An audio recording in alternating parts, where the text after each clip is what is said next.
Hello, everybody, and welcome Hello. in Mysteries with Mr. Bajic and the panel, ShakeDogShake and Vincent from the channel New Hoax 2024. Happy New Year to everybody. I hope this year will be better than 2024. Yeah, I know for some it will be better, for some it will be worse. I know it's life. I hope that everybody that we know are okay because we don't have some news from some friend than we have. So I hope they are okay. And yeah, you are not so much today for the first show of the year, but we have good material, so it's always uh, a good stuff. So everybody in the chat, Scotty, Darkside, Matt, Solid Snake, Drew, Fire Pixie, Dead Basterio, Solid Snake, yeah, I've already said it. Um, Is it me? yeah, this is when I speak. There is a background. It's over. There is no background anymore. Okay. I muted to see if it was my fault. Don't worry. Happy New Year, finding DB Cooper. Solid Snake Happy New Vincent. Year to everyone. So, Vincent, Jake, how are you doing, my friend? Good, Jerome. I'm fine too. How are you? I'm fine. I'm fine. It's good to have holidays sometimes to relax, take your time, think about other things, and after we go go back to work because yeah, the crime doesn't wait. So so yeah, yeah. Merry Christmas, or Christmas. It Yeah, Christ depends. must be here too, salty. Merry Christmas to everyone and goodbye. No, not for now. We have stuff to, yeah, crime done stuff. Sadly. So, yeah, I'm going just to make some, not announcement, but some, giving you some news from Stephen Avery, the Stephen Avery case. So, his appeal in court has been denied. It's not new. It was some day ago. So for those the case, he has asked an appeal in court. It was denied. So the next step with Kathleen Zellner will be to go to the Wisconsin Supreme Court. But I don't know because it will take a lot of time before that. So I think there is maybe the possibility to help Steven, but I will talk about that later when we will have finished with the subject of today. And yeah, it was for the Stephen Avery case. About other video that I'm going to do with other people. We will have this month and on February a lot of new people for a lot of new subjects. But tonight it's the Zodiac Killer mystery. So he's been not caught yet, sadly. So we are continue here to talking about him and his behavior, his crime. And we will start with, I don't know, Vincent or Jake? You decide, guy. I think it's been a while since Vincent was on, so I'd like to hear from him. Dear Vincent, if you're ready to rock and roll. Always. Okay. Vincent. Behind me, you can see a glitchy, finicky background of modern AI green screen type technology of a letter that was mailed to attorney Melvin Belli by a man believed to have been the Zodiac Killer. For many years, people talked about how the writing in the Melvin Belli letter was a lot more neat than the writing that we had previously received from the self-proclaimed Zodiac Killer. And a lot of people wondered if there was some kind of a template or some kind of guidance being used to direct the precision of those lines of text. As you can see, what I will note first is if you look at all those lines that are below the lines of text there were not in the original letter. The original letter is composed on monarch-sized H parchment stationery, and it has no template. It has no scale marker, which is what was added by the SFPD. And the first thing I started doing is I put a pixel right below the letter T in this, for this is the Zodiac speaking, and drew a 0 degree line running across that. Then the darker lines are the ones that I want to focus on, because each one of those darker lines is exactly 29 pixels down from the previous line. And you find as you go through the letter that this letter was composed in such a way that it's justified to all of those lines going all the way down the paper. It's possible Zodiac could freeform that, I guess. But considering the precision involved here, I think it's much more likely that we are seeing evidence of some kind of a template or some kind of a guide system being used to compose this letter. Now, if that's true, it's just more substantiating evidence for the idea that a type of light table or overhead projector may have been used for at least some of the letters. I've found similar evidence in the Z340 cipher that it appears to have been justified by 5mm grid squares. So I think what we're seeing here is trace evidence of Zodiac using a light table or an overhead projector. There's a lot to cover about light tables and overhead projectors in this case. Some people suggest that they're evidence of a draftsmanship occupation. I'm very careful about assigning that to any particular occupation. I don't know. I mean, I could just ramble and it would go in different directions. So I just wanted to show people that how neatly this letter truly is written.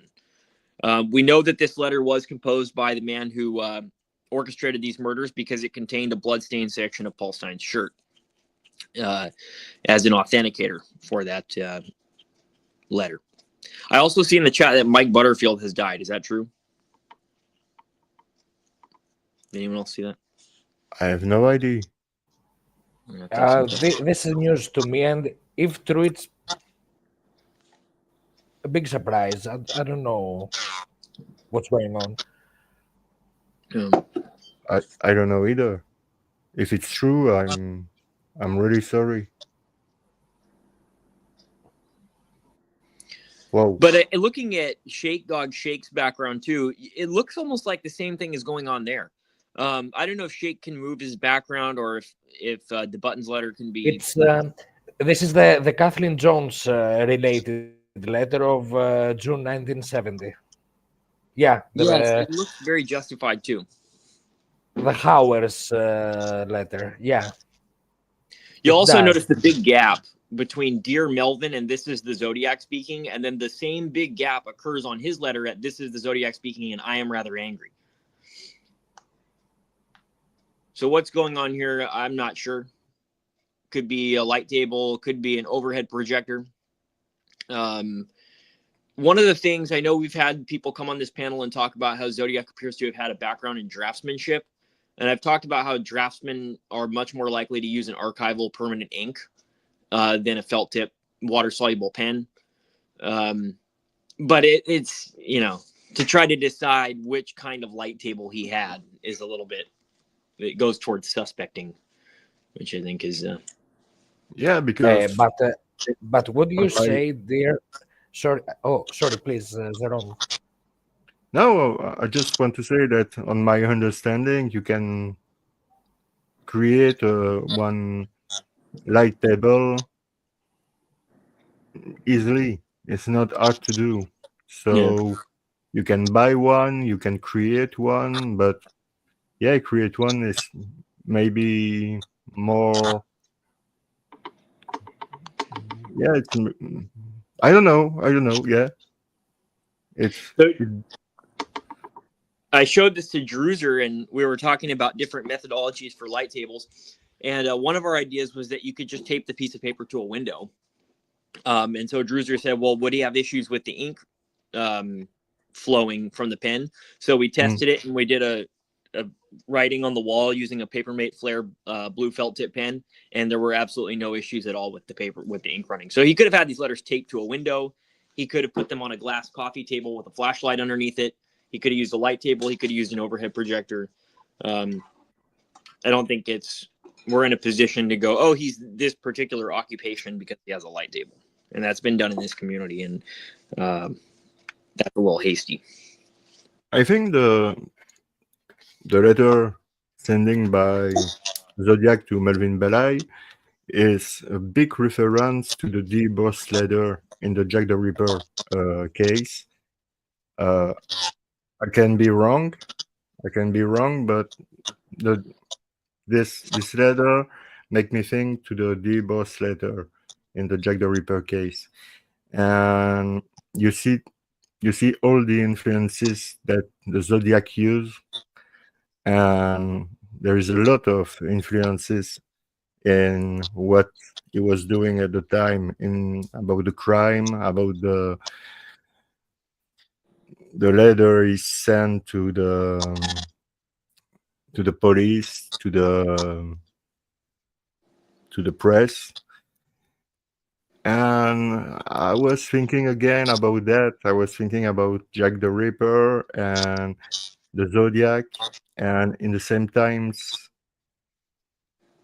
we have called this killer Jack the Ripper at the time because of the divorce letter.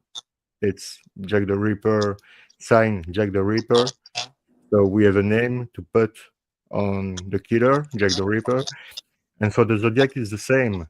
The Zodiac, this is the Zodiac speaking. In his first letter, he's not talking about that. He's not talking about Zodiac or anything.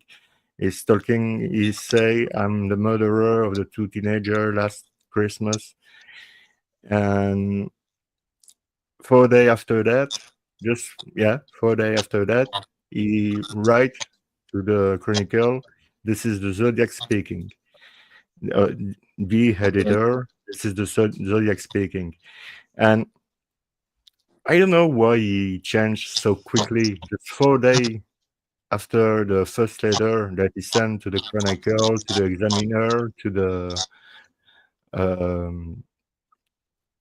the third one was the San Francisco Chronicle. Vallejo, And yeah.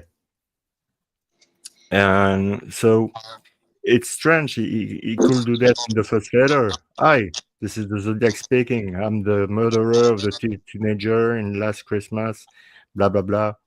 But no, he's using, for the first time, his name on the second letter that the San Francisco Chronicle had received 4 days just after the first letter. So I don't know if there is something to go diving in this mystery. If it's a mystery, I don't know. I don't know what you think about the. I don't know what you think about this guy. This guy was writing this letter, taking credit for the murder. I'm the murderer of the two teenagers last Christmas, and blah blah blah. And 4 days after, I don't know why, he's not. Yeah, he's still the murderer of the two teenagers and the girl last Christmas.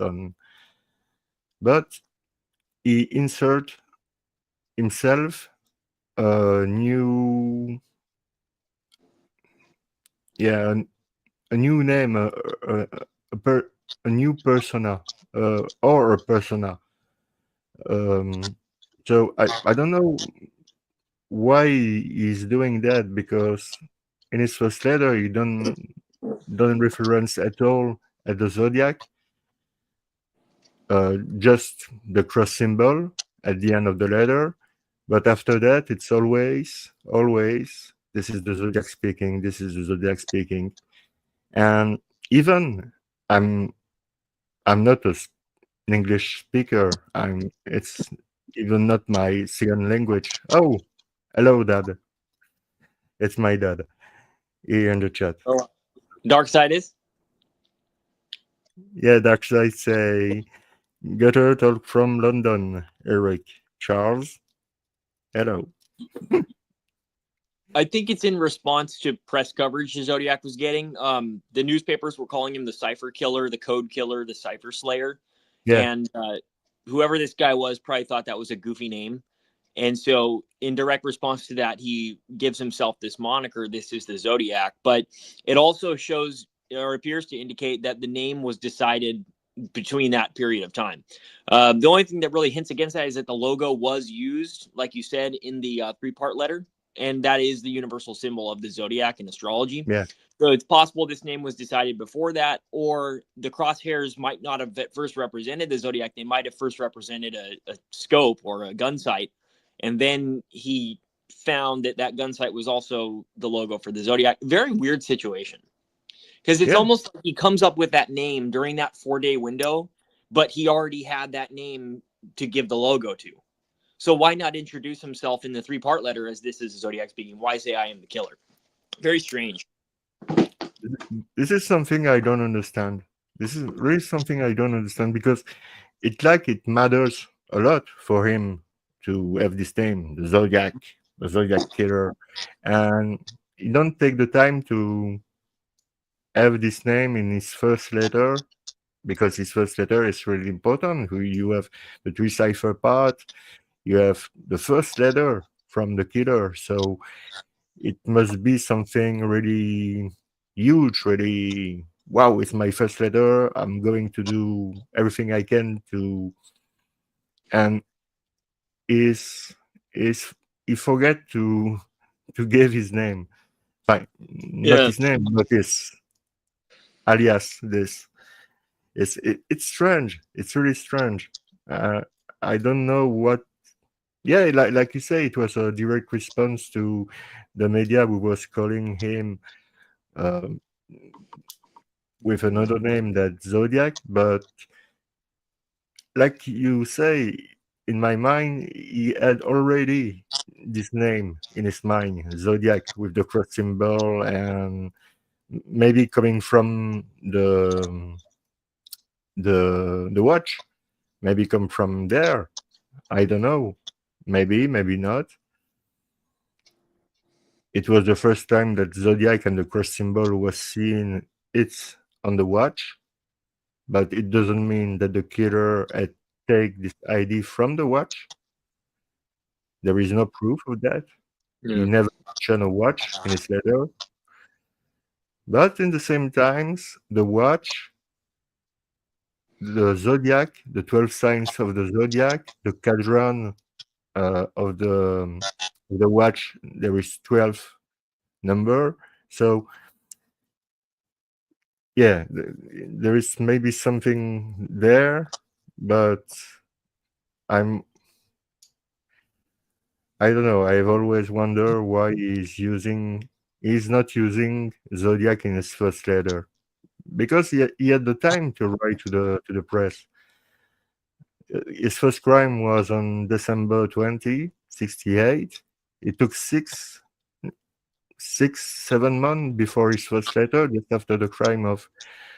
No, not just after the crime. 3 weeks, almost 1 month after the crime of Darren Ferrin and David Faraday.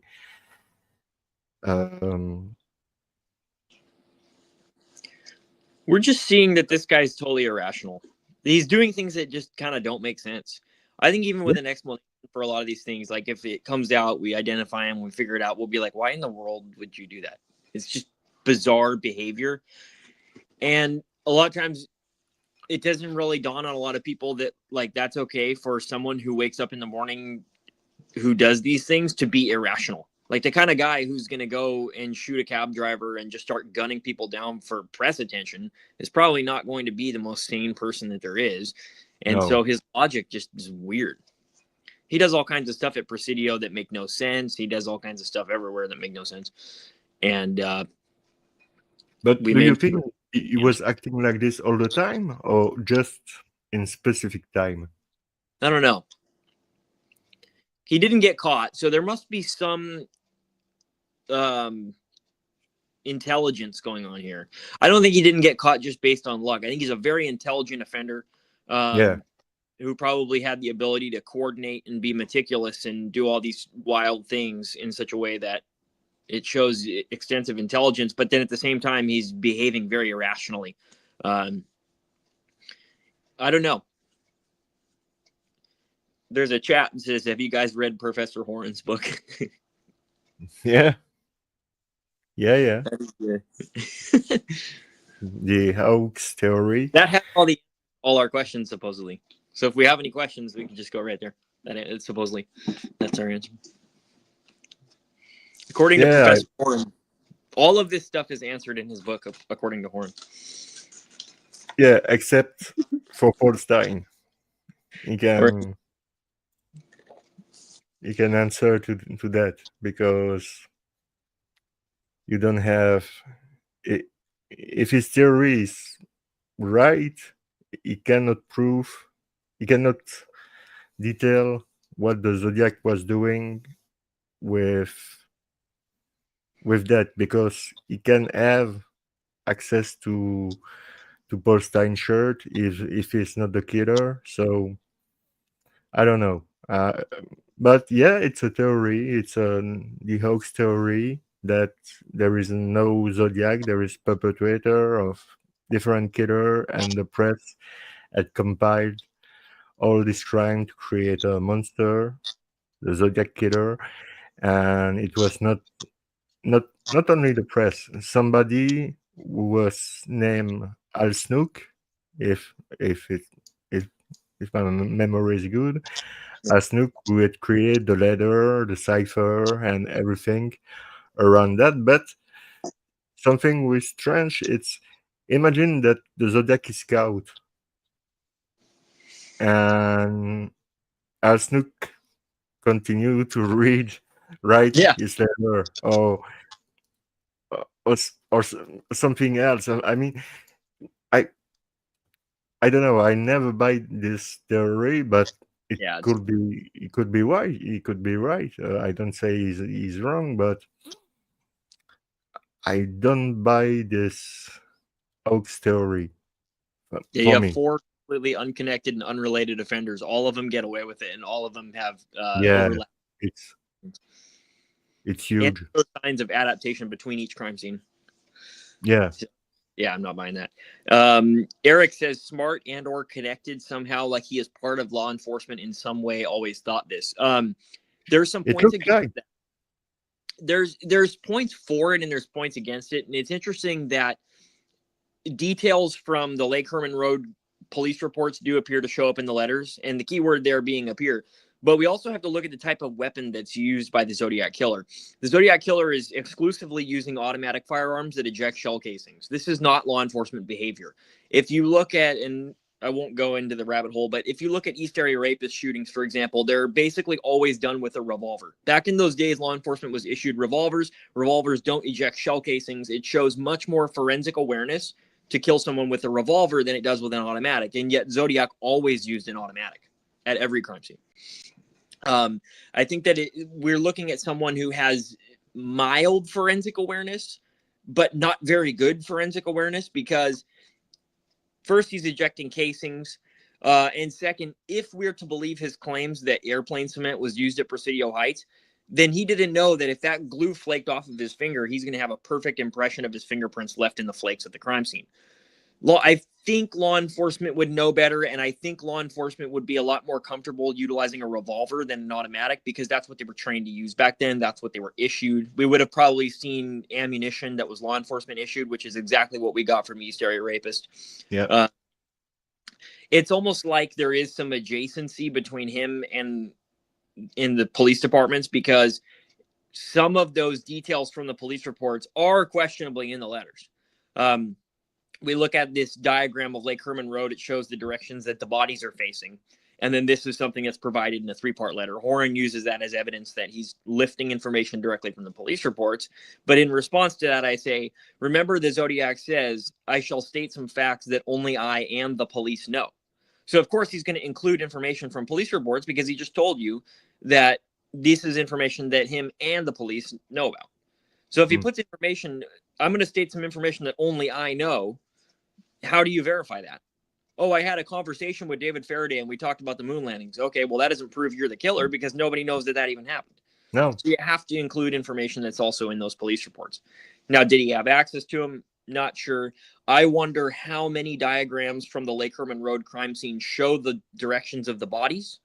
Because if there's only one diagram that shows the directions of the bodies and then we cherry pick that one report, you also have to remember that the Lake Herman Road crime scene was mapped very thoroughly by those Benicia cops.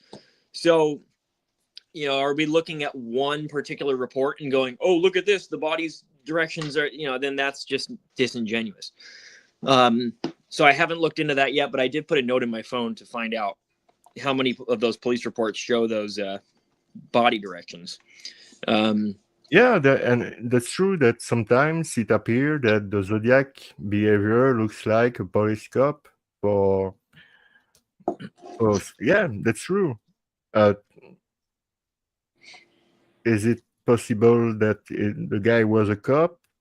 Yeah, it's possible. Can we prove it? No. Yeah. Is the stuff. I definitely think we wouldn't see shell casings. The shell casings are very compelling evidence against this guy being a cop. Sure. Shake.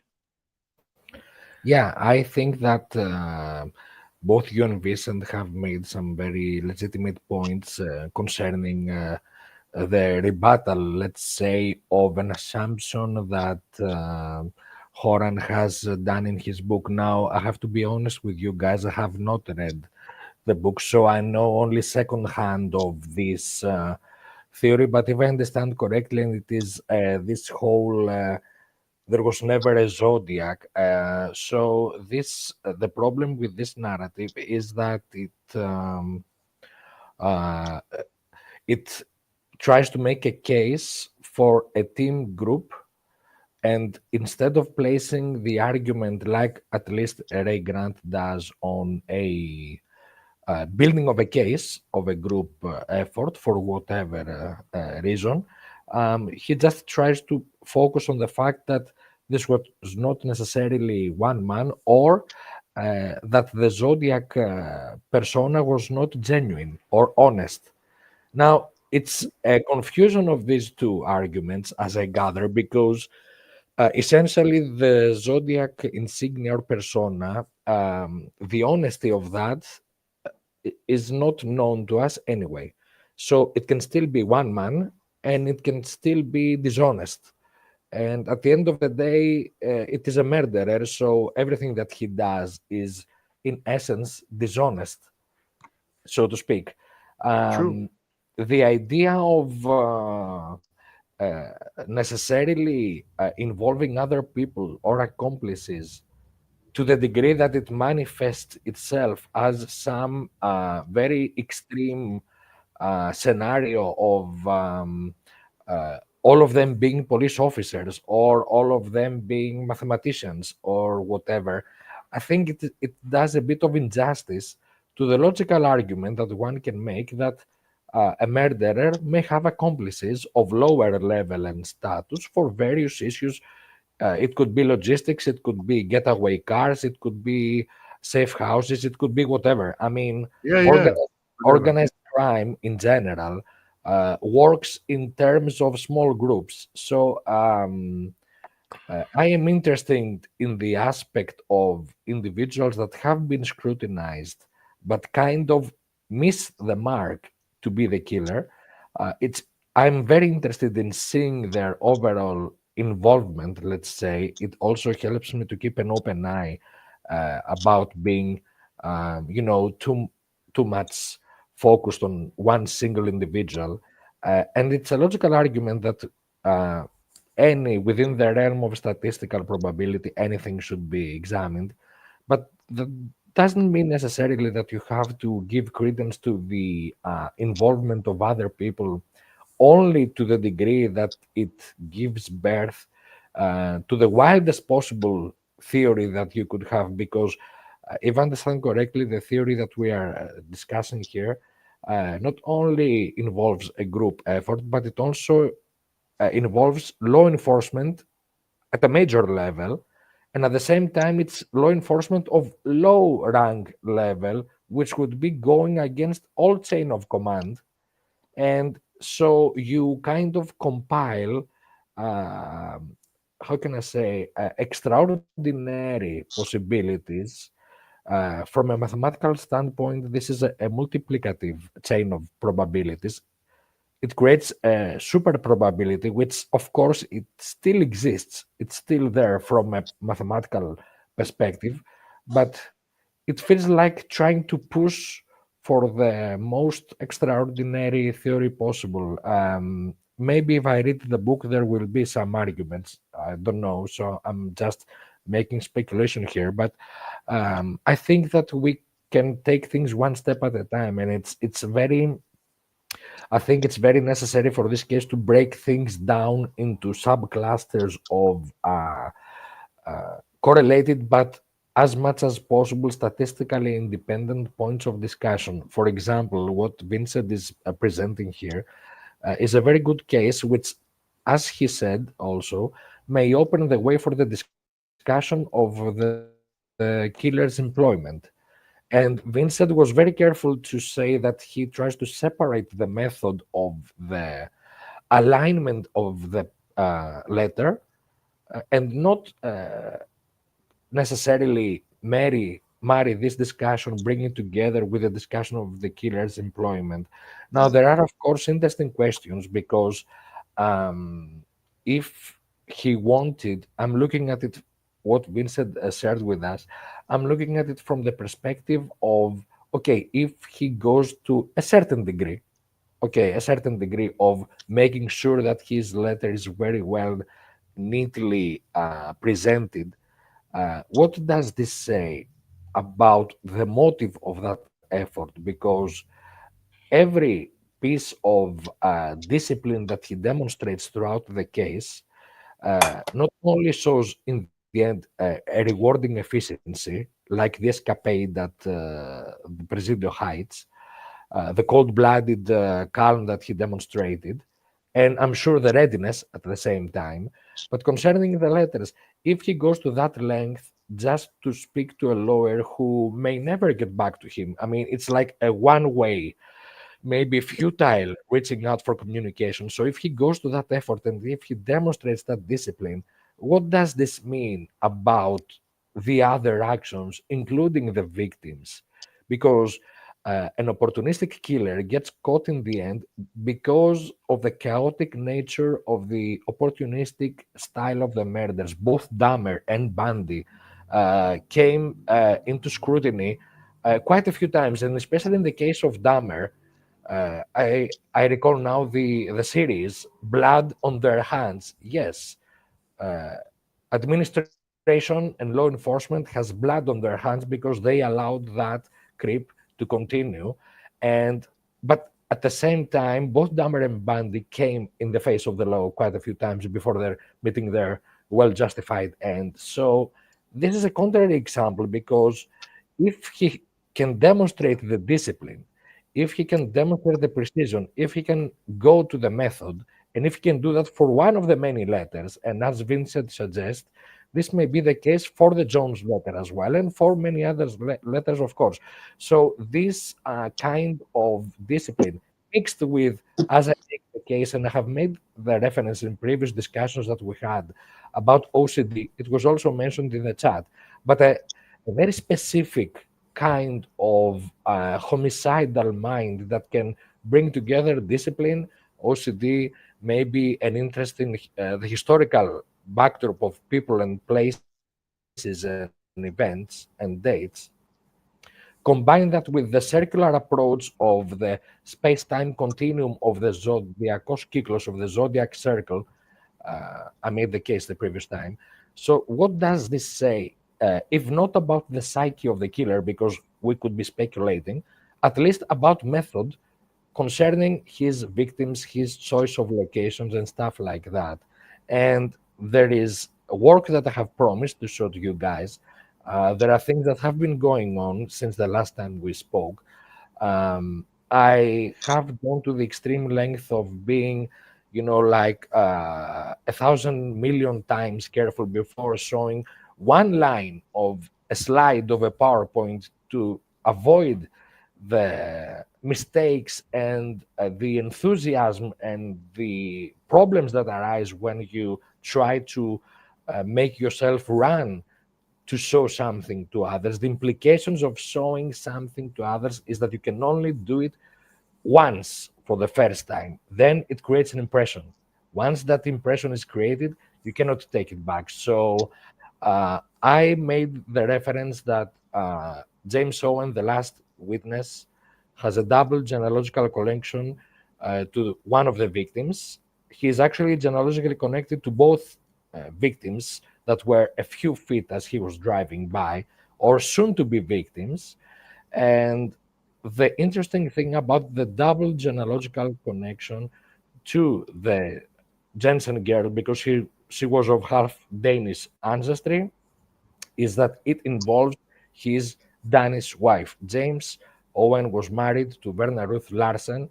They were married in South Dakota, and her background shows genealogical connection to the family, the broader Danish background of Bettelu Jensen, Louisa Elisabetta Jensen.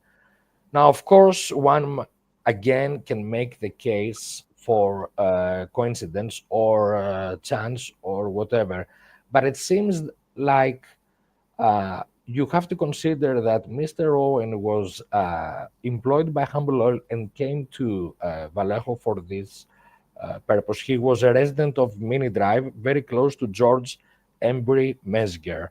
I made the reference of George Embry Mesger, an entomologist working for the government, actually for public institutions, because he was living like on Mini Drive, 2 minutes from the residence of James Owen. Now, George Embry Mesger was participating in the sailing club of Vallejo along with Thomas Faraday. And of course, the wife of Thomas Faraday, Nina Latourette, Nina Faraday essentially, who was working at Travis Air Force Base, she was also part of the sailing club. The kids were part of the sailing club. There's a picture of Stephen Faraday after the murder in a latter day event of the club. They were having their events at the Lake Chabot. If I apologize for my accent. Anyway, this is the second municipal golf course after Blue Rock Springs. This is the second. So the lake identifies with a municipal golf course as well. And then you have the circle, the people at the sailing club. Most of them were employed at the Mare Island, of course, naval shipyard. But there was also Walter Krams, also of Danish background, if you can believe that, whose wife was a teacher at the Dan Mini Elementary, which was at a few blocks south of the intersect of Mini and Rollin Drive. Now, Owen's residence is very close to the intersect of Mini and Rollin. Of course, we know the Rollin Drive because the Taggarts received the Oakland A tickets. It is interesting to note that Barbara Taggart is connected to the Dan Mini Elementary, same as the wife of Walter Krams. This is a direct link between the Taggart family and the Faraday family, with intermediary being Walter Krams. And there's an epicenter of people residing at those two roads, Rollin and Mini. And Dan Mini, as well as Rollin Mini, are actual names of people from the same family that originate from Switzerland, the Mini family. Damiano, Dan Mini, and his granddaughter, Rollin Mini, she was actually alive at the time of the murders, and she was married to the supervisor of the Vallejo City Water Department. And this is a family that also involves Lorenzo Mini and Lauren Mini, whose names were also given to other streets in the area. And actually, Lauren Mini is a neighbor in the 1969 city directory of two other members of the Vallejo Sailing Club. And Barbara Taggart won a bowling trophy. She was an avid bowler a few months before she received the tickets. Her boy David Taggart, an avid baseball player, was also a Boy Scout in the Silverado Army Council, same as the deceased and the murdered David Arthur Faraday, in the same Silverado Army Camp Council, and had received an honorary prize medal for literature and an interest in literature and the arts before the killer mailed the tickets to the address in 1423 Rollin Drive. Now, 1423 Rollin Drive was not the address of the Taggart family in the 69 city directory. The address was 450 Gozanga Way. Now, Gozanga is a historical name. We will come to that also. And the Taggarts had moved to this address by June of 1970. The even more interesting aspect is that this address is briefly north of the intersect of Mini and Rollin. There is no registry for this address in the 69 city directory. This means that this home did not exist or was not available for residential purposes in the 69 city directory, which raises the next question. Was home construction taking place between 69 and 70? Was the killer in this or other way involved or aware or an intermediary salesman of materials for that home construction? Is that how he got hold of the new address of the Taggart family? If you look at the city directory of 1970, it does not have the information that we are discussing here. So this is very recent information before the killer mailed the tickets.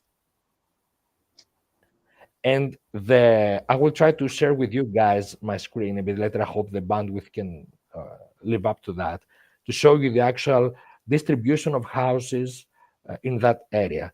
You have very near the intersect of Rollin and Mini, a member of the Pennington family, Donald Lee Pennington, who was an electrician. He used to work for Western Electric. Now we have made the mention of this company as relates to its birth during the early days of military cryptography, briefly in the era of the United States Civil War. Anson Steiger was involved in a big degree to that formation of the company.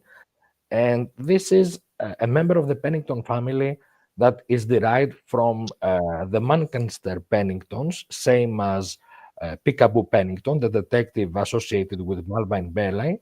The Pennington family of Manchester has been historically remembered for their allegiance and providing in their castle a safe house for the deposed Mad King Henry VI.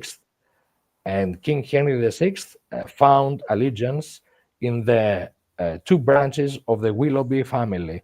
Now, the recent genealogical study that I have been doing is the descent of all 7 canonical victims from the Willoughby family.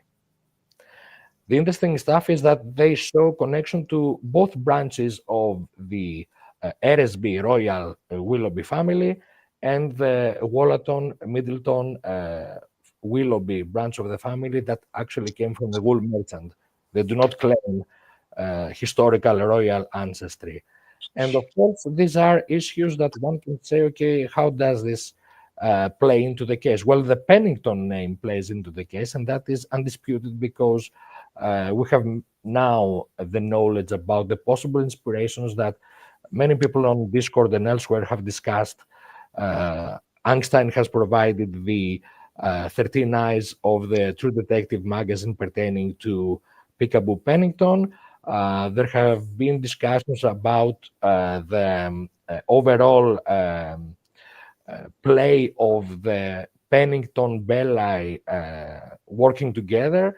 And of course, Chris from Zodiac Theory, he is also in the chat. Solid Snake has provided the Renaissance, the Giotto painting, as the Renaissance Catholic backdrop of the Halloween card, the Lamentation, about the St. Francis of Assisi, actually the name of the city, San Francisco. It's interesting to see how the Pope, who coronated King Henry VI, is involved in the history of frescoes produced by Giotto. Actually, in a later church where the Pope denounced the church and the patron of the church as being affiliated with the paganism and hedonism.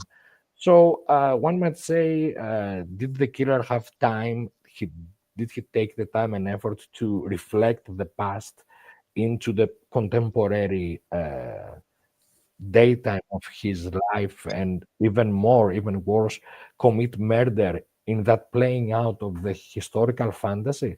Well, the name Zodiacos Kyklos, Zodiac Circle, would actually be very well aligned with such an interpretation of the past as a continuous circle where past, future, and present are a circular loop within certain stationary manifestations of space. And space could be cities, could be homes. In those medieval times, they were keeps, castles essentially. Families would identify with landed states and areas. And the birth of the state of California in its American concept was actually based on such land grants being granted by the previous Hispanic Mexican rule towards the new colonials who would become the big historical and political figures in the history of California, because both Vallejo and Venecia can be, if anything else, identified both for their Mexican roots, the name of Mariano Vallejo and Venecia, and because they hosted briefly the Californian State Assembly, serving as the state capital essentially before it moved to Sacramento in 1854.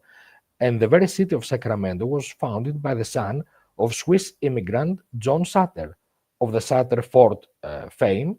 The historical park is still saved in Sacramento, actually adjacent to the Sutter Medical Center, where Judith Hakari worked, by the way.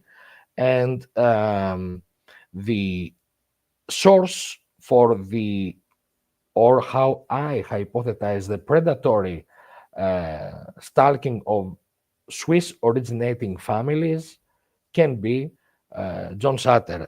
Richard Grinnell has have said that time and time again, has made the case, has proven how the Lincoln stamp is linked to the Donner Pass tragedy. John Sutter took a lot of blame for not sending help for the people who were trapped in the Sierra Nevada mountains and faced tragedy. He's, along with Eduard Meyer Kern, held responsible for this tragedy. Both people, John Sutter and Eduard Meyer Kern, the same people, are held accountable for the massacres against the Native Americans, what they used to call them Indians, at the area of Sacramento. Essentially, the state of California at the time passed legislation that would not only reward the massacre, but would make a case about the extermination of all Native Americans in the state of California. John Sutter was not held accountable for kidnapping Native American babies and kidnapping and molesting and raping women. So we see that the killer makes a taunting mirroring of that past into the present. The Salmina family is also from Switzerland, of the Novato letter fame, if one makes the case that this is a legitimate letter. And of course, one of the two hunters, Frank Gasser, his family is also from Switzerland, and they all come from the same canton of Switzerland, Ticino or Ticino. Again, I apologize. I'm usually very global and international, but I'm not very good with accents. I prefer to write things down. So again, I apologize about. Don't worry. Any lost accent. The family of the guy who speaks French, we try to speak English, and so don't worry about that. Mais ce n'est pas le même, mon ami, parce que j'ai beaucoup de problèmes avec mon accent. D'accord. Malvin Bella is also from the same area of Ticino, and it's interesting to note that the infamous Dr. Giuseppe Guidini held a dual nationality because part of his family is also from that same Swiss region. So if one makes the case about the potential inspiration for the predatory stalking of Swiss family and harassment of Swiss families being John Sutter himself, he identified as being a member of the Swiss Guard. He was a con artist. He abandoned his family in Switzerland because of debt, and he reinvented himself in the United States as some sort of Swiss nobility or whatever. He wasn't noble. He was just a con artist trying to run away from the banks. And so John Sutter could very well be that influence. Now, John Sutter enjoyed a very good relationship with Richard Semple, the founder of Benicia and publisher of the Californian, the oldest newspaper in California, who praised a lot the genocidal work of John Sutter and his murderous behavior towards the Native Americans. And if newspapers of California are something the killer is interested in, and we know that he is, then of course the actual correlation of Richard Semple, the founder of Benicia, and the first newspaper that he published in California, the Californian, would not miss the killer's overall predatory interest.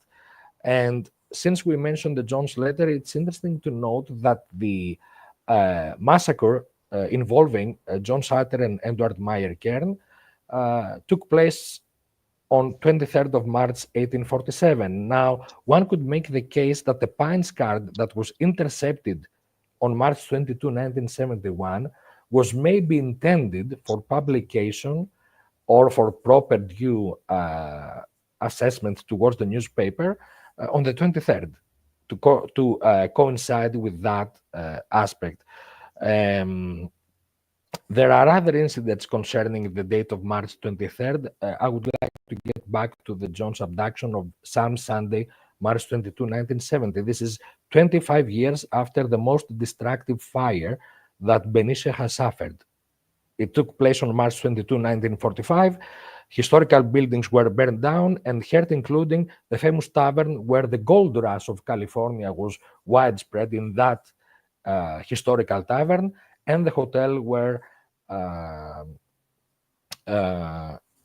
at the time they had the one big hotel in the city of Benicia. Now, John Sutter is very much linked to the gold rush because actually Marshall, who found the gold, found it in the property and territory of the Sutter Fort. And actually all of those unlucky souls that were the slaves, essentially, the working slaves, the labor slaves of the labor camp that was Sutter Fort, essentially, they fled their boss because gold was found, and like thousands rushed into the property, and actually John Sutter had to declare bankruptcy. And he was involved in trials for the rest of his life to make assessments of his land grants, etc., etc., etc. And the state favored his son, who actually founded the city of Sacramento. So one cannot view the history of the press in California, the history of land, resources, gold, without meeting these guys, without reading those names. And John Sutter came from Switzerland. Now, I'm not making the mistakes. I'm not making the mistake of saying what I believe to be factuality is factuality. But what I'm saying is that if I can make the case, and I can make the case that these families came from a very specific region of Switzerland, and if we can make the case that Belai received a letter, Salmina received a threatening letter, it's considered not canonical, okay. So many people around the intersect of Dan, Mini, Taggart, and Faraday's intermediary link is the family of Walter Krams working at the Dan Mini Elementary School. Frank Gasser, one of the hunters, actually descends from Switzerland.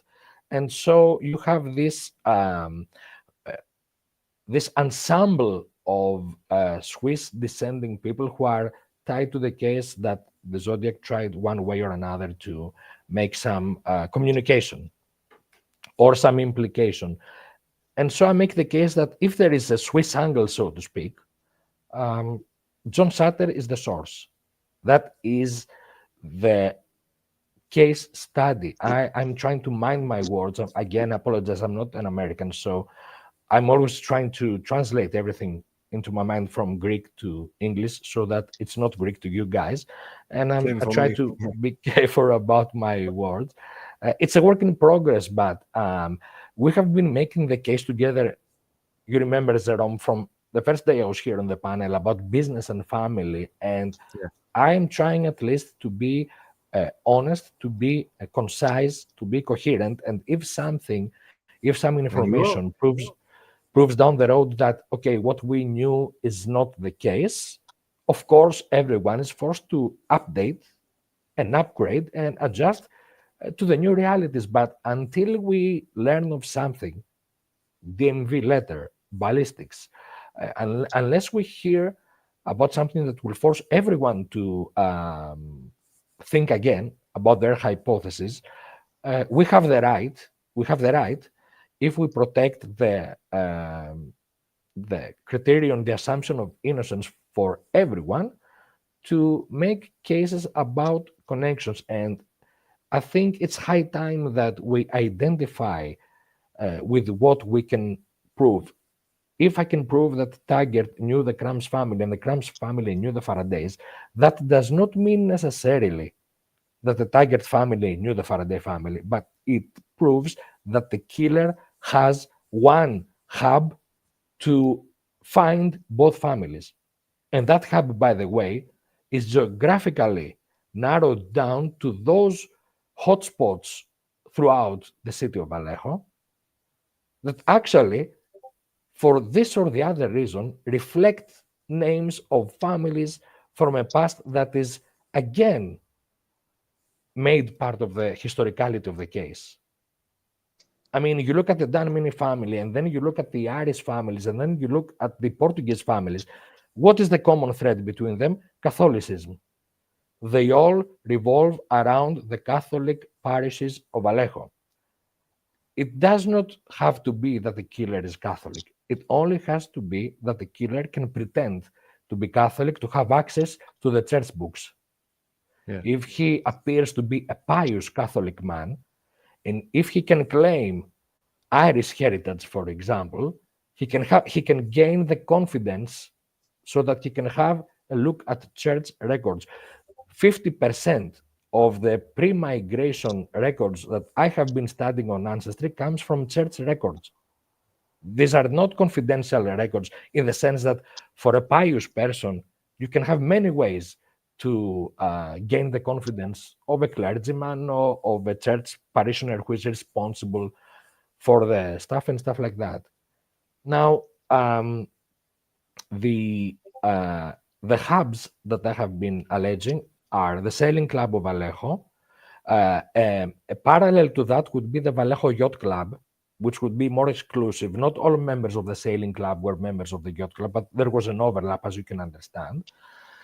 The Kentwick Bowl, Vallejo Bowling Merchant Leagues, the Dehan team, the Mago family had their own bowling team. Taggart was an avid bowler. Wayne Lass, husband of the other Donna Lass, Nee Young, was an avid bowler. These were people related to the Skipper families, married to the Medeiros family, the same background as Stella Borges Medeiros, again from the Azore Islands. And so you have bowling, sailing, golf, baseball, and potentially claiming a Catholic faith, a Catholic doctrine, and potentially an interest in home construction and or salesmanship and day-to-day, door-to-door selling of materials. Now, that can be used to compare people of interest, but more importantly, that can be used to see if that method play out throughout Vallejo, throughout Venetia, and then to see how that ties into the canonical victims up in Lake Berryessa, because those two victims have a very strong religious identity. And it's interesting to note that the last husband of Myra Faraday, who would be the stepfather of Thomas Faraday at the time of the murder of David Faraday, Colonel McKinley, was brought up in the Adventist faith in San Francisco. Now, this is a direct relative of the assassinated President McKinley. And he was the second husband of Myra Grebe, as of course Myra Grebe Faraday was the second wife of Colonel McKinley. There's a very fabulous newspaper piece of 1963 announcing their marriage, where exactly, among others, Colonel McKinley makes a joke that he married his wife at the end of December so that he would not have to pay her tax for 1962. So they're making jokes and they are celebrating their love, and it's very public. It's very easy for someone who is very deranged and lurks for victims throughout the newspapers to find that information, to find that big name that actually identifies instantaneously with the murdered US president, easily find the bloodline, and then, of course, write down the information. These people were neighbors in downtown San Francisco, not very far away from the Stein murder scene. Now, of course, again, this is not direct proof of everything, but now you can tie down the Faraday family to San Francisco, and you can tie down Werner Jensen to San Francisco because he was commuting to San Francisco to work for the General Services Administration. And so it's not a Vallejo family. Actually, they were never local Vallejoans in the first place. You remember when we discussed that they came from other places. But this is not a Vallejo case because one member of one family was commuting to San Francisco for work, and the other member of the family had its most notable relative, even by marriage, residing in San Francisco and making the press. So it's not a case of, oh, now it's Vallejo, now it's San Francisco.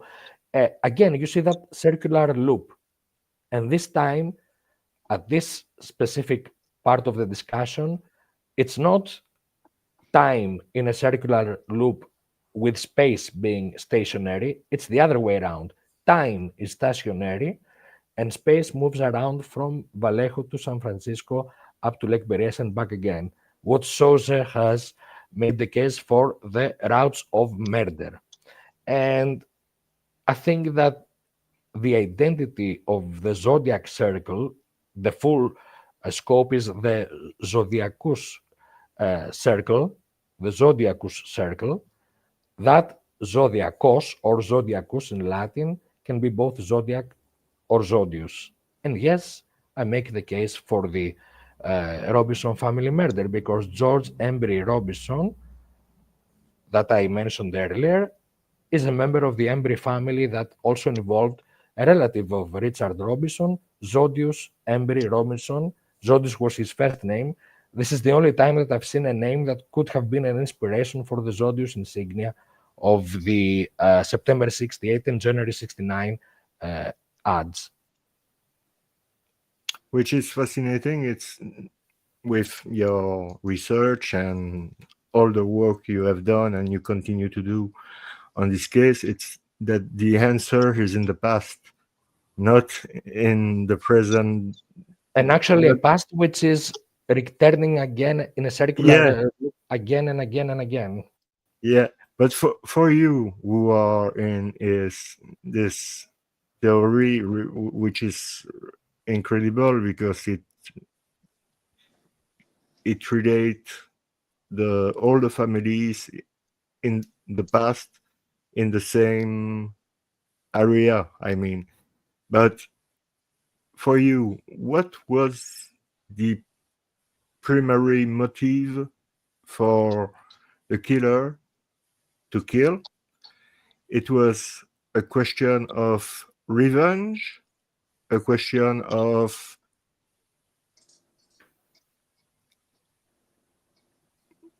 an historical story. It was more something personal, but related with. I don't know what is your thought about that. What?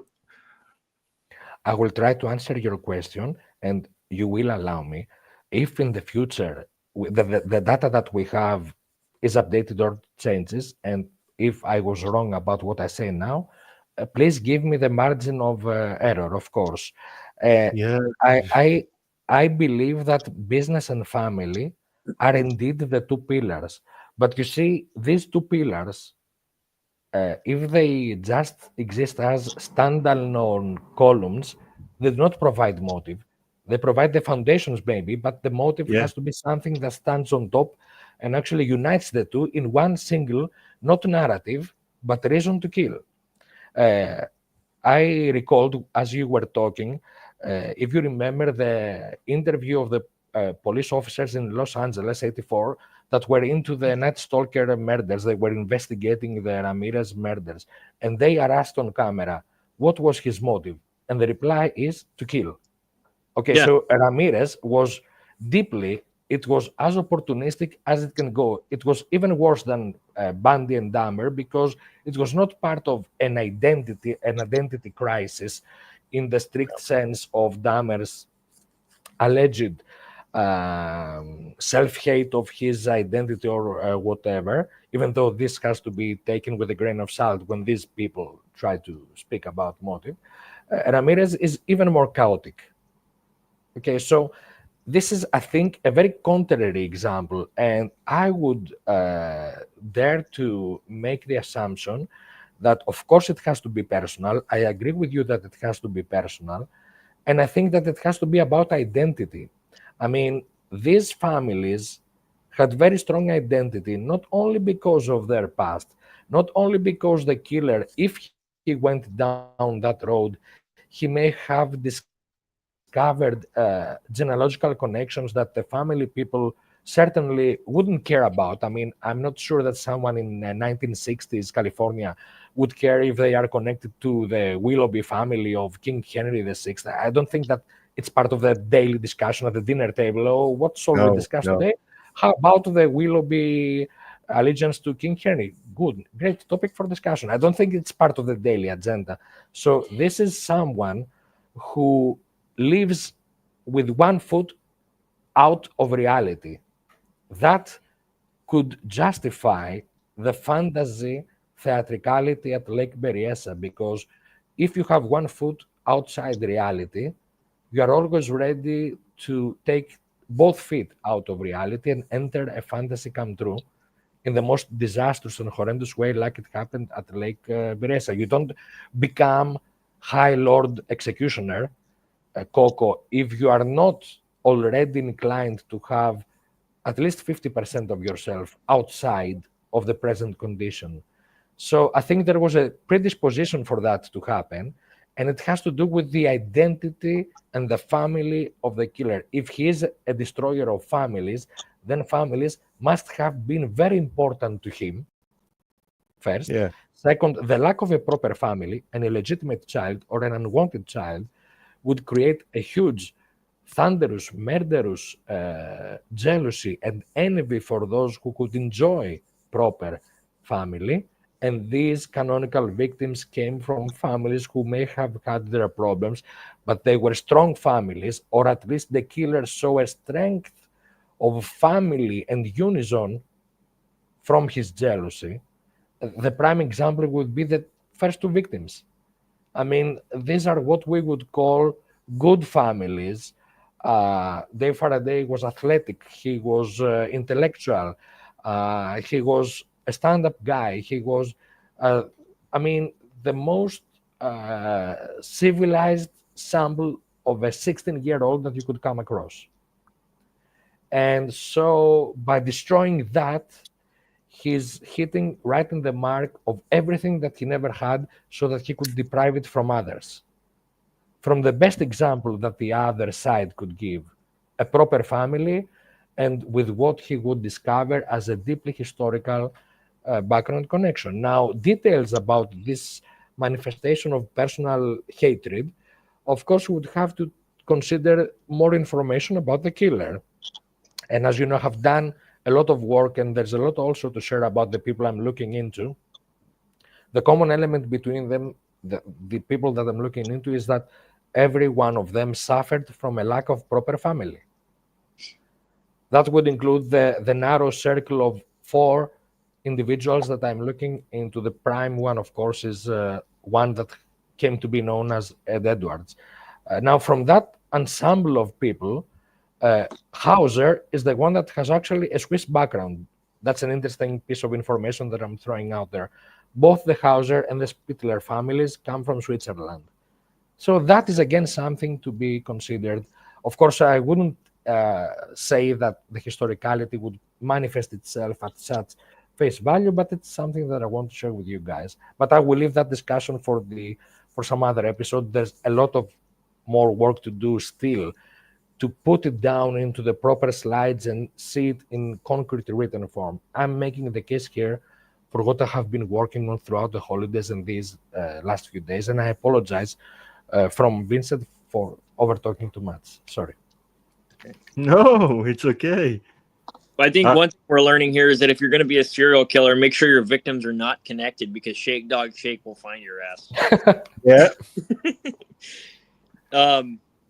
It's possible. We run into some issues that, like, how connected are these people? How randomly selected is this victimology? And then also, if you go back far enough, maybe 50, 100 years, how frequently are you going to find these genetic connections and overlaps in places? I mean, how distantly related are some of these ties that you found? Are they 4th cousins, 5th cousins, 3rd cousins, whatever it is? I don't know. I've always been under the assumption that Zodiac's victims were randomly selected. I think Paul Stine speaks the loudest to that, because he had no way of knowing that Paul Stine was going to pick him up that night. But it's possible he's stalking at least the first sets of victims. He may have stalked Faraday, Jensen, Majo, Farron, Hartnell, and Shepard, but I don't think he stalked Paul Stine.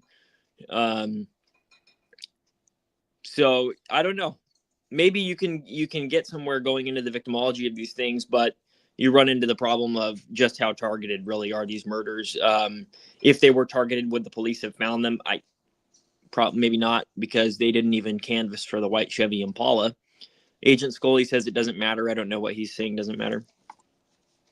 It's true that with it's a female. It's a she. Okay. That's true with Paul Stine. It's difficult to understand how he could. Yeah. How he could have him, because he was not supposed, like you say, he was not supposed to work on this day. So yeah, but or you mean how we can make a hypothesis for that, or as a feasibility of actually making that case study include Paul Stine as well? I would argue through the Westcott family, that would be 2 major components. Michael Conway. So the route to the Westcott family would be Michael Conway himself, through the contracts that we have discussed about Yuba Industries and mining, the mining novelty experiments that Michael Conway released through the press, and his business dealings with Colonel Wells, Luther Gibson, and the overall idea of rejuvenating the Benicia Industrial Park after the shutting down of the Benicia Arsenal. Michael Conway was more present in Benicia and Vallejo press than San Mateo. In San Mateo clippings, you will see information about his opera enthusiasm, his wife's social cultural interests, and some interesting clippings about his daughter that we will discuss later on. It has to do with the American Field Service, and that also ties into the murder of Judith Hakari. I would say that Michael Conway has links to that aspect, the business, and also has ties of interest to the Navy League of the United States, as we have discussed. San Mateo and Menlo Park were the hotspots of the Conway family, and it's interesting to note that there's another member of the Pennington family residing very close to Michael Conway. The extent of stalking of the Pennington family it still remains to be seen because it is very much a work in progress. But I would say that through an approach of Stein's wife and her uncle, Michael Conway, one could retain personal information about Paul Stein himself. If the Peyton Allen murder plays into the Zodiac case, as I allege that it does, this is the method that the killer used for the Peyton Allen murder through Beverly Allen and the sailing yacht club of Lake Crater. This is a very interesting mirroring of the Vallejo Sailing Club story. Now, I would also like to give you back the microphone to add that the Halloween card was sent during the Navy Day of the United States, first established in 1922. It was an idea of Theodore Roosevelt. It was something that he had worked as an assistant secretary of Navy and then, of course, as United States president. He was the one that was present for the commemoration of the Dewey Monument. Michael McGough is a direct descendant of Admiral Dewey. And the Navy Day was first celebrated in 1922. I have shared on Discord, I will be happy to do that here as well, the newspaper clipping that actually showed the 1970 speech held in Jack London Hall in Oakland about the Navy Day of the United States. Now, the Halloween card being sent, posted on the Navy Day, and this Navy Day was a work of the Navy League of the United States. It was an initiative taken up by the very same entity that Michael Conway, Robert Gross, VP, Vice President of PG&E, the boss of Tom Faraday. They were both as directors of the National Board of the Navy League of the United States. Now, the other Vice President of PG&E was a member of the DeYoung family, the same family that ran the San Francisco Chronicle. His residence, when he moved from New York to San Francisco, was 333 Geary. In that location, 333 Geary, across Union Square, was in 1969 the Lefty's bar run by former famous San Francisco icon and athlete Lefty O'Doul, where one of the boys involved in the Zodiac case used to harass a member or an alleged member of their family.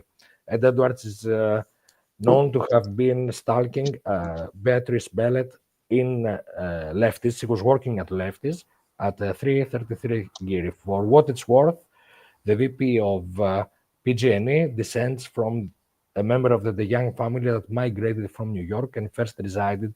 They had their DeYoung residence at 333 Geary. It is interesting to note that the DeYoung made a claim during the murder time frame that there was an individual that harassed businesses and shops, introducing himself, impersonating a PG officer, and asking for permission to check the premises of the businesses by claiming that he comes from PG&E. And he had to release a press statement that there is a con artist going around harassing businesses and shops, for what it's worth. Well, Scully says it doesn't matter how far it goes back, but Scully, you have to know that each time that you jump back a generation with this genealogy, you get a wider and wider umbrella of people. And so if you're looking for, say you want to connect David Faraday to Cecilia Shepard, how many generations do you have to go back until they do belong to the same family line? And you might be surprised how few jumps backwards it takes. I don't really know. But I mean, if you're going back to the 1600s or whatever, then of course you're going to have connections between the victims because you're looking at a gigantic umbrella of people. Yeah. When I mentioned Paul Stein, that's just one example. With Paul Stein, we know almost for sure that cab was hailed randomly, that there was no pre-selected targeting of Paul Stein for the killer to go, okay, I'm going to get in Stein's cab. He hailed a cab at random, and it just happened to be Paul Stein. And that's why, people talk about the coincidences of Stein and Lee Allen having the same birthday. It's like, but it wasn't precise like that. I don't know. It's wild work that this guy's doing, ShakeDogShake is doing, and that he's able to even remember all this stuff between these families, because this is it's incredible. Yeah, he's incredible. Yeah. Really, he's like incredible. Spencer Reed of Criminal Minds. We have here my father, Charles. We say, according to authorized Secret Service source, the Zodiac has finally been traced between Mar-a-Lago, Florida, and Washington, D.C. It was Trump. Looks just like the sketch. It looks just like the Barry S. Voyeur. Yeah, I don't know. I don't know, Daddy. I don't know. Maybe. I have talked with a retired CIA agent not so long time ago, and he was a little bit interested in the Zodiac Killer case, and he thinks that the Zodiac Killer was E. Howard Hunt. So I was surprised. Sorry? Hasn't he been accused of being D.B. Cooper, E. Howard Hunt? Yeah, the same. Okay. Yeah, the same. I have asked him. He told me it was him. It was him in 1971 because, like, his let's say Zodiac stuff, it doesn't work like he wanted to do at the time. He needed money. So money for what? Money to leave the country. Okay, but it's he who had earned his CIA. So if he want to leave, he can't. But no, because he had some issue with Nixon. So it was, yeah. It was weird to talk about E. Howard Earn to be D.B. Cooper and in the same time the Zodiac Killer, but the guy was in the CIA, so I don't know. I don't know. He don't have proof. He don't have provide me any proof about that, but this is what he thinks. So when did you talk to him? It was 2 weeks and a half before New Year. So 1 month ago. Recently. Yeah, recently. Yeah, 1 month ago. And I was, okay, it's your theory, and he was not, let's say, almost certain, but it was in this process that D.B. Cooper and the Zodiac Killer was the same person, and it was E. Howard Hunt. And I was, that's strange that you have E. Howard Hunt there in Valero, Benissa, Napa, San Francisco, committing murder. Yeah, for what? Because, yeah, he's CIA, he's killing people. We know that he's not a good guy. But what was the idea? And he told me, in fact, in the cipher and in the letter, there is stuff who relate the JFK assassination, but it's hiding in the letter and in the cipher for threat the people in the CIA at the time who was against him and the people in the government who was against him, like Nixon. And Nixon was really afraid about E. Howard Hunt. And the Watergate was also something that E. Howard Hunt, Frank Sturgis, and different people was there to suppress the evidence of the implication of DB Cooper being Howard Earned, the Zodiac Killer being Howard Earned, and his involvement in the assassination of John Fitzgerald Kennedy. So it's it's a theory. Why not? But you have to prove that. So it's huge. But it told me, at the time the CIA had destroyed so much material, so much page of information about stuff they don't want to release. So yeah, but I think I'm going to continue to talk with him to know more about his theory. But why not? Like I say, when I have heard the theory of Jake for the first time, it's excellent, because if you not can relate the victim themselves about the crime, all the crime, the full crime, maybe you need to go. Did Jerome talk to a CIA agent a month ago, and then he went off radar for 1 month, and now he's back all of a sudden? Retired. What really happened there, Jerome? Retired agent. Yeah. No, but I'm not afraid to talk with anybody. By the way, you know that retired agents sometimes make the best insiders in terms of information release anyway. So in any case, it's a wealth of information if you can actually talk to a guy who was, like behind the scenes for such a long time. It's a great opportunity to do that. Sure. I have also talked with different people who was in the law enforcement before, who was in the FBI, who was in the mob. They just asked me to don't reveal their real name because it could be a problem, not for me, but for them or for their families. For the FBI, there is no problem with the name. For the CIA, I don't have their real name, so I don't know. But it's always good to have those whistleblower who come from and came and give you some information for stuff you don't think. Because the first idea was to talking with him about to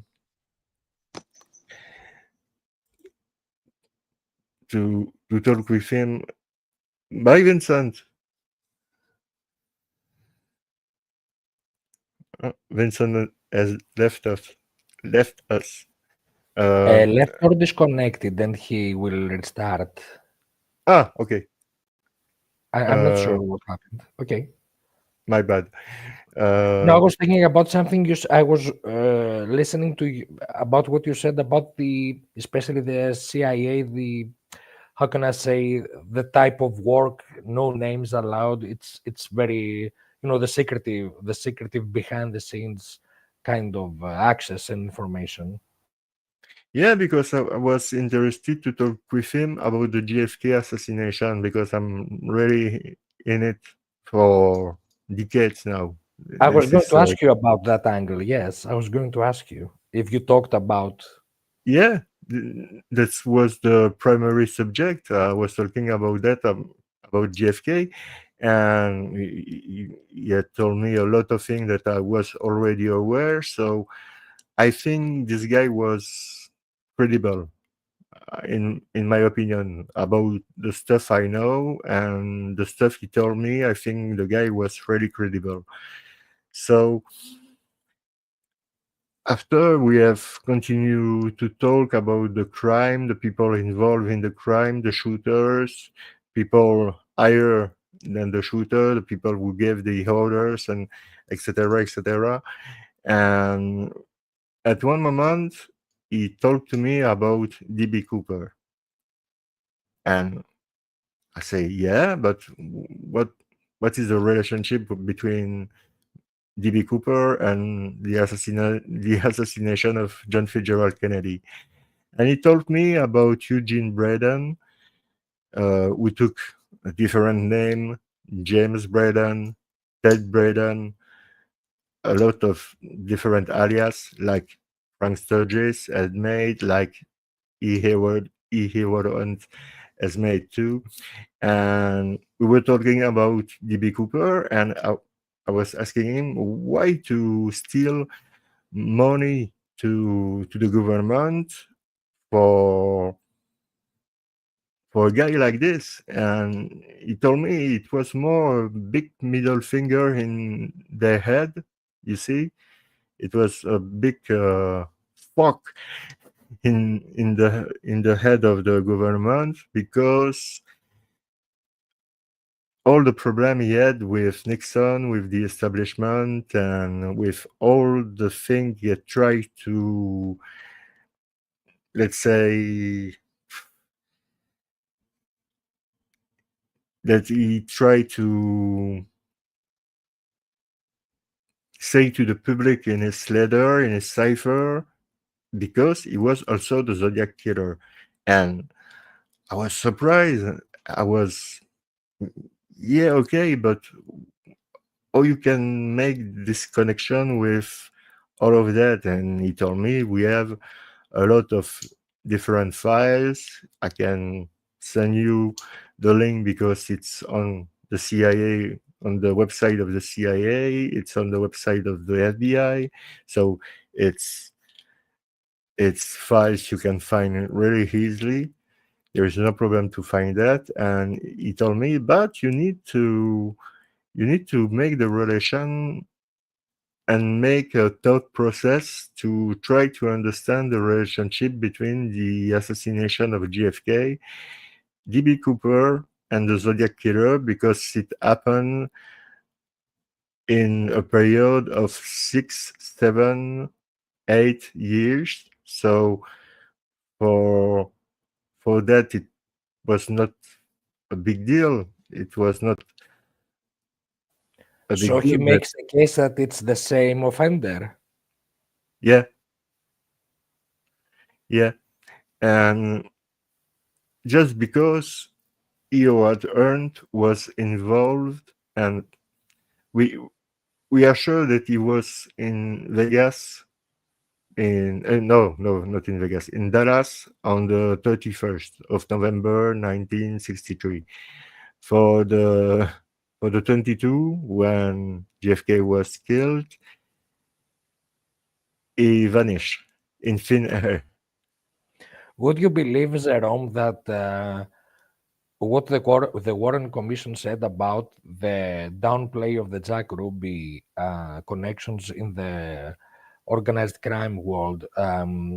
He was painted afterwards as the guy who, okay, he was full of bullshit, he was full of talk, but he never really knew anyone. What is your opinion?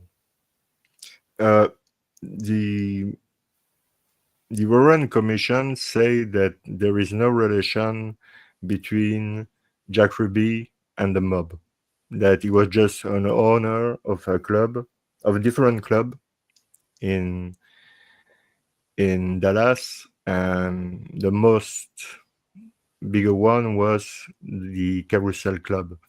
Yeah. And they don't want to make any connection between Oswald and Ruby, or Ruby involved with Giancana, with Mr. Nicoletti, people in the mob at the time.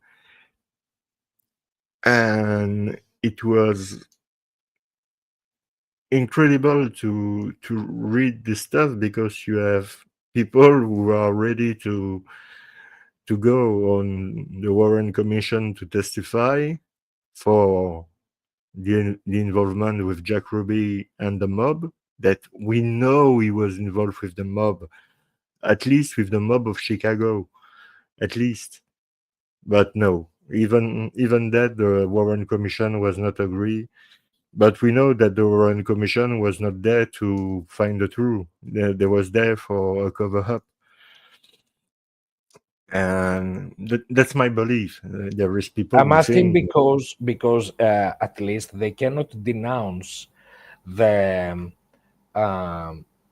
the past of Jack Ruby, at least in Chicago. He was very deeply involved into the horse racing scams of yeah, the 40s, and you see, the four, the 40s horse racing scandal was huge. It involved, among others, Dan Seritella. Dan Seritella was a disgraced politician of Illinois. He was a famed stooge of the Capone gang. yeah, So he was the political representative of these. I'm trying to mind my words. He was accused of being a political representative of these thugs, and he was arrested in 46, among others, for a then recent version, because the horse racing scandal went throughout the 40s in Chicago, in gangland essentially. Now, he was arrested in June of 46 in a scandal that involved Max Schulman.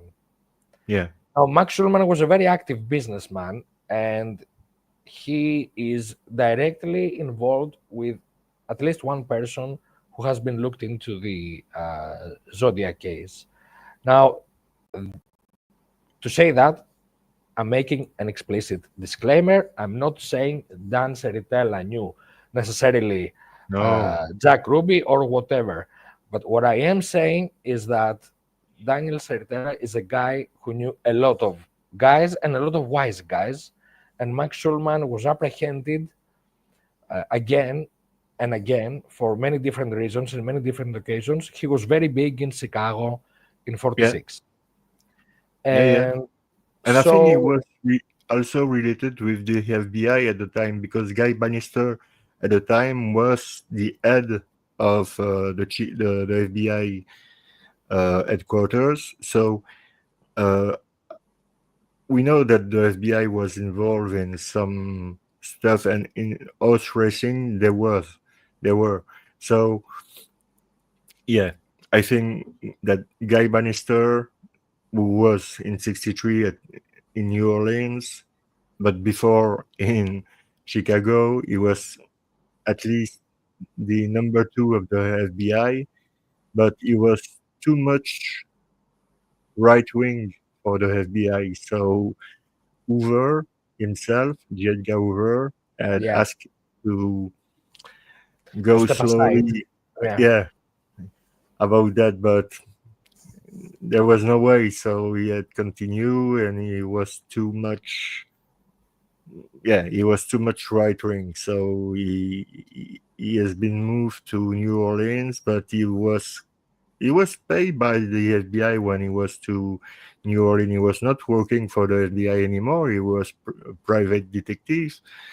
But he was involved with the John Birch Society. He was involved with the Cuban, with the mob, with a lot of really interesting high figure at the time, and it's unbelievable that you read the Warren Commission and you understand that they don't want the truth. They don't want the truth. They just want the, let's say, the just what they want to say about what they want that the public know, and that's enough. That's all. What I would like to say about this is that since we were discussing a bit before about the statistical possibilities or impossibilities, if you want. Wait, just 1 second. I want to answer to this. I'm subscribed to this channel because you are just like the rest, blocking people because someone else told you to. Who I've blocked? I block anyone. This is Mr. Drew Bison who have blocked me some weeks ago. I'm sorry, but I don't block anyone. I didn't block anyone. I don't know who you are talking about. About you? Brisk? It's the first time I saw you in the channel. But yeah, if you want to say to people to unsubscribe to the channel, yeah, it's up to them. No one is blocked from this channel or from any group I am. But if you are here just to say to people to unsubscribe to the channel, it's upon them. If they like the format, they will stay. If they don't like, they will unsubscribe or don't watch it again.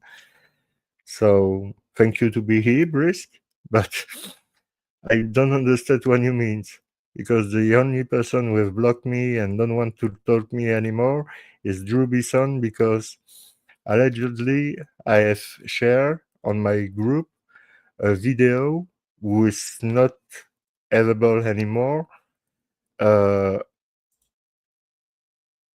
Yeah, I've shared on my group a video who is not available anymore by Tom Vogt, who allegedly had say some bad stuff about the book of Drew Bison, and citing in the Zodiac Killer, an excellent book. I repeat it because it's true. It's an excellent book, and I've learned that I've shared this video who was surprised from YouTube. So yeah, me, I have never subscribed to Tom Voigt's channel. It's not because I have something against him. I have nothing against him, but I'm not a subscriber to Tom's channel.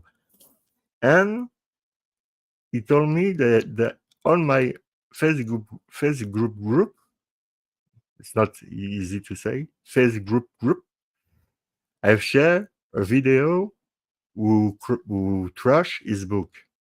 Okay, it could happen because I share a lot of things and I cannot see everything I watch. It could happen. But in this case, I have made my research. It was never on my group. I don't have find it. I don't have find the post that I have supposedly shared. And even if I have shared this video, the video of Tom was suppressed. So I don't see the problem. But if Drew thinks that I'm the enemy, that I'm a bad guy, that I'm not his friend anymore because my behavior is again against him, he is wrong, but it's up to him. It's just up to him. I cannot do anything. I have made a video to ask him to just answer to me what was going on, because I see that I tried to contact him to know what was going on, and I was blocked from everywhere. So what to do? I made this video who is on this channel. I'm asking him, what's going on, Drew? Why are you blocking me? What I've done? I remember the video that you did, yes. And you were actually very emotional there. Yeah, because I was sad. We are friends for 5 years, and just like that, just bam, like that, in 1 second, you are the enemy, and you have no explanation. This is just hearsay. And when you ask to prove what to say, he didn't answer. After that, he had made a video that he had surprised. Um, he had made a video. He was, in my opinion, he was drunk, and he surprised this video from his channel. And after that, I mean, I don't know. He was not really really easy with me in his video. He was talking about me in a bad way, and I never done anything against him. And I continue to say, citing in the Zodiac Killer by Drew Bison, it's a great book. It's an excellent book. What can I do more to prove that I never say anything wrong against you, Drew? No, I don't think you need to do anything else. No, It's not my place to say anything about this situation. But I think but that you're right. at the end of the day, we have very little time. The clock is ticking. We have very little time for our lives. From a certain point on, we make the case about ourselves. Yeah. Those who can agree or understand, they agree and understand. Those who do not want, they move on with their lives and everyone is happy. I mean, we don't have to be all together, one big hug and sing Kumbaya. I mean, what I'm saying is that it's very nice if we are all polite to each other, but if there is someone who feels misunderstood or whatever, okay, life goes on. I mean, after you Yeah. make the effort, you made an emotional effort, but after that, things have to go on. And what we are discussing here is very important to sacrifice it, for these kind of arguments and stuff and stuff and stuff. And it's not like we, how can I say? It's not like we have so much time to dedicate. We are here because we are trying to make a building of an argument, the building of a case. And if that can be part of a factuality, if that can be part of objective research, then so much the better. Now, there's something that I would like to say about the previous issues that we discussed earlier. Research is not, unfortunately, does not work like a Hollywood movie, where you No. have the flash of genius, kaboom, and then the big breakthrough, the plot twist, the change in the script, and then suddenly everything comes together and you No, are it ready, doesn't work like this. No. you run out in the rain. Of course, it's a rain because you have to catch the bad guy now before he does the next move because you figured it all out. Research, even if it is science, engineering, technology, humanitarian studies, or even worse, true crime, and even worse, because this is not just true crime, this is the worst of the unsolved true crime cases by someone who made a mockery every time he wrote a letter. So, research does not fall under the methodology of pop sensationalism, Hollywood style. Oh, I have this big idea. We were talking about a certain theory earlier on. There have been many great ideas, many wild ideas, many interesting ideas about the case. Um, if the if what we want to do is to make a case for the best idea possible, then we can might as well shut down the channel now and go to our homes, because after so many years, one of these ideas must certainly be the greatest. So it's not about science fiction here. No. Okay, and when we dedicate time to look into each and every piece of address, piece of employment, piece of family, piece of documentation, it's because you have to build a hypothesis, and every little or big step that you have to take has to be validated.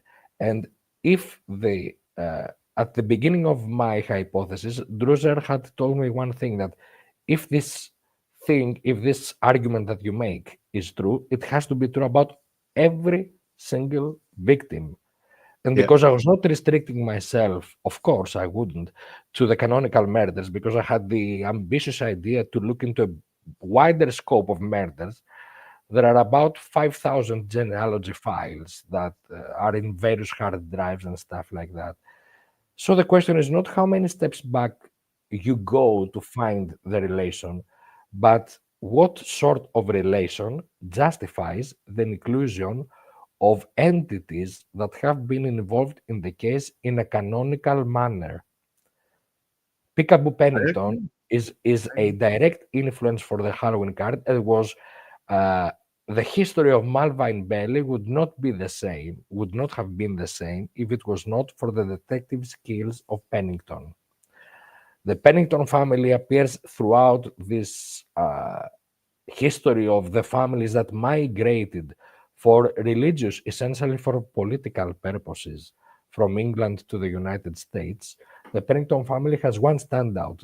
They gave allegiance to King Henry VI. Shakespeare, William Baldwin wrote about King Henry VI. So it's not like a sub-note in someone's historical fantasy. The Pennington family appears in the north of England for that historical incident. And then you have a guy who shoots people dead and harasses Malvern Bailey while proclaiming slaves in the afterlife, necromantical, occult rantings, and hieroglyphics for ciphers. And he quotes the Mikado. So, am I to assume that maybe this guy has an interest in English history? I have behind me the backdrop of the Jones letter I shared with you the previous time, the book of the Royal Geographical Society that actually has the word Hours. And someone in the chat said, well, it's been in other books as well. Yes, but I'm not making a case about how many times the word Hours was mentioned, but what is the context that this mention can be tied to the canonical nature of the case that involves mining symbols, as Souza has pointed out in her analysis of the cipher symbols, and also the extent to which the topography, geographical, and other aspects of land exploration and estate fall into the case. How do we know that? Because of Mount Diablo. Mount Diablo is the US government appointed meridian for the state of California and Nevada. Actually, California has three meridians, has one for Southern California, one for Central and North California, which is Mount Diablo,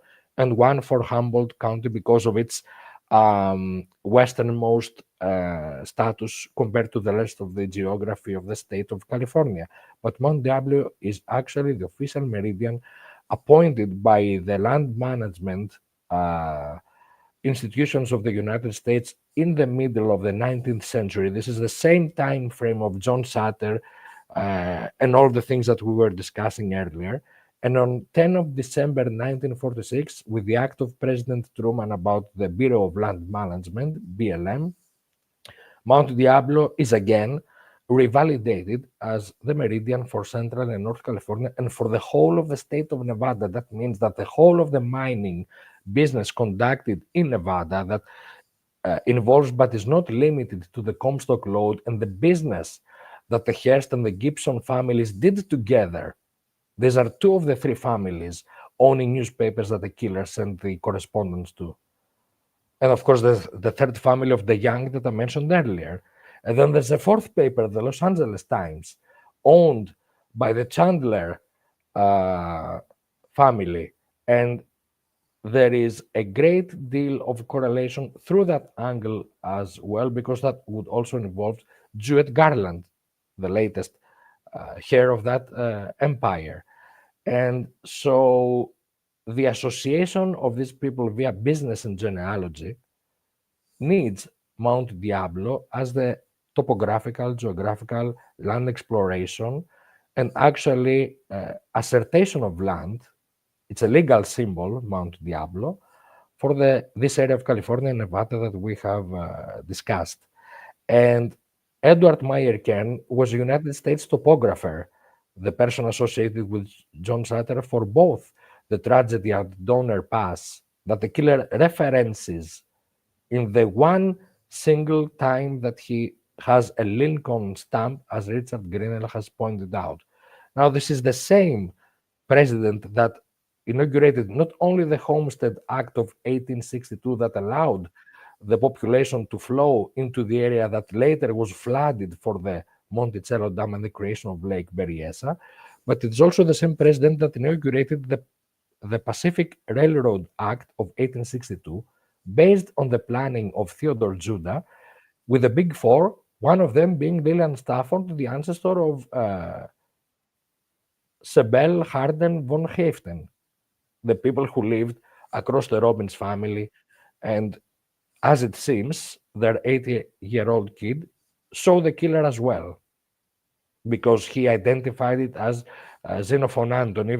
We don't know the circumstances under which this identification took place, because it's in the FBI report files that Dion was so kind to clear up for all of us.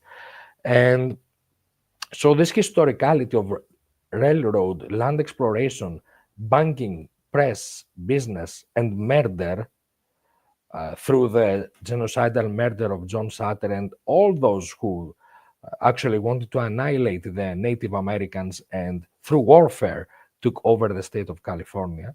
So this is not something that one can say it's not linked to the place. Vallejo and Benicia were temporary brief state capitals. So this is all part and parcel of the background.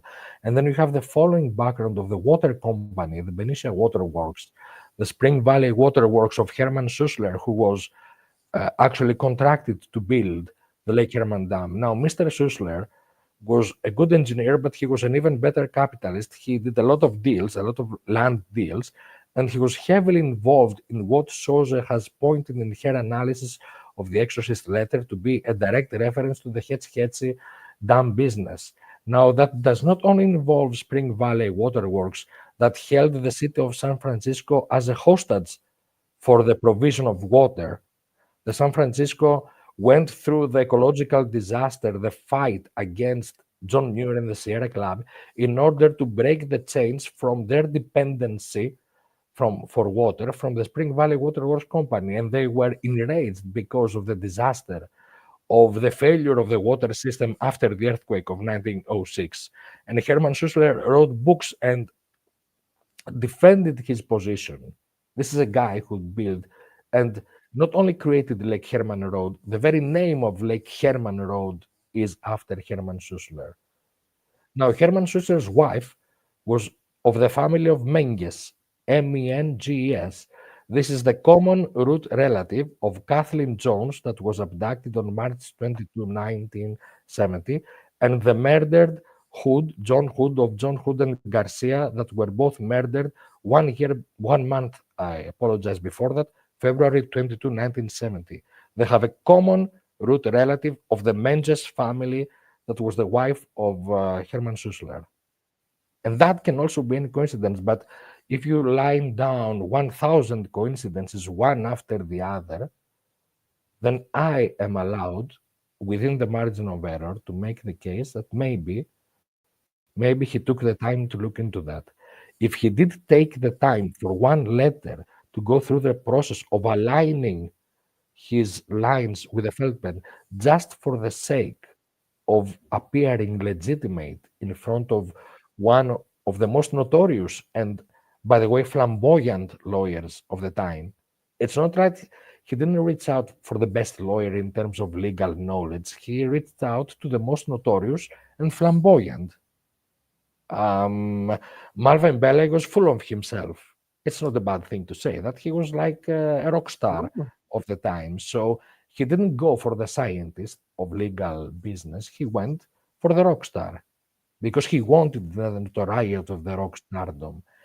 And so the appreciation of genealogical connections within the framework of validating canonical references, like the Pennington family, for example, is not a case of trying to make a general comment on genealogy and No, ancestry. no. It's a case of using the different layers of business and development and history, bloody history of California, and use the genealogical layers that I discussed the previous time, so that one pillar mirrors the other.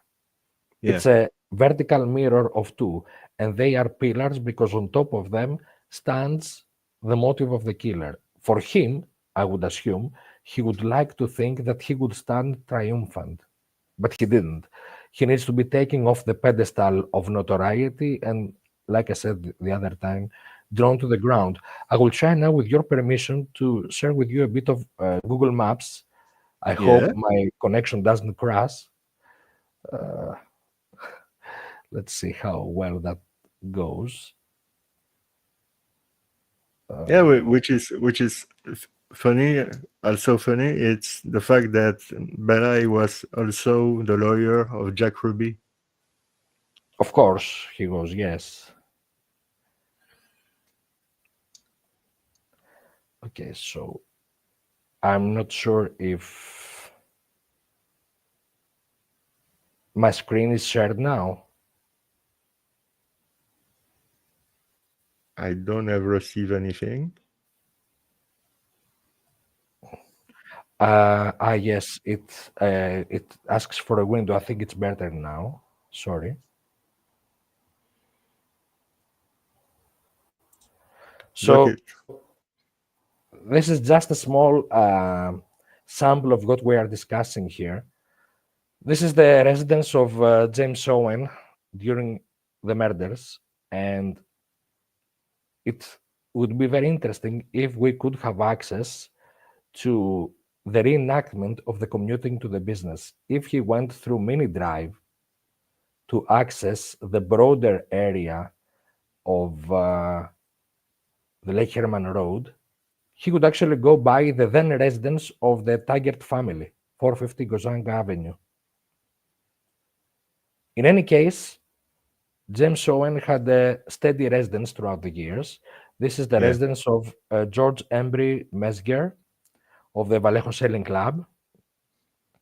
And this is the area of Joseph Young and Leona Young. Now, they were teachers. Leona Young taught at Dan Mini Elementary, and Dan Mini is down here in this spot. You can see the Rolin and Mini, the Lorenzo Drive. These are all members of the Mini family. Leona Young was also a senior member of the Boy Scout Council. This is the Donald Lee Pennington residence as per 1969-60 directory, electrician installer for Western Electric. This is the later 1970 residence of Gerald Taggart and wife Barbara. Now, Barbara is shown to be associated with the Dan Mini Elementary School, same as the wife of Walter Krams, that was also part of the Vallejo Sailing Club. And here we have Ed and John Lane, also part of the Vallejo Sailing Club, next door neighbors to Lorraine Mini, actually a cousin of Rolene Mini that gave her name to these two streets. And here you have the Donner Pass Road, of all places, a road dedicated to the tragedy that the killer referenced, as Richard Grinnell has shown with the Lincoln stamp. Now, this is a very small area of the overall area of Vallejo if you zoom out, and it's very interesting to see that Lake Chabot is where the Vallejo Sailing Club held their events by the Dan Foley Park. This is where the second municipal golf course was. And of course, here also you have the residence of the Faraday family. This is the residence of Claude Krams, of Danish background. And of course, the Kaiser Medical Center also played into the case. It is very interesting to note, I will not tire you with all the other information. It is very interesting to see that the Hickborn Street plays into this story as well. Here is the residence of the Sepehr family. He was the major executive engineer of PG&E. He resided at the same address where during First World War, John Eduard Ken, a descendant, a relative of Eduard Meyer Ken, resided. His wife was murdered February 14, 1948. These are residences of a German-affiliated family, also of interest into the case. Now, it is very interesting to see that the service station where the killer made the phone call belonged to an antagonist company of Humble, Union Oil Company, or Unocal, Union Oil Company of California. They had a very big refinery across the canal, and of course it is very interesting to note that later on this company ceased to exist. Now this is a refinery which at its present situation is being run. If you give me 1 minute, I can share the screen for you. Take your time, my friend. Take your time. We have all the time we need, we want. So the name of the route is still the Union Oil Company Empire. This antagonist company had a service station, as did Humble as well, before the construction of the refinery. Now, this was run by James M. Sylvia, who was also of Portuguese descent, and more specifically descending again himself from the Azore Islands. Now, the second Sylvia residing in Vallejo at the time of the murder was Elias Sylvia, also of Portuguese Azore Island descent, who was a truck driver for Humble Oil. Through research, I found out that he was a member of the Teamsters. This led me to the understanding that the Teamsters Union ran the trucks for the Humble Oil construction refinery. This is also of interest because at the time the Teamsters were a very important factor in labor politics, in US politics, and also in organized crime politics, unfortunately, as well, since the union was penetrated by organized crime. So through this, I was able to identify that the Teamsters Union would decide about truck moving of materials for the Humble Oil refinery factory. Now, you will remember that as Gorilla has made the case, Borges was not only accused of drug possession, he was accused of stolen equipment that relates to construction that had to do with the Humble Oil refinery. So it's very weird how on the night of the murder, you suddenly have the police going for a drug bust. Were they tipped? Was it a diversion to move law enforcement away from the impending murder? It looks very convenient to have law enforcement in one direction at the cottage of the area of the cottage. If I understand correctly, and I am sorry if I make a mistake, this was the area of the cottage at the time where the present recreation area exists by Lake Herman. But geography aside, it is a fact that there was a diversion. If you consider the murder to be the epicenter of December 20, then the drug bust, it's very, I don't know how many drug busts were and how many times a drug bust would coincide with a murder in that area. It must be unique. Yeah, in my opinion, it can be again, you can divert attention from the deliberate designation to coincidence and then say it's a coincidence. Yes, it can be a coincidence. What I make the case is that maybe someone wanted that to happen because it would divert the attention of police away from something that was going to happen. Yeah, and you're right. It could be a coincidence, but when you have one coincidence plus one coincidence plus one coincidence plus one coincidence, and goes, it makes you. From my angle, I want to say if this is a deliberate design, let me see if I can find more information that would accumulate to the aspect of deliberate construct. If that Yeah, collapses, then everything collapses, because if my hypothesis collapses, it's not about just the drug bust or this or that angle of the business and family. Everything will collapse. And then I will be the first person to come out and say, I was wrong. My hypothesis was mistaken. They were all random victims. I rest my case. It's not about being persistent to something no, that has been proven to be a non-factual. Now, concerning the Union Oil refinery, it was at Rodeo. It was right across the canal. Actually, there was a big distribution of workers for Union, because, by the way, Union Oil Company of California had the oldest refinery in the state of California. It was 1896 or 1897.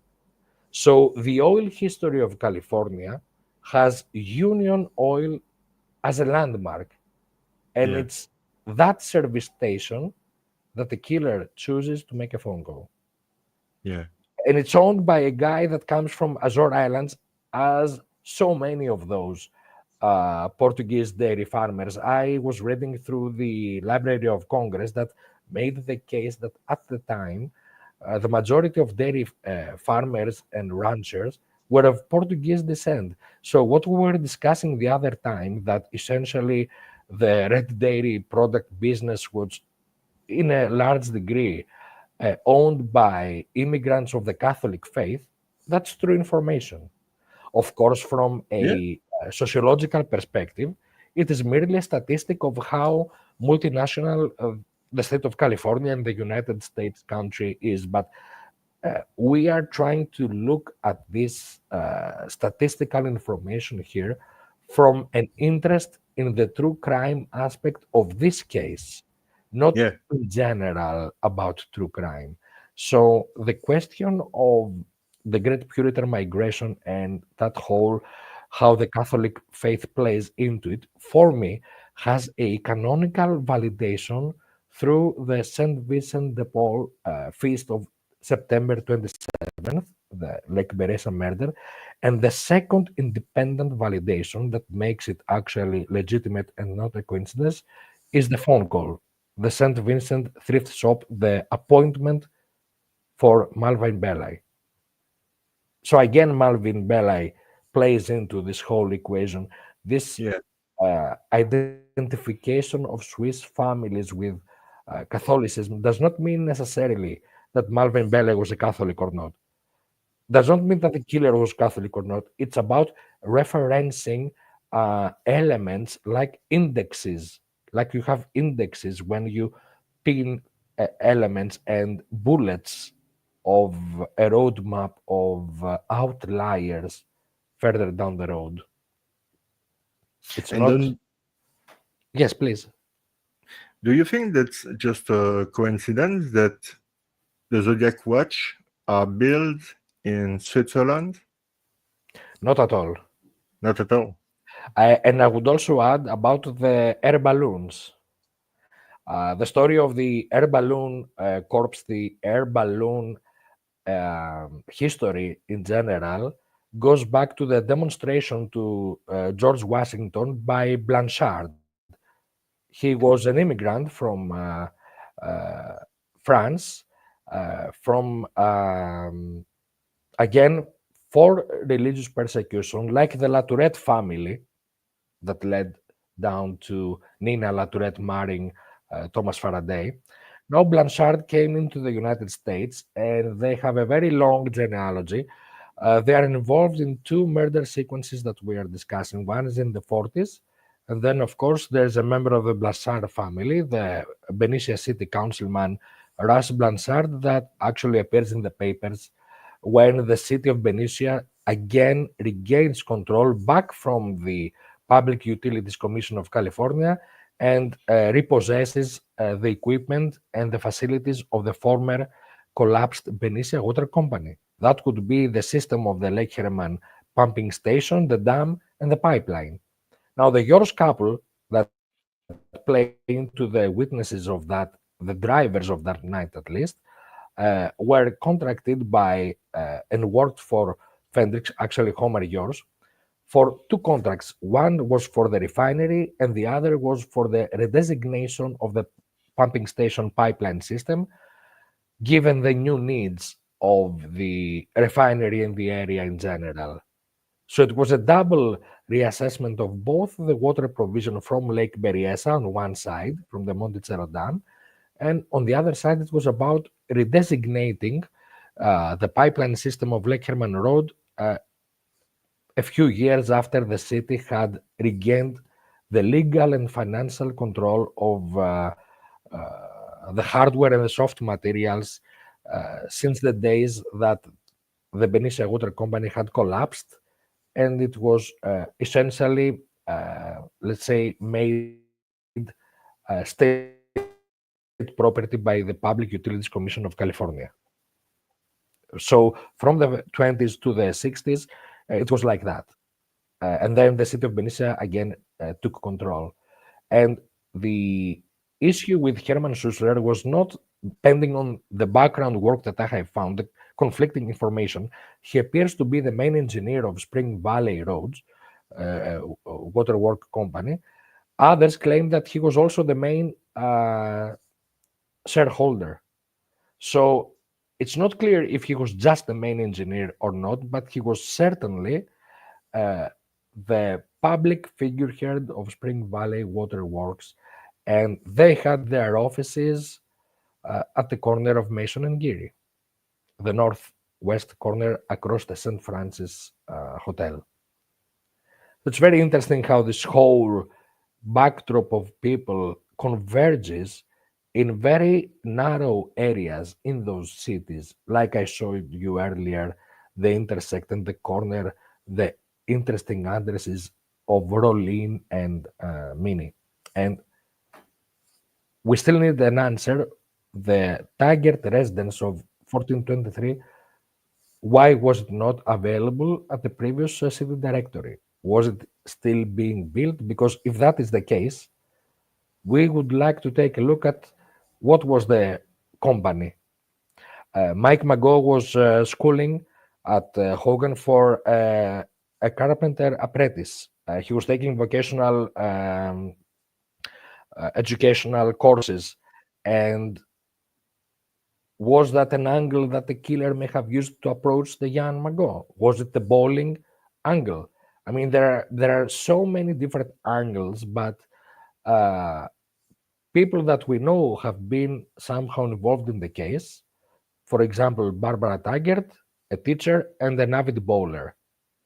Her husband working at Mare Island. So you have these references for people that you know were actually involved and harassed by the killer. Her son David was into baseball and the Boy Scouts. Again, references. And this is how I am continuing with my work. It's not like I spend my days looking for who was the Baron of Yorkshire in 1213. Of course, there's that angle also, but there's also the practical angle, because if he was a predator and he didn't want to get identified, he would have to go through public information and use the very means that he wanted to see himself on, the newspapers. This is to our benefit. Maybe more than any other true crime case, this is to our benefit because he was a sucker for the press. He had this very weird relationship with the essence of newspaper coverage. If he wanted that for himself, maybe he used that for his victims. The information I give to you about the Cram's family, the Taggart and the Faradays, the actual link, is a mixture of city directories and newspapers. this is public information. You Yeah, don't yeah. even have to pay off a city record librarian or something. You just have to go to the local press. You just have to be a subscriber and get yourself a city directory. And if you pose as a door-to-door salesman, then you can actually knock on doors, meet the people themselves in person, and many doors will open for you, residential and business doors, if you pose or if you are actually employed as a salesman.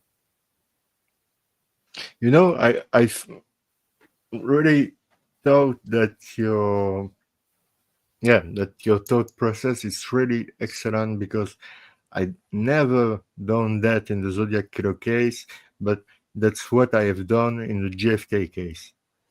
Try to relate stuff that people was not really looking for, and I was trying to making dots where people was not looking, and I find it's really fascinating, and it's the first time that we took this approach for this case, to go back in time and trying to see if there is more than just a random killer. No, there is something else. Maybe it's maybe not the truth, but I think it's really a good angle, and a good approach to see this case and to work on this case, because you are on. I think you are on something. Really, really.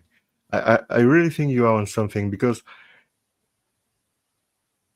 with everything you have already explained, I really don't think it could be just coincidence. It For me, It was, it's dear Jerome, for me, it was a test, the sailing club, because it was like, uh, let's say 12 people, 12 names from the newspaper articles.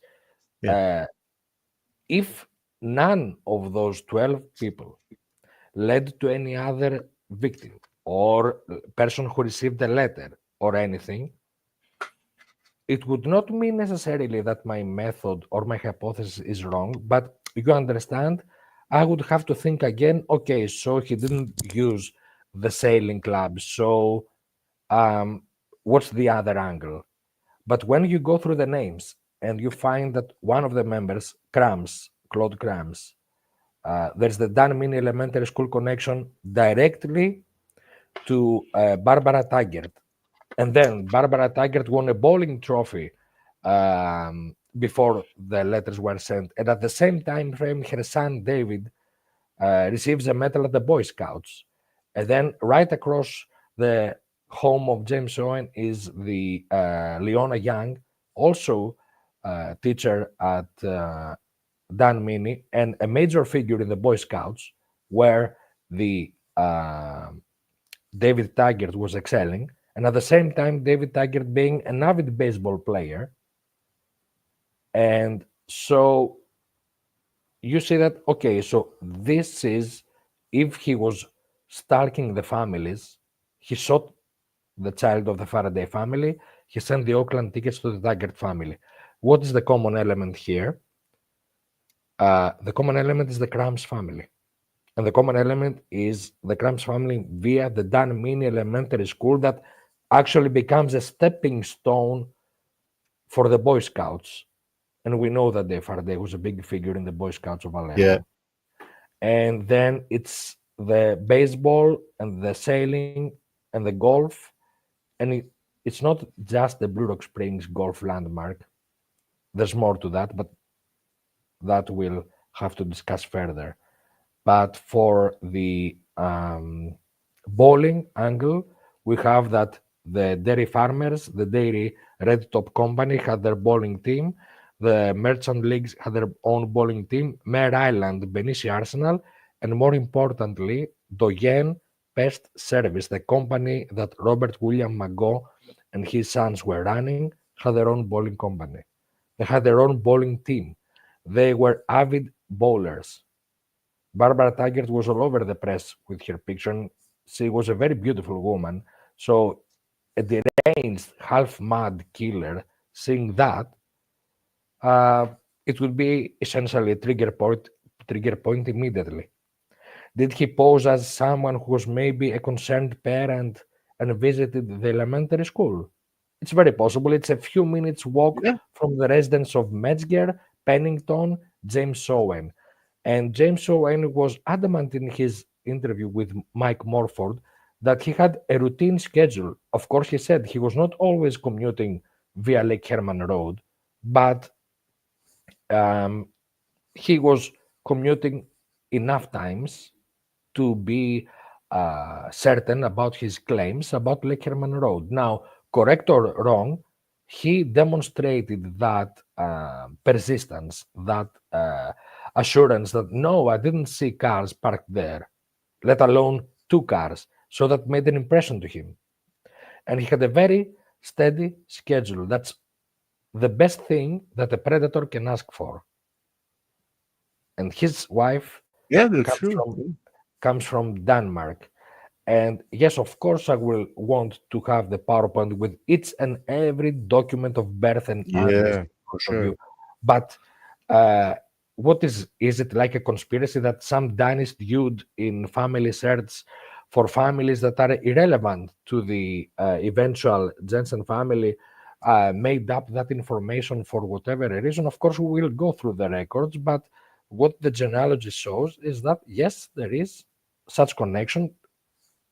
To this day, I make the claim that this connection seems to be valid, and unless proven otherwise, there is a connection of genealogy as well as family from both the American and the Danish angle of the own family.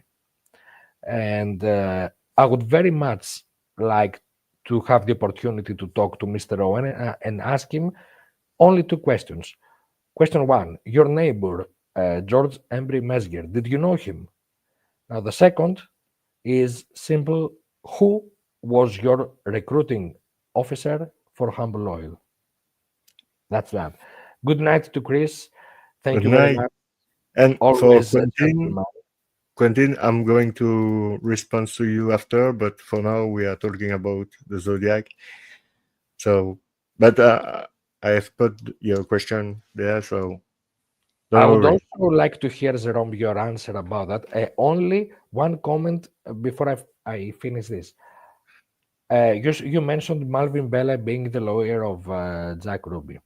Now, if what that retired agent suggested to you is true and everything comes together, and of course, we know for a fact that the aunt of Betty Lou Jensen was at the time of the murder married to David Morse Hinks of Detroit fame. His family were very big lawyers from the northern of Michigan, the mining background of northern Michigan. Two other members are connected to that area. Her niece by marriage, the niece of David Morse Hinks, daughter of Richard Hinks, married the son of William Colby, who was then ambassador of President Nixon to Saigon and later on became DCI. So I wonder if a predatory killer would have awareness of this information. And let's just say, for the sake of argument, that what that retired agent told you is true, and all of this is actually connected together. What aside from the thunderous wider implications, how would that explain the harassment of Malvin Belli? It would have a whole new different perspective. Yeah, absolutely. Yeah, but yeah, I can answer to Quentin for sure. But yeah, you're right, because it depends the way you look at the case and the background you have in this kind of situation. And yeah, I'm going to try to answer. So it's your opinion that Oswald acted alone, maybe with backing from Cuba, but he definitely was shooter, lone gunman. It's your opinion, okay? I have worked for 30 years now on this case, and I can tell you that Oswald had never shoot with this gun, the Mannlicher Carcano, and never shoot with his handgun, and he didn't kill Tippit, he didn't kill President John Fitzgerald Kennedy. He was part of, it's hard to explain like this, but there were, for this day in Dallas, because there were also a plot in Chicago, but an informant named Lee had called the FBI multiple times to say that it will be a plot to kill the president. So the president and the Secret Service had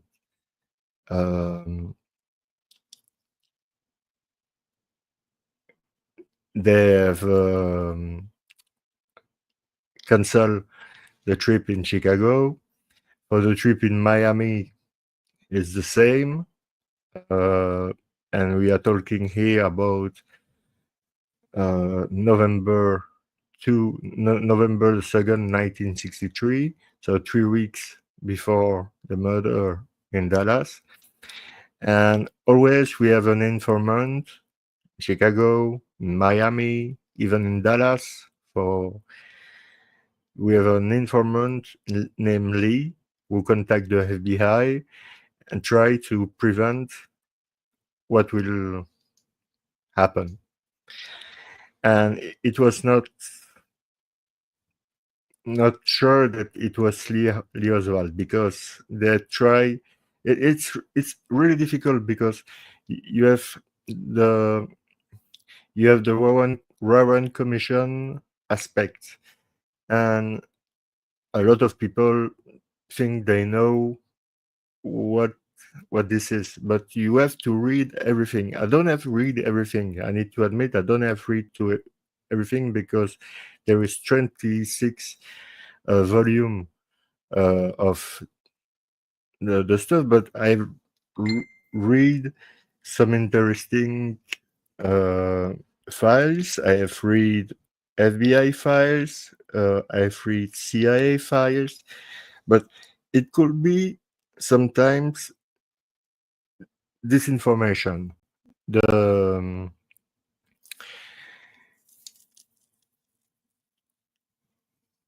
Yeah, continue. I'm going to save JFK info for the JFK podcast. Jerome, how many Yeah. times have you thought that this whole volume of information could be bureaucracy diversion?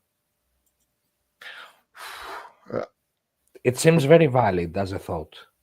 Yeah, all the time, because I'm really suspicious with the CIA. You know, with the CIA, the FBI, the government. Sometimes you have files, redacted files, unredacted files. We have the same page number, and you understand that the redacted files was redacted for a good reason, and when they are unredacted, you made any discover. You don't make any discover. So you ask yourself, why they have done that? There is no information. There is no valid information in that. So why to do that? So yeah, with the CIA, which is difficult, it's to find which is true and which is not. Unlike they have million and million of files about JFK, the assassination of JFK. This is the work of one life, and even with one life, I think you don't You don't have you don't you can solve that in one life. I think. Uh, in my opinion, uh, just to answer about Oswald, because I know there is a lot of people who focus on Oswald. But why people focus on Oswald? Because for years and years and years, he was credited to be the killer of John Fitzgerald Kennedy. So it's normal that people want to know more about his background, who he was, what he have done, and everything. I can understand that. But when you make a deep dive in the story of Lee Oswald and his involvement in the plot against Kennedy is really a little stuff. Really, a little stuff. He had never shoot. There is never a shooter on the sixth floor of the Texas book. Never. There were five team of 3 people, so 15 people on Daily Plaza this day, plus 2 or 3 coordinator in the crowd. And this is not a theory. This is something I'm studying really seriously for years now. Years and years. And so Oswald was part of not the plot himself.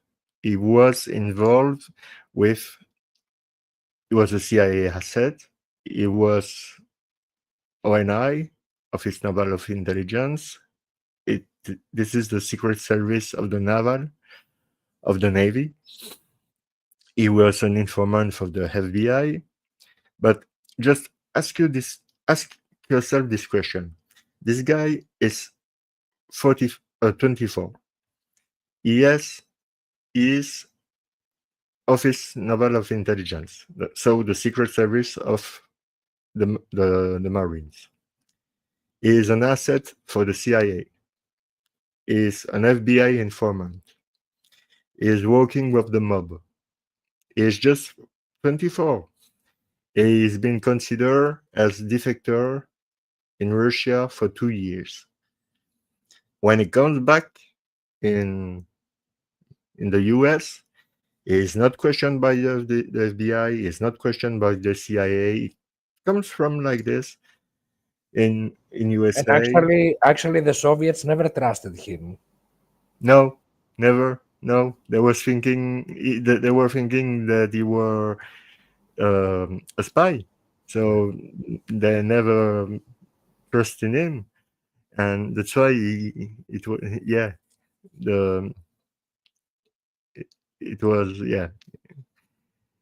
The true story of JFK will not be solved. The country is not ready for the true story. But the thing is that you have a lot of factors. You have the Payne family. You have Ruth Payne, his sister, who worked for the CIA, his husband,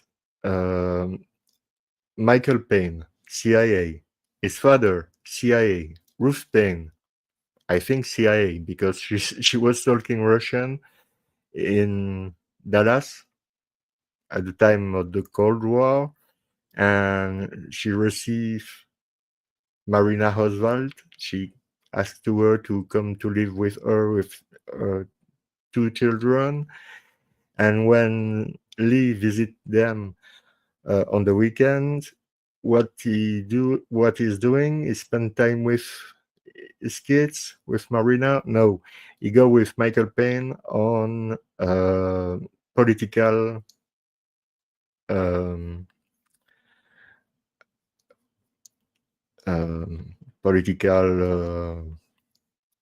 oh my god, what is the name for that?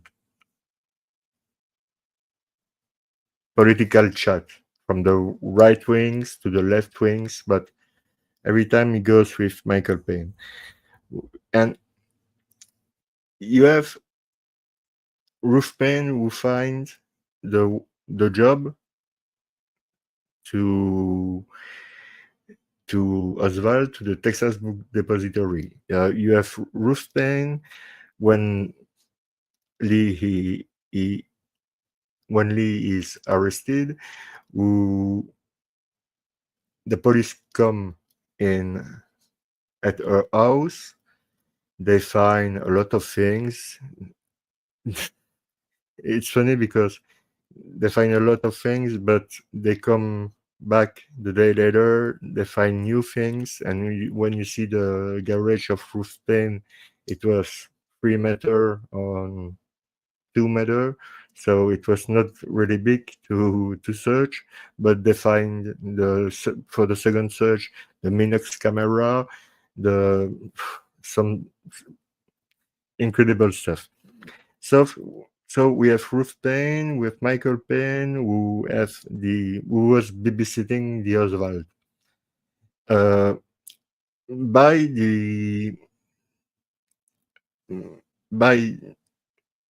the no, not by with the help of George de Mohrenschildt. George de Mohrenschildt was a successful man, right-wing, really right-wing, working for the CIA. It's been proven in 1977 that he was working for the CIA. And it's him who, in a party where he was and where Ruth Payne was with his husband, then they met Lee and Marina, and that's how they met each other. So it's a problem because we have this guy Oswald who spent 2 years and who is a Marine who defect for the Russia, who comes back like this. No interrogation by the FBI, no problem with the CIA, no problem with the Secret Service, no interrogated by the police, nothing. He find easily a new job to the Chagall Payne. It was a company who were working on military card, military map. And after that, he goes to work at the Texas School Book Depository, and he was 3 months prior in New Orleans, thinking to the people that he was on the side of Castro with his it was not a society, it was just a little club and of Cuba. And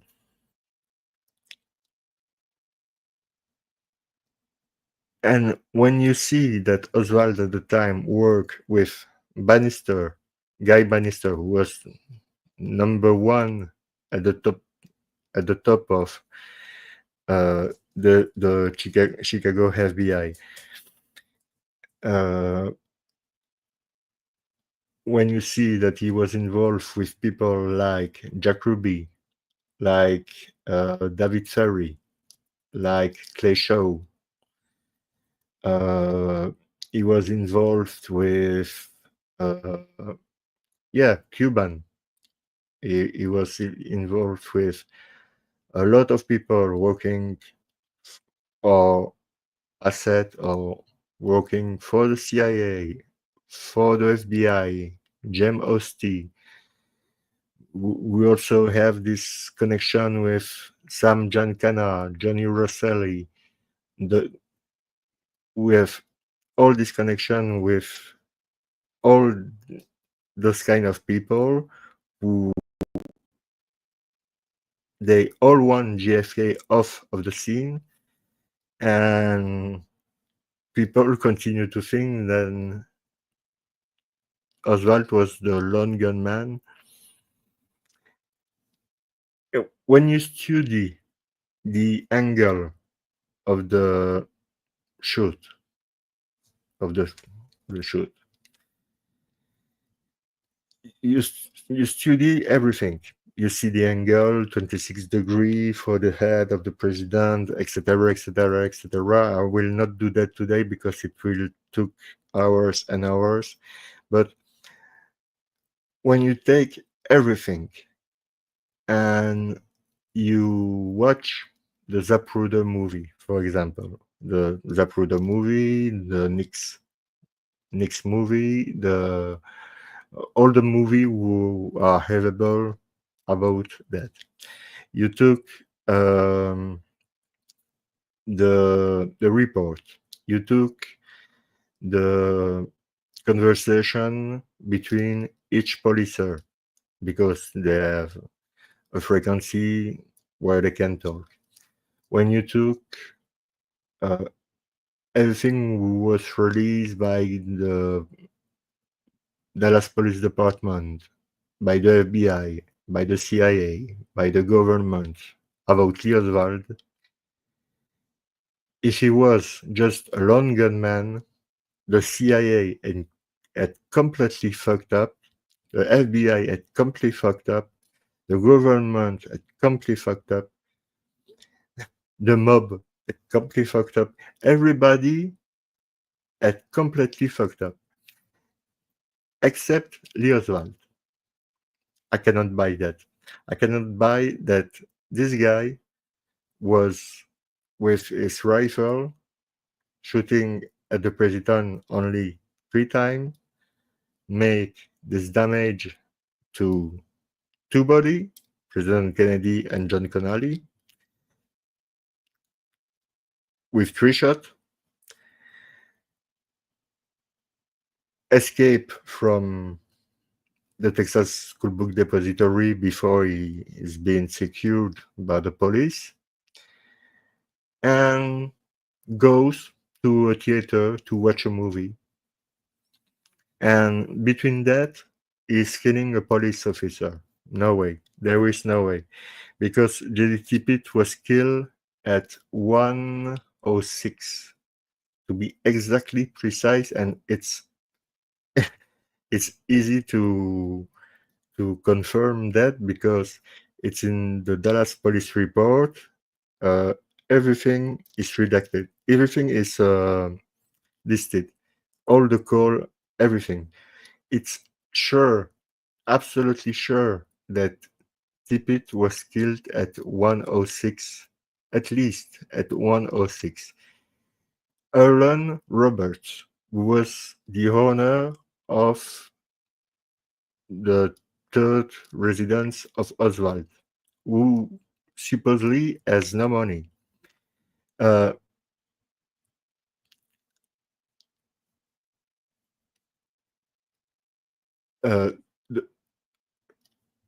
Claim that Oswald leave his room at 1:02. So you have a big problem because you have just 4 or 5 minutes maximum to move Oswald from his residence to the Tippit shooting. And it's impossible, even with a car. It's impossible. Impossible. So, yeah, there is too much. Too much. So, Quentin, I hope I have answered to your question, but, you know, I have already say and I have already programmed a show about JFK, and I still wonder where I need to start because it's so huge that starting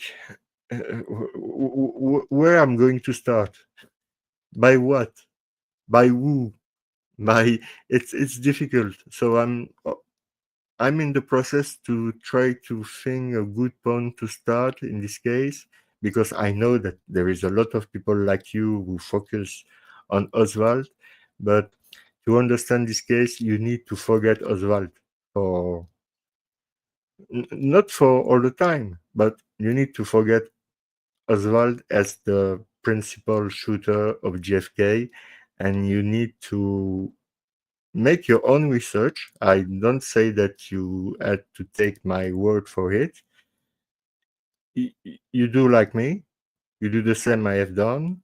You made your own research with what I'm saying, and you will see that I don't say BS. It's not BS what I say. It's a lot of research, a lot of research, and like I'm really interested by this subject for years now. I'm in contact with, yes, sometimes people who were working with the CIA, not at the time, after they are retired. They can talk about subjects they allowed to talk. There is other subject they are not allowed to talk. Can I believe them? Maybe, maybe not. It's always the case that when you work on a case like this involving the CIA or the NSA or the ONI or yeah, uh, you cannot trust everything you read. You cannot trust everything you heard, you read, or you need to be to be how can I say that?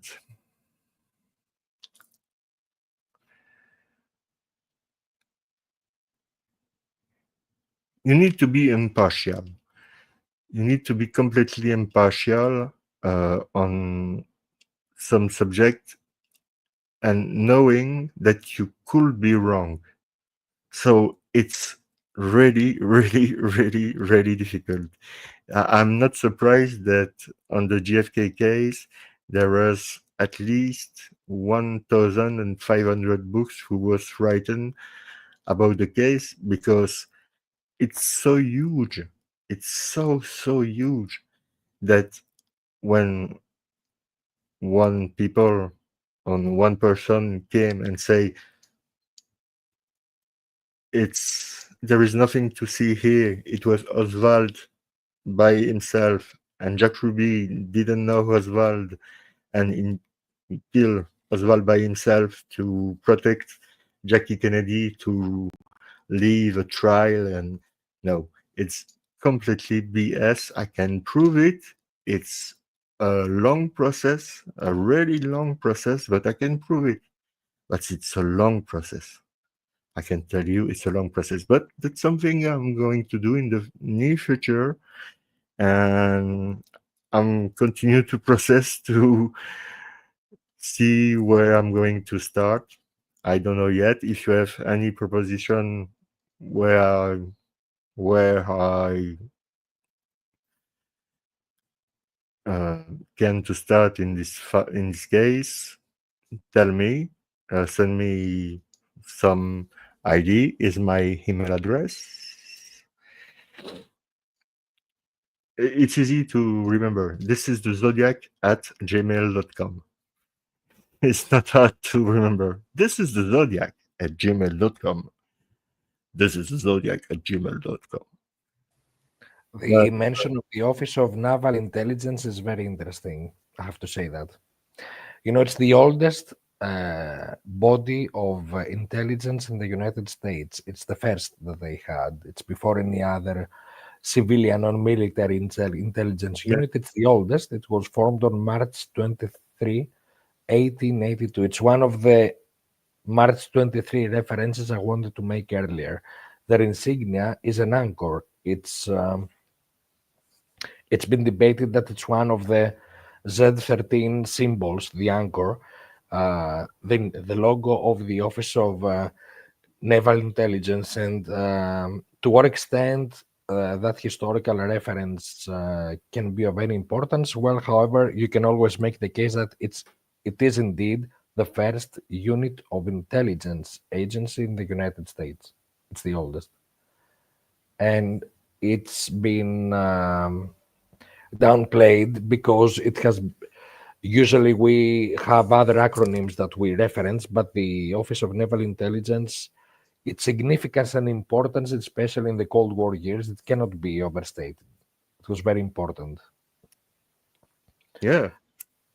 I think we will be all looking forward to that show when it begins, and you see we will see what your many years of research offer to us, and it's a very interesting case, and I think it will be a great show. It's difficult. It's I it's a tell big you that. project. Yeah, it's a big project. Yeah, it's a big one because there is so much to say and so much to show to the public, because you can say a lot of stuff and never provide any document. But no, I want to provide document when I'm talking about that, but it took time because there is million of documents. I can So understand. Trust me, I can understand. I mean, for this case, you see how much time I'm yeah, taking for 15, 20 slides of segments of information that we are discussing. If there's one person that can understand that, trust me, it's me. I And know, I know. I know how it is. And it goes back to what we said earlier, that research is not about sensationalism and trying to make an impression. It's about putting No, brick upon brick upon brick upon paper upon document. It's very hard. Um, yeah, I, it is. I I will certainly be looking forward to that, dear Jerome. And with your permission, because it's 1:12 a.m. here now, uh, Yeah, no I problem. I think I will be the good night. If I have 1 minute, I would simply love, for the purpose of what we are discussing here, and to be totally able to make an example of what we are discussing. Well, this is the evidence from the city directory about the wife, Norma Vallis. She was of Italian descent, being a school teacher, and the school was Dan Mini Elementary School. This is the first sample, and you might ask, okay, but how about Barbara Taggart? And that would lead me to this. The son of Claude and Norma Crumbs, Kevin Crumbs, being in baseball together with the son of the Taggarts. And one might say, but okay, but even that might not prove anything. By the way, the red top team involves another non-canonical victim. And then you have the reference, the next reference, about the wife, Mrs. Gerald Taggart. It's Barbara Taggart being involved in the Parent-Teacher Association of Dan Mini Elementary School. It is beyond any other doubt that the Crumbs and the Faraday family knew each other from the sailing club. It is beyond doubt that the Crumbs and the Taggart family knew each other from the Dan Mini Elementary and possibly from the baseball uh, Children League. And David Taggart, as well as David Faraday, were together in the Boy Scouts that involved another school teacher, Leona Young, as a senior member of the Boy Scout. And of course, there is always also the bowling angle for Barbara Taggart herself. I will take that last opportunity. This is one of her photos. She's right in the middle, holding the trophy. This is a few months before the killer sends the tickets. And if you remember the police report, it was actually Barbara Taggart that made the complaint to law enforcement about the sending of the tickets. And Yeah. so This is the end of the road for me tonight. I want to thank you once again for the hospitality and for the great platform here. I was honored and privileged to be again on this episode and to ignite with you the new season, the 2025 season for Mysteries with Monsieur Belgique. Je suis très contente d'être ici avec vous. I think that come next Monday, we will continue with even more information and with the other guests, with our audience here. I want to thank everyone for listening to me, and of course, all the great stuff that you had to say, Jerome. I'm very looking forward for JFK. It's I have some questions that at some point I would like to ask to you, especially about New Orleans. I'm very interested in 1960, 1961 New Orleans for many good reasons. I was very intrigued that you mentioned it. And we will be together here, of course, next Monday under your gentle and fabulous hospitality to continue our discussions. Thank you, my friend. Thank you to Thank you everyone very in the much. audience. Bonne nuit, merci beaucoup. Good night, everyone. Thank you all. Take care. Dear Bonne Jerome, nuit. have a great week, Take my friend. care. Stay strong. Cheers. Cheers.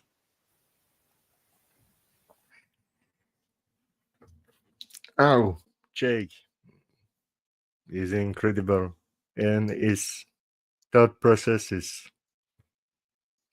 absolutely great. So yeah, don't worry about JFK and all this stuff.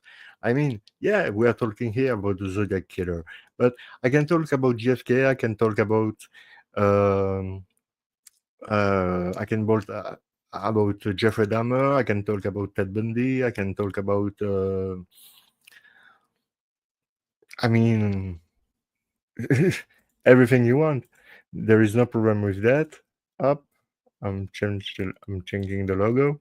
So yeah, I can talk to you about Steven, about the if you are interested or if you have other question in the chat, go ahead. I'm going to try to answer to you. I hope that people we know we live in California are safe. I really hope there's no problem. I'm thinking to Ross, who lives in California. I hope he's fine. Because with all, I don't know if you are aware, but there is a lot of fire in California for now. Yeah, and I don't know what they are doing. If it's less dangerous now or more dangerous, if they try to stop the fire, but I don't know what is going on. So if you have information, it's welcome. But yeah, I can talk about everything I want. It's my channel. So yeah, it's supposedly to be Zodiac related. I can talk about the Zodiac. I can talk about everything. I'm going to talk. If you have question, go ahead. Go ahead. I'm going to try to answer you if I can. Answer to you if I can. Yeah, I'm going to stop this because up. Yeah. For the people who were not here today, I'm thinking about Druzer. I'm thinking about Mr. Grinnell. I'm thinking about Ross, Ned, Cheryl. Vincent was there. Altug was not there. I'm sending you all my love, my friend. Happy New Year. I hope you will have a better year this year than 2024. Or I don't know if it could be worse than 2024. Not for me. I don't think so. It could be, but I hope so. I hope so not. Yeah, about Stephen Avery. Brandon Dassey, and the Teresa Halbach case. We have here Dark Side of the Moon that I'm going to receive soon because Dark Side was for a long time a supporter of Stephen and Brandon, and she has changed her mind, and she thinks they are guilty. So it's her opinion, and I respect all opinion. So I invited her not to debate. I don't want to say, no, you are wrong because, no. I want to have her to tell us why she has changed her mind and what is, let's say,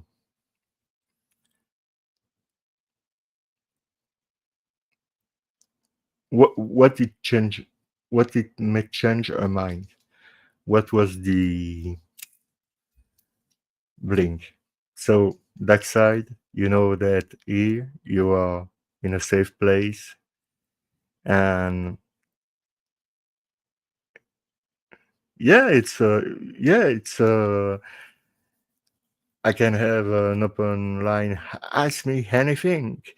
Yeah, but we can go now for ask me anything. Okay, here we go. The show is start now. Ask me anything, and I answer. And if I don't see anything in the chat, I'm going to continue. I'm going to continue on Stephen and Brandon. So, the last news about Stephen is the fact that his appeal has been rejected by the court. So, on my understanding, the next step for Stephen, because for Brandon there is nothing to do for now, it will be the Wisconsin Supreme Court. But me, personally, I have an issue. Not with Stephen, not with Brandon. I have an issue with Kathleen Zellner. Yeah. And I'm going to tell you why. She pointed the finger on a third party, and this third party is Bobby Dassey. And why she is doing that? Because it's her job to have Stephen out of jail as soon as possible.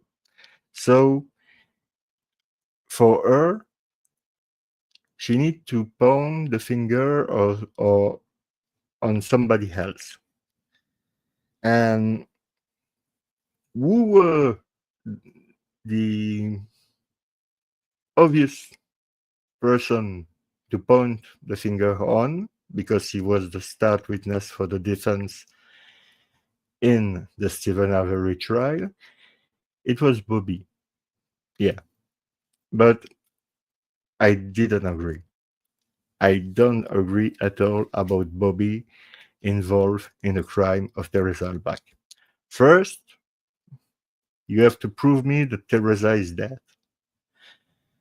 Yeah, you have to prove me that, because with everything I've read, everything I've studied, everything I've heard, everything I've talked about with other people, there is no 100% certainty that Teresa Halbach was killed, that the bone they found was human.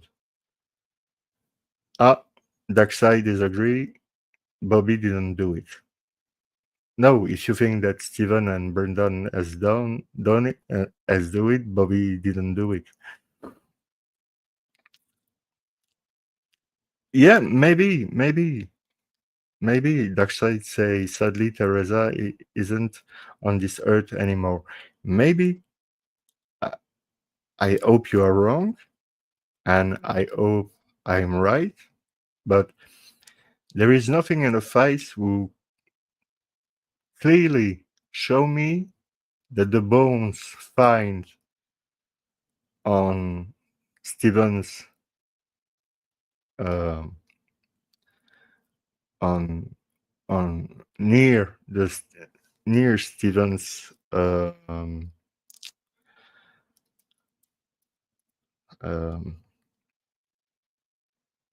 I try to find the word in English.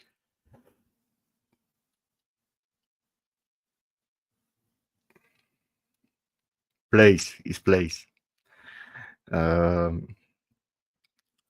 It was not proven, but yeah, in the burn pit, they find bones in the burn pit. But the problem is, they state that they find human bones, animal bones. Okay, when, and it's a question. When did you have heard that Stephen had burned Teresa with a sheep and, let's say, a deer? Never. So if you have the same degree of calcination of the bones of Teresa and, let's say, a deer, it means that they've been burned at the same times. Is anyone had seen, even Brandon in his false confession, is anyone had seen Stephen putting a human body with, let's say, a deer and put the fire on? No, I have never heard of that. Never heard. And never heard that. Never heard. There is a lot of inconsistency in this case. Could you explain me why and how it's possible that Michael Bach was with Jay Breyer on November the 1st, creating the missing poster for her sister, because she's being reported missing on the 3rd. And Michael Bach and Jay Breyer was creating this missing person flyers, and he's been printed on the 2nd. But he was created on the 1st. So there is something here who doesn't make sense.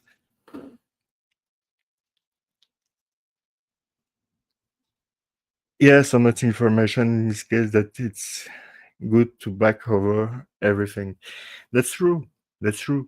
Because I've never said that.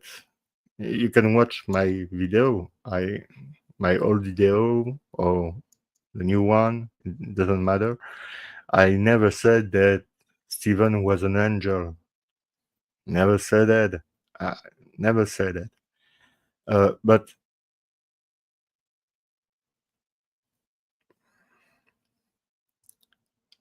Darkseid say Mike had nothing to do with his sister's death of anything bad. Okay, it's your opinion. But recently, I've heard that Michael Bach have buy RAV4 just before Teresa's death, and this RAV4 was a blue one, not a green one. And yeah, there is also a lot of issue with the car. The car will supposedly become to Teresa. It's a lot. But okay, Darkseid. Okay, it's your opinion. Mike had nothing to do with his sister's death or anything bad. Okay. What say the FBI about that? That people killed are killed by people most of the time. Are killed by somebody close. A member of the family, an ex-husband, an ex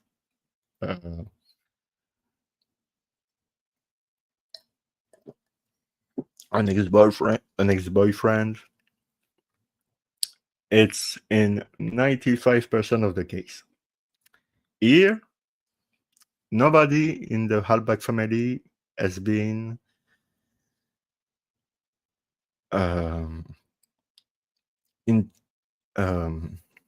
investigated. No one has been investigated. No one. Nobody in Teresa's friend has been investigated. No one. No one in Teresa's lover, the lover of Teresa, because at the time she had multiple lovers. I don't judge. No judgment. But they were not investigated. Who was investigated? Stephen Avery. Why only him? Why only Stephen Avery? There's a question. The Wisconsin is so great. There is a lot of people missing. We know a lot of people we are sold, because in Wisconsin there is some place who you can buy somebody. Yeah, it's true. Or a part of somebody. There is human trafficking, if you want. Yeah, Darkseid. Yeah. And I completely accept your opinion, you know. I will never be bothered with you, with anyone, with anything, because you have a different opinion than I, and we will still okay, and we will still friends. That's why I don't understand this stuff with Drew Bison, because here, you see, on this case, we are not agree anymore, but we're still friends, and we're still gentle, polite. There is no problem. And just about Drew, just about an essay, because I think it's just an essay. I'm going to block him. I don't want to hear him anymore. Where's Jerome? Who cares? Who cares? Yeah, like you say all the time, we can disagree and still be friends. With respect, you, Jerome. I respect you, Jerome. Me too. I respect you, Darkseid. And I respect everybody. I try to respect everybody. If you respect me, I'm respecting you. That's the way it works. So, yeah. So in this case, I have a problem with Gatlin Zellner. Gatlin Zellner point the finger on Bobby, and she don't have the good strategy. For me, she don't have the good strategy. But it's her job to do that. What she can do, she need a third party, because she need to prove that Steven and Brendan was not involved. So she need a third party. And now she's pointing the finger on Bobby, which for me, it's not fair. Not fair at all. Because even if Bobby was pushing a RAV4 on the road, like Thomas Sowinski is telling in his affidavit, so what? There is only one RAV4 in the Wisconsin? No. And Teresa RAV4 was green. There is a code color for each vehicle you can have. So me, I don't know if, no, I don't think I have that here, but I have the code color of the car of Teresa, the car she was driving. And the code color is 67200, and the car was found on the Harry salvage yard, the blue one, it's 782. So it's not the same car. Just with that, Kathleen Zellner need to take that, say, hey, my client has been convicted because they find a car who allegedly come from Teresa Halbach. No, it's not this car. This is the proof. This is the code number of the color of the car found on the Ivy salvage yard, and here is the color of the Teresa Halbach vehicle. Same for the license plate. The license plate was not active anymore since 2 years. 2 years. SWH 582. For 2 years, this license plate was not in circulation anymore. No, because Teresa had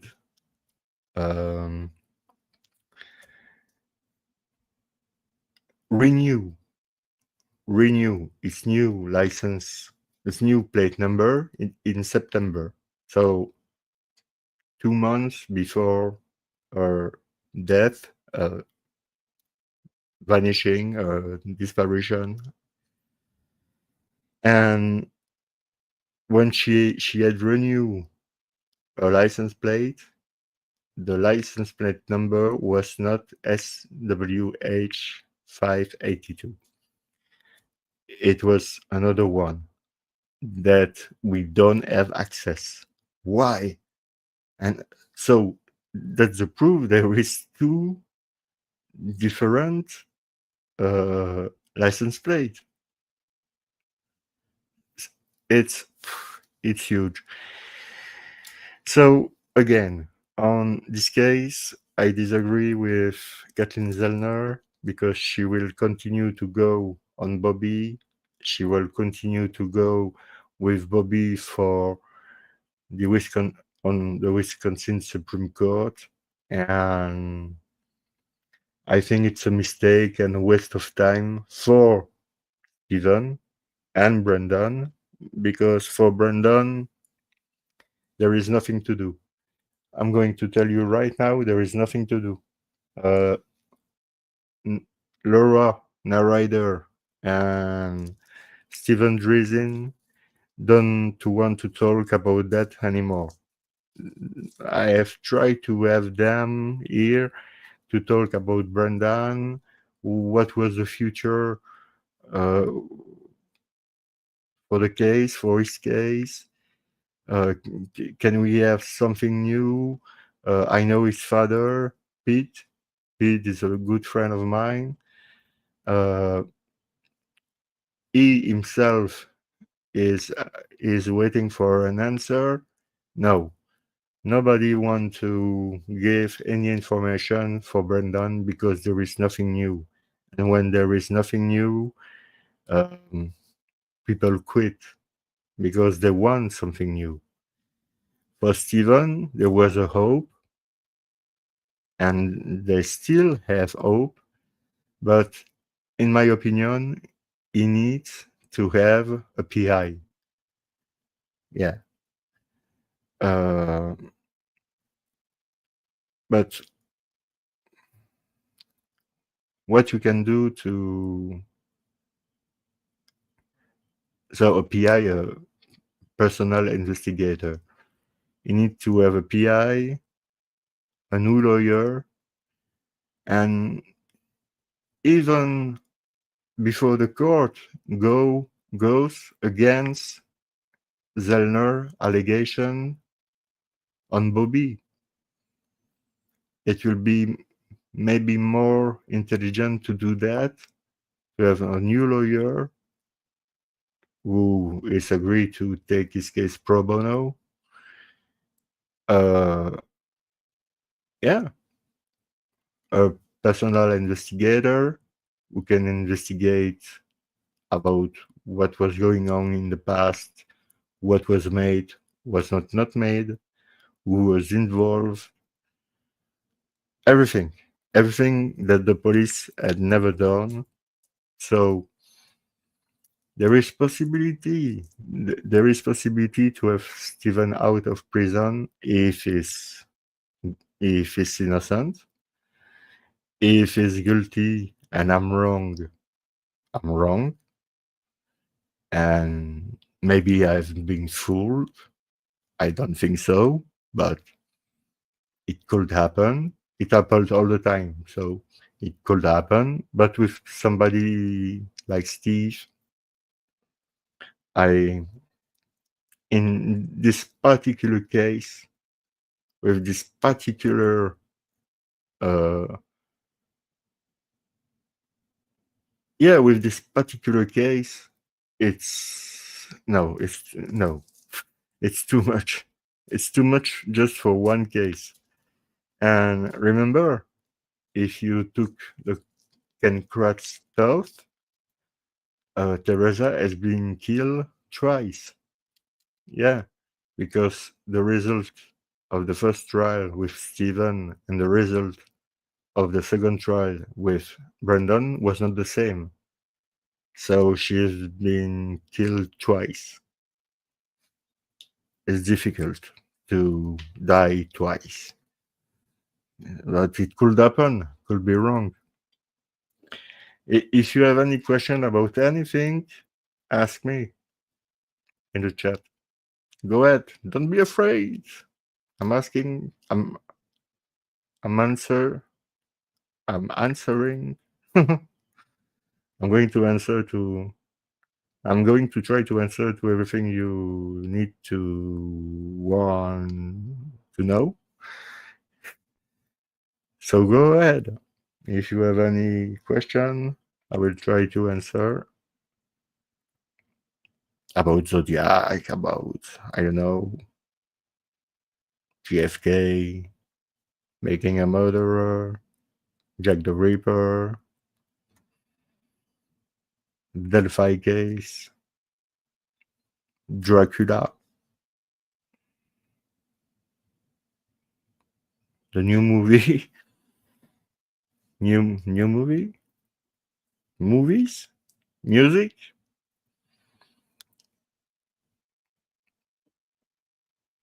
Ask me. I'm here for that.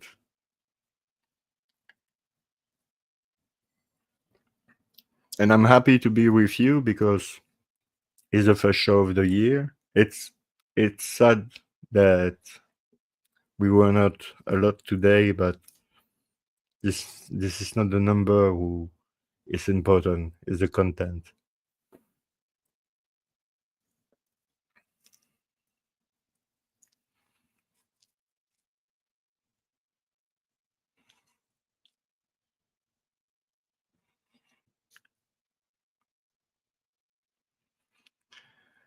Roger, I haven't watched that movie yet. Is it good? Which movie? Which one? I would like to see Beetlejuice. I would like to see this movie because I'm sure it would be great.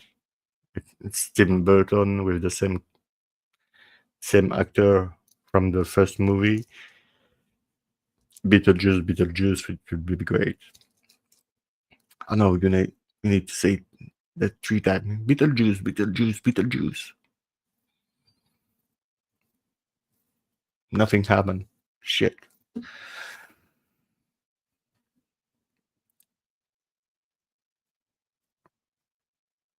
Any question? No. No, me. I'm happy to be with you. I'm happy to. That new Dracula movie. I would like to watch. Yeah. The new, the new Dracula movie are really bad, really bad.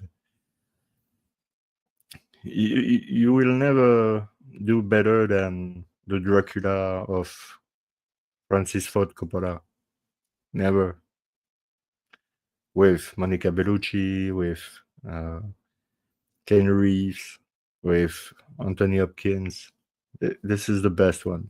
All the other Dracula are not bad, but this is not this is not good either. I can talk about the Zodiac if you want. Yeah. About my theory. Why not? How? I always try, to challenge myself, challenge my brain. So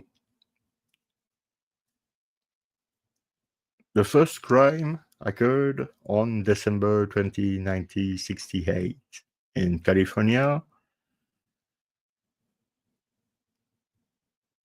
Betty Lou Jensen and David Faraday are killed. By who?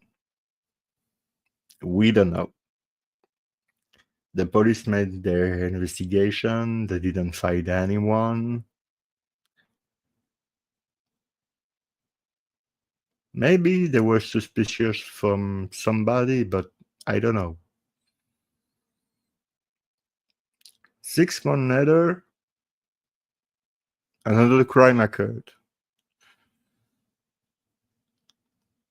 Michael Maggio, who doesn't die from the attack, and Darlene Ferrin, who sadly will die. The police don't find anything, anyone. 3 weeks later, somebody write to 2 to 3 newspapers. The Examiner, the Chronicle, and, well, 3 newspapers. I don't remember the third. He's claiming that he's responsible for the crime on July 4th and for the kids last Christmas. But it was not Christmas. It was on December 20. Maybe it was Christmas for him.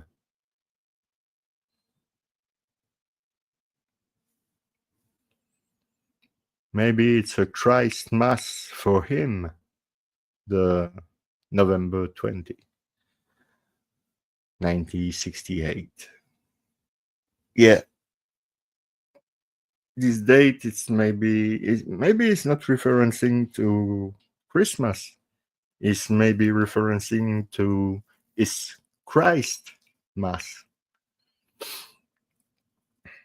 Which is interesting, by the way. So, the guy is not really in the rush because he killed on December 20 after he is going to kill on July 4th, July 4th, July 5th,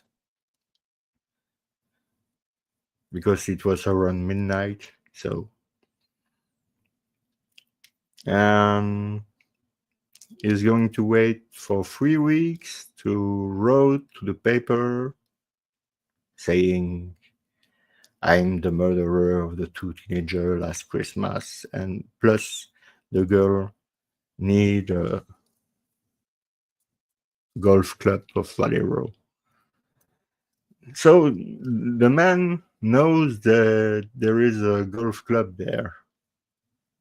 Maybe he's playing golf there. Maybe he's a rich guy, a successful man.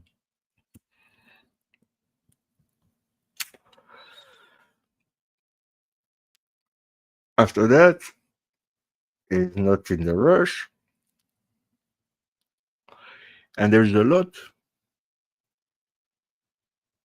there is a lot of things during this period.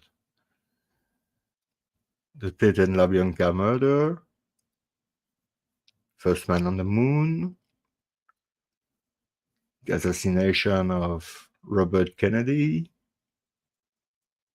the assassination of Martin Luther King.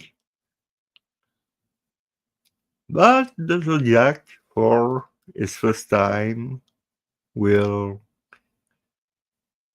put a suit, a wheat suit with a wheat cap, and goes kill on September 27 two teenage, 22 and 20. It's not really teenage, but let's say he goes to Lake Berryessa and kills Cecilia Shepard and wound Brian Hartnell, who will stay alive, hopefully. But sadly, Cecilia dies. And for the first time that we know in the canonical Zodiac crime, he will talk with his victim for 15 minutes. 10, 15. Like a mouse playing with... No, like a cat playing with a mouse. Maybe he's enjoying this moment. But I don't know if he was enjoying his moment, because Brian report that Zodiac was shaking. His hand was shaking. He was shaking a lot. So it could be an indicator that he was nervous. It could be also an indicator that the guy suffered from an issue, a medical issue, a Parkinson issue, for example. Look, Michael J. Fox, he was really young when he had Parkinson. So you don't need to have 64 years to 64 years old to have Parkinson. It could be happen when you are young.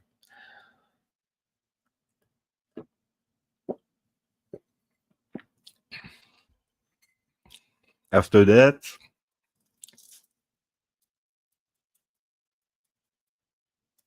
14 days later, he goes on San Francisco to kill Paul Stein, a cab driver. So there, it's only a man.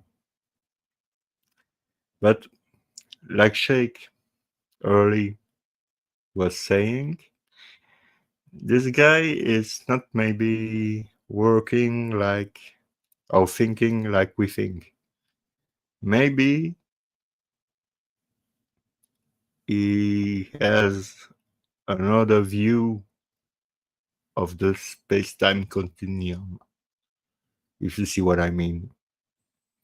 Maybe for him, his first crime was not the first crime.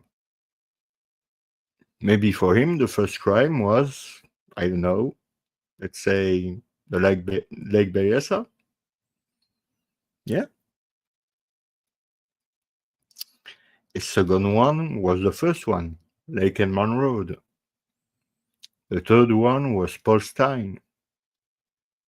And the late one, the final one, was Darlene Ferrin and Michael Maggio.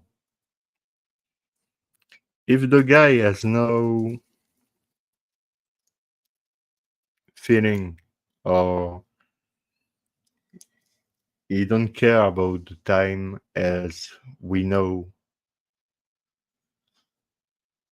if not on the same level, because we know this guy is completely, I will not say crazy, but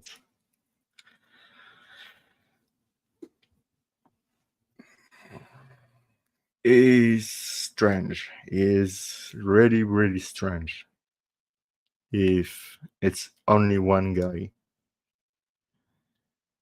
And maybe his thought process about the time is not the same as yours. I think that's something we can take in consideration. Because maybe we think that the first crime was his first crime. But his first crime, not like the first crime he has done, the first crime in his project. Maybe the third crime was his first crime in his project. You see what I mean?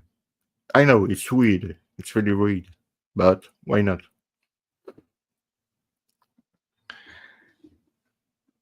And yeah,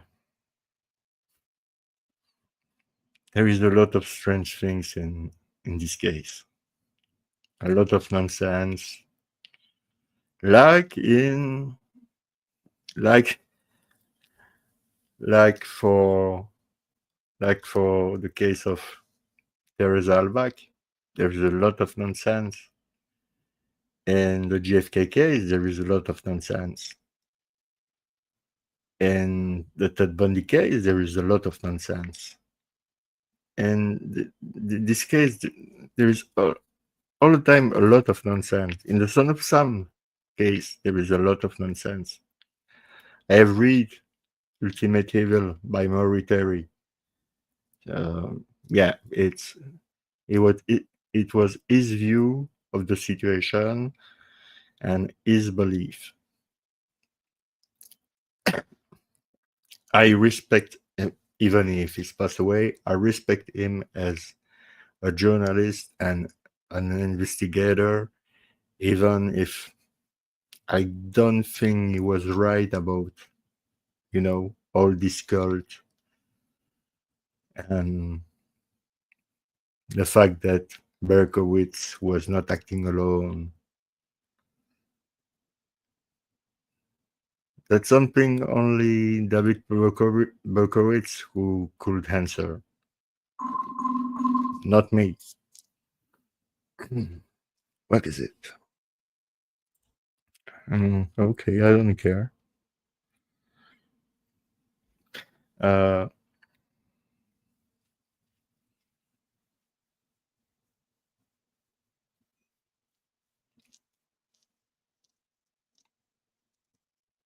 I hope that next week we will have Shake for sure. For that, it's sure.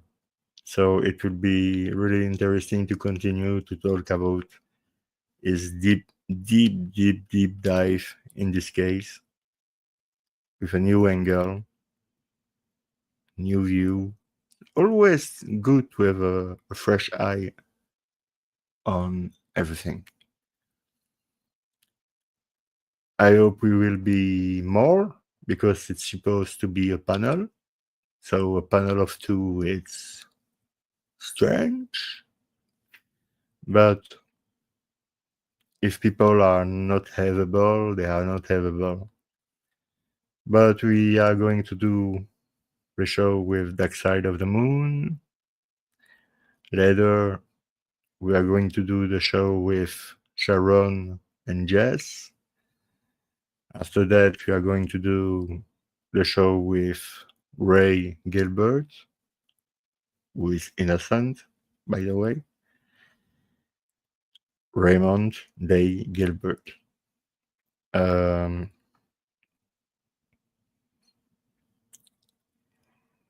GFK stuff. I really need to find something, somewhere to start. Yeah, somewhere to start. I wonder if well not to start because it's important for you to understand some stuff like the involvement of some general in the army during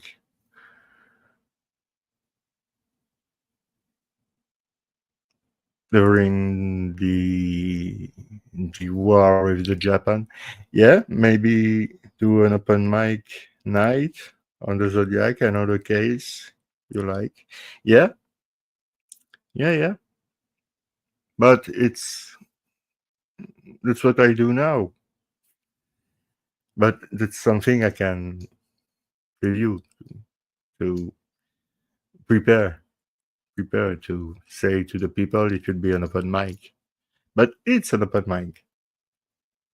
Even now, if you want to talk about something, if you want to say, hey, Jerome, send me your link to stream me out because I have something to do, or something to say. I send you the link and you join me and we talk about what you want to talk about. I'm just asking to stay polite. Only thing I'm asking. So, yeah, I hope that all the people I have talked about today, Druzer, Richard Greener, Ross, Altug, Cheryl, uh, everybody. I mean, I miss a lot of people, but uh, I really hope that you guys are fine, safe. Uh,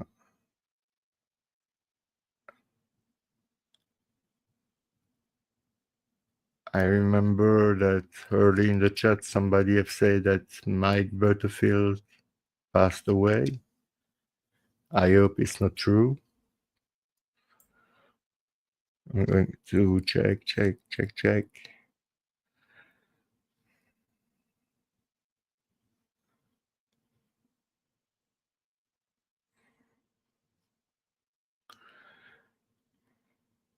I would like to thank everybody. Rena, Quentin, Scully, Darkside, Fire Pixie, Charlie, Daddy, my daddy, Vincent, for sure, Jake, for sure, Rihanna McConnell,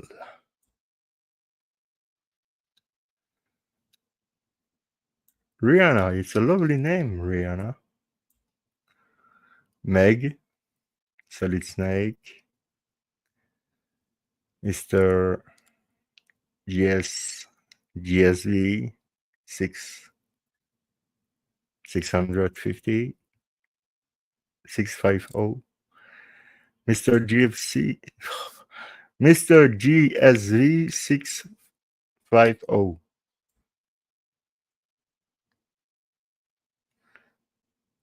Eric,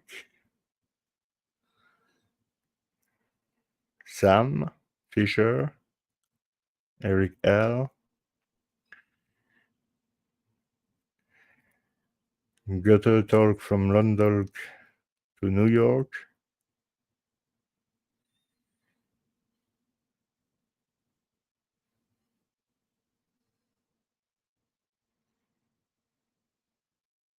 yeah, Drew here. Drew, I don't know who is he. Drew, yeah, I know you are on Discord, man. Yeah, I don't know if it's true. I hope not. I don't know. I don't know him personally. I really don't know him personally, but I don't want to start the year with bad news. The bad stereo. Thank you, Stefan. Thank you.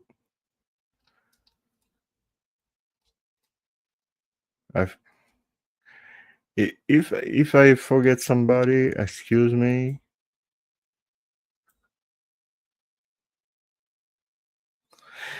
So, my back hurts. Yeah, for us to stay decided on this chair, to be in seat on this chair. So we will see you soon, at least next Monday, maybe before. We will see. I don't know yet because I have a lot of stuff to do.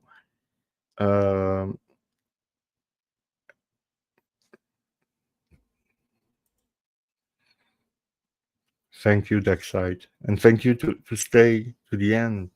Thank you.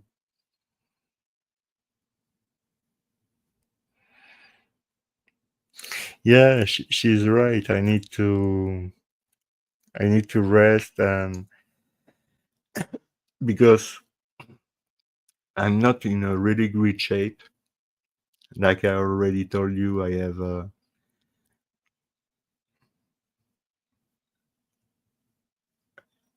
an issue with my health. I have fibromyalgia. Fibromyalgia is it's something that you have pain everywhere on your body, on your muscles, on your articulation. I don't know if it's the right word in English, but you are sore. You are sore all the time, 24/7, all the time. It's not easy to. It's not always easy to handle this and doing what I do, but I try to do my best, and I try to give you good content. And like Shake was saying, maybe we are all wrong about the Zodiac, but it doesn't matter. What matters is justice. If the theory of, let's say, Mr. Horan is validated by the FBI, okay,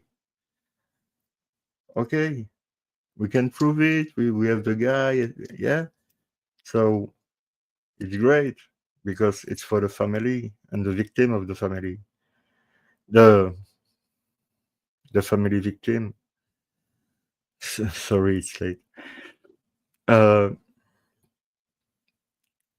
If it's something that we are not aware, another theory about the Zodiac, and it could be solved, it's great. I don't care if it's mine, if it's yours, if it's Jake, if it's Altug, if it's Ross, Drew, Ned. I don't care. The most important is finding the truth. That's why I'm not. I try to be like Druzer. The more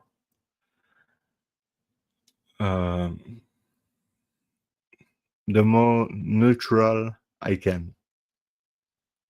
I try to. I don't have watch Making a Murderer and saying just after, oh my gosh, not 2 times. No way. No. I have watching Making a Murderer. I know that Netflix love entertainments. So I think you have more facts in the case itself that in a Netflix documentary. I think that's a fact. Like the last Netflix documentary about the Zodiac with the seawater.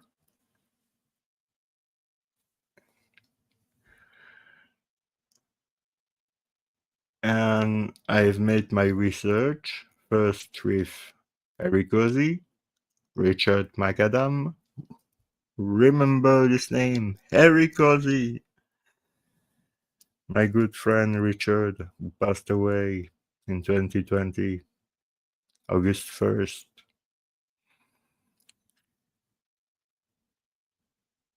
Other people like Millbilly, Linda, Bibi, we have done a lot on this case. And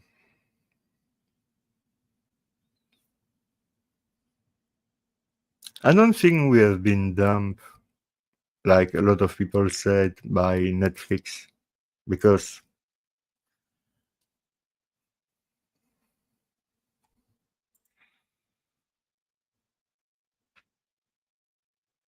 thank you, Colette. Yeah, Denise, Ziggy, yeah. Ricosi, Milberry, Linda, Denise, B, Ziggy. Yeah, hi, Colette. Welcome. I know it's late. It's almost, 4 hours of live. But I'm okay. I'm okay. I was talking about a lot of stuff, a lot of different stuff. Hello, Colette. Hello, Darkside. Great to see you. Hello, Jerome. Hello, Colette.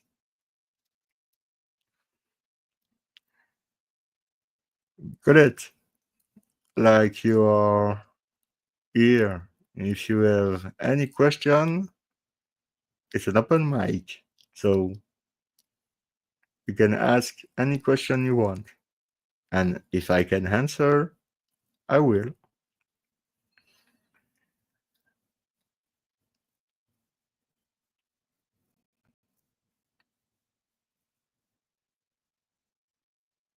By the way, something I can tell you because I know it because he told me. I've talked with Steven and he's in a good shape. He looks for better food, stay healthy, make exercise. So he didn't lose hope. He's keeping doing well. What's the lotto number for this weekend, Jerome? How many numbers do you need?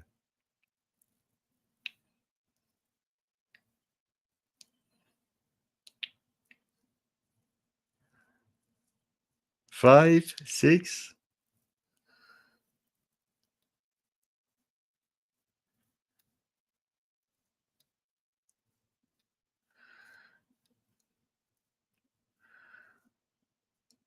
Like side, I can give you some number, but you need to tell me how many number you need and between what and what? Between 1 and 50? 6. Okay, between 1 and for your lotto. 1 and 42, 49, 62, 52.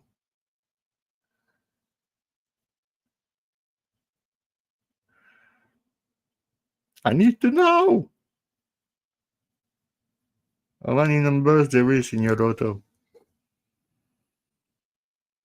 42, 49.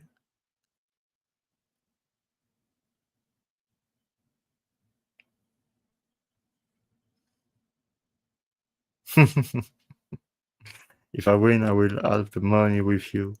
Yeah, but tell me, how many numbers do you have on your lotto?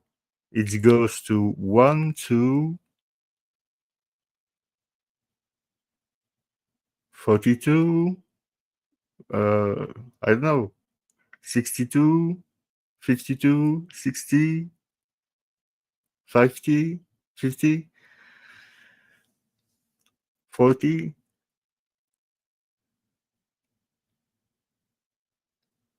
Here in Belgium, it's 42 numbers.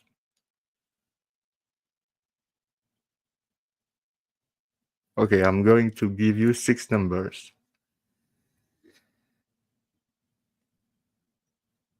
15. 4. 23.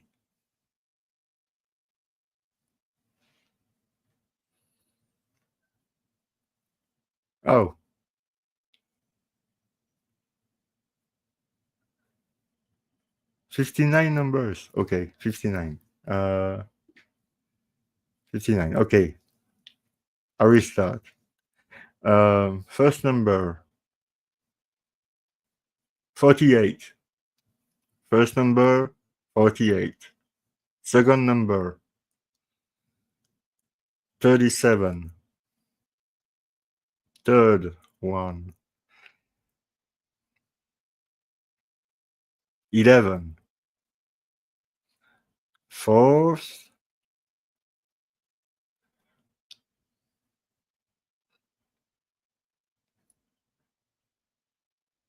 59. Fifth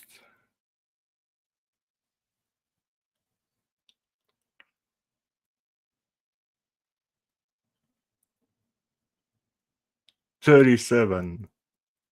Sixth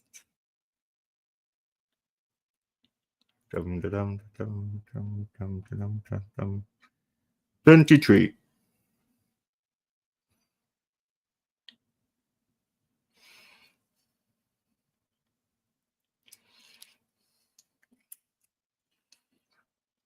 I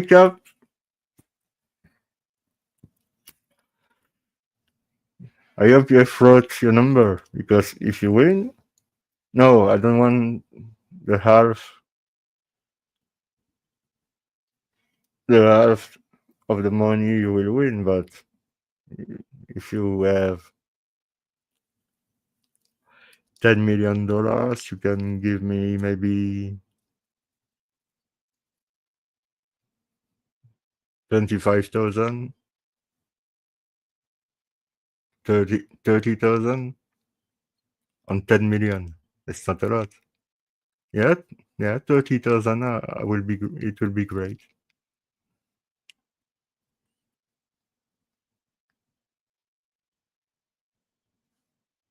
Okay, deal. And a deal is a deal.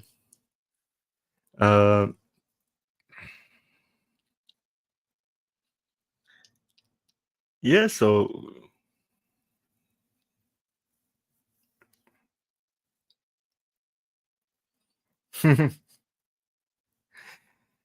what I'm going to do with $1 million? It's too much. It's too much. It's too much money. 1 million.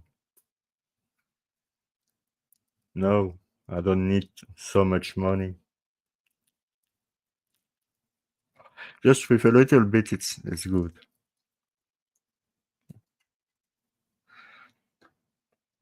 And go ahead, if you have any question, it's an open mic. I have all the time. But if you want, I can stop the live now. It's up on you. I have already said you are the star of the show, not me. I'm just the host. I'm here to try to, in this case, create a nice panel with nice people.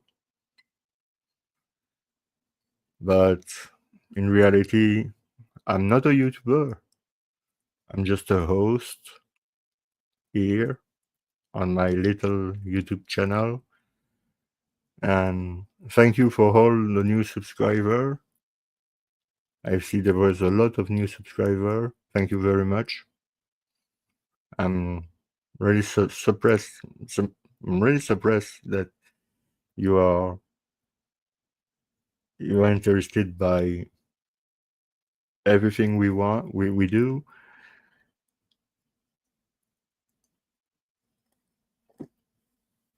And the fact also the fact that you like the format. You like this format of video during 5-6 hours where we debate, where we talk about a lot of subjects. But on my understanding, this month, on January, a lot of people here who are regular will not be available this month. So it will me with me will be maybe more in January. So sorry in advance, but not everybody is available. So Colette, thank you. But yeah, I put that because to people understand. No, it's a little channel. I have 1,004. I don't know, 1,000 and maybe 400 people. It's a little channel. It's just a little channel. Yeah, that's true that I do a lot. That's true. I do a lot for this channel, but it's still a little channel, and it's good. It's good. I don't need a big channel with 1 million people. Then I will never be able to watch the chat because the chat will go like this. No.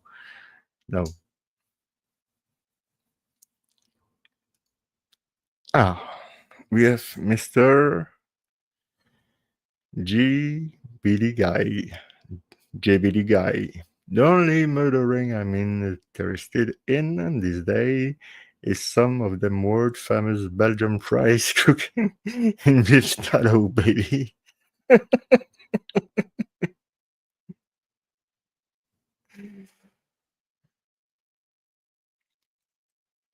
I understand that you are interested by that. It's a huge case. A huge one. But it's so good.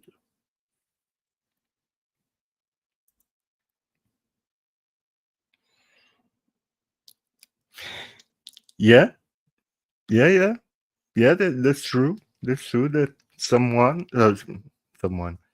sometimes small channel had better content and better theory than great channel, because great channel we will what they want to do, those great channel, they want to do a format of 10-15 minutes explaining you the case in the surface to give you the basics, and they never deep dive in the case itself. It's often the case. You can see on different true crime channel.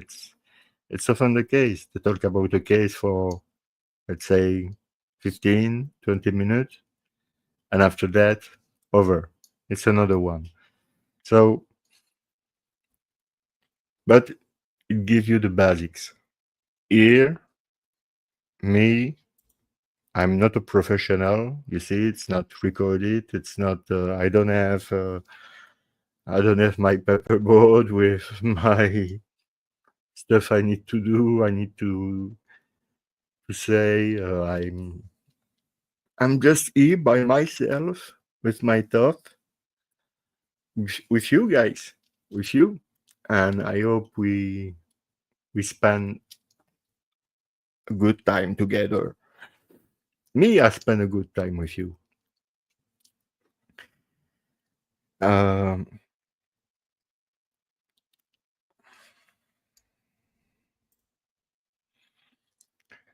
Yeah, that's true.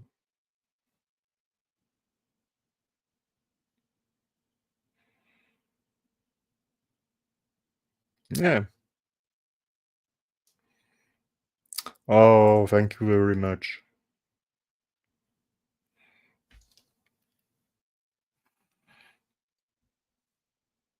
Namaste.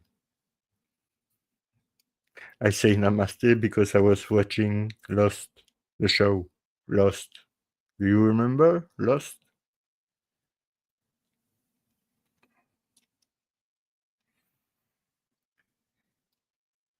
Yeah. By the way, welcome aboard.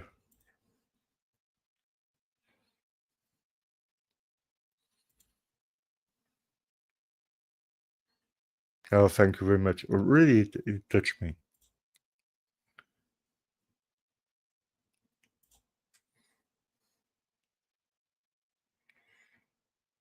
Yeah, and have a nice sleep. Have a nice night,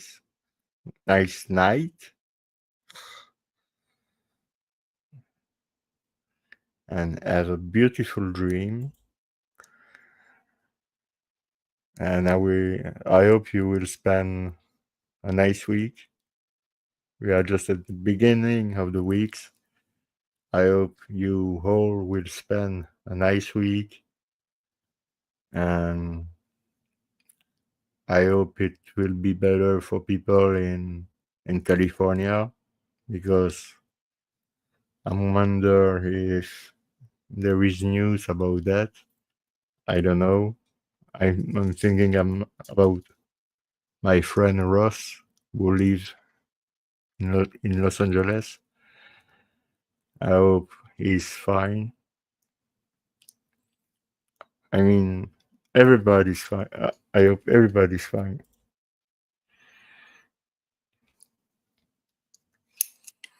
Yeah, it's a good theory. It's a good theory. I said that from day one.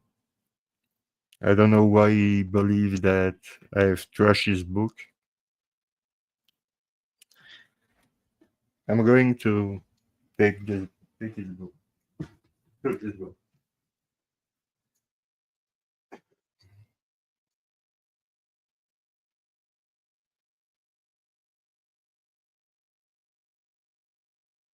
Wait.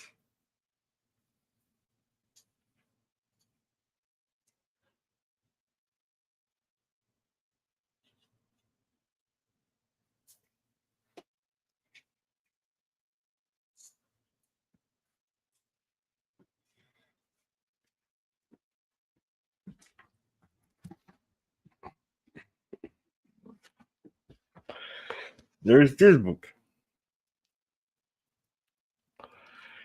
It's a great book where Dehan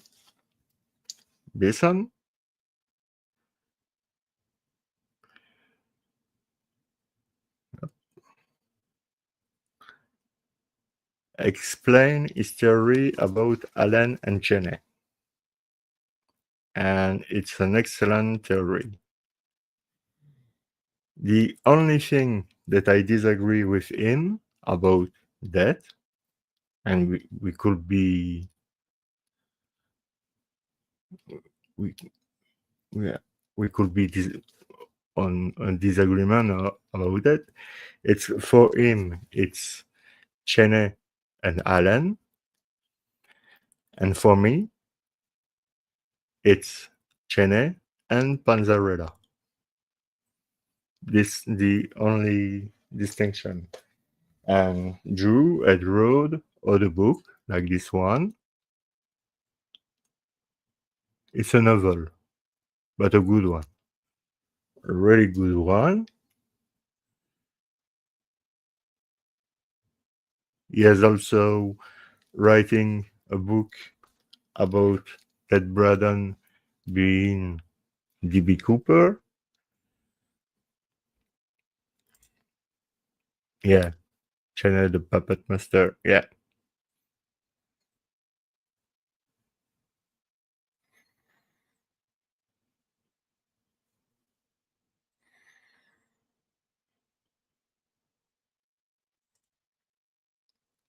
Yeah, absolutely. But it's not the fact that I'm not agree with him about Alan and Chene.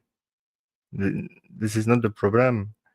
He knows that for the beginning. He knows that I'm a Chene Panzarella guy.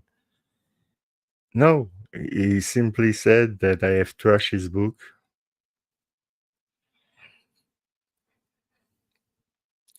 It never happened. Nowhere. But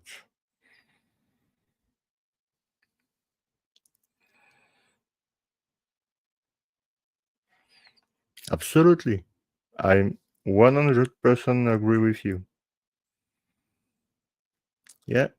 Always stay open-minded. Always stay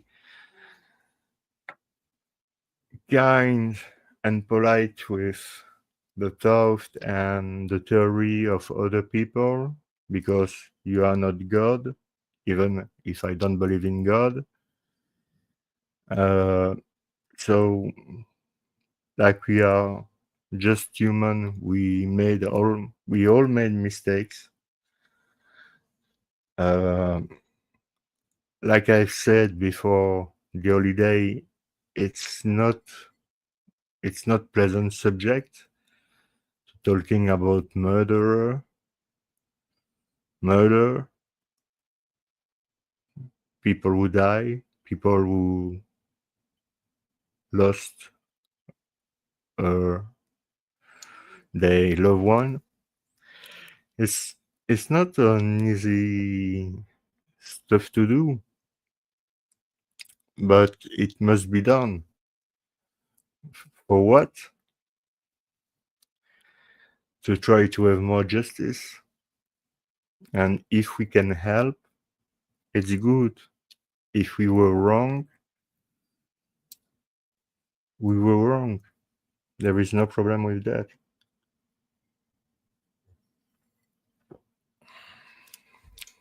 Wait. Zodiac was anti-everyone. Frustrated, wanting to take revenge at the world you the others, then it became a rush, trade a persona that he wasn't in the real world. I agree.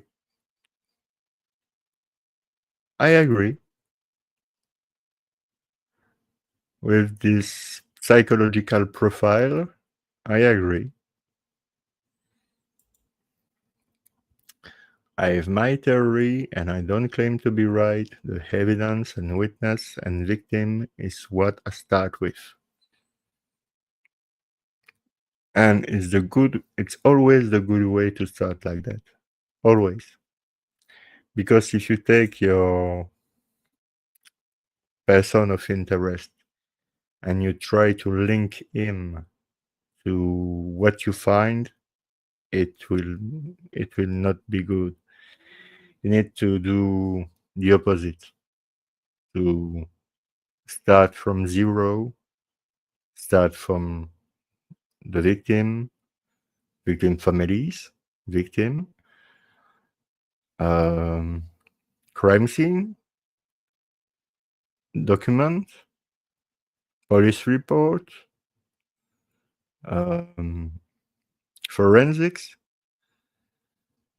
and after that you can start to try to think about a character who could have done this in this period of time, try to place him, see if it fits or not.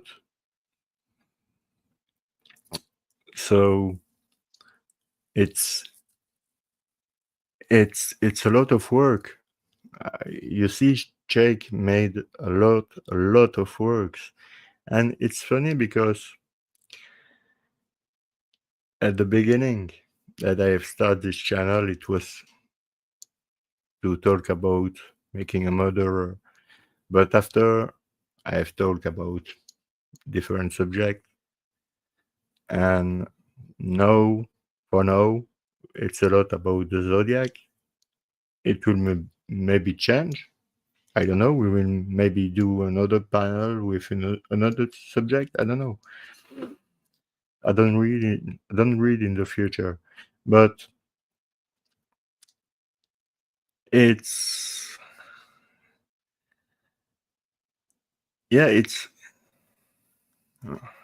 how can I say that?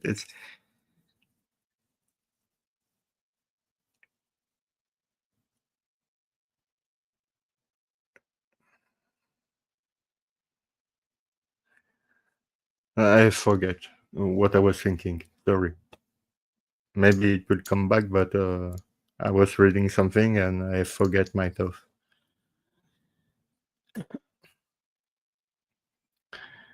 But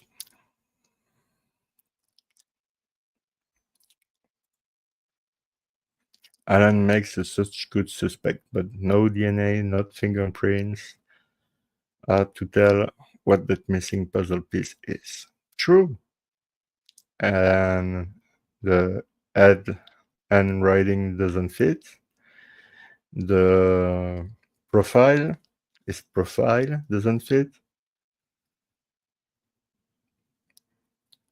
But yeah, Alan, with a lot of circumstantial evidence, fits a lot with the Zodiac.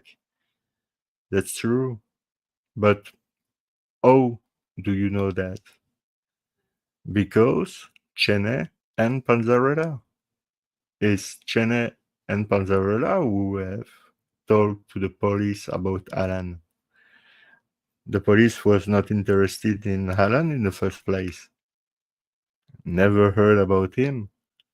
This is Chene in 71 with Panzarella who came and say, hey, in 1969, 10 days after the first murder, I was with Lee there on the same place that the murder occurred, and he told me, yeah, I'm going to kill people and find a name, and this name will be Zodiac, and I'm going to kill Rampage, and I'm going to write to the press, and blah, blah, blah. And this is the story that Armstrong and Toski had buy from Don Cheney and Panzarella. And for that, first I was suspicious. That's why I was suspicious from them. And after, I've made my own research.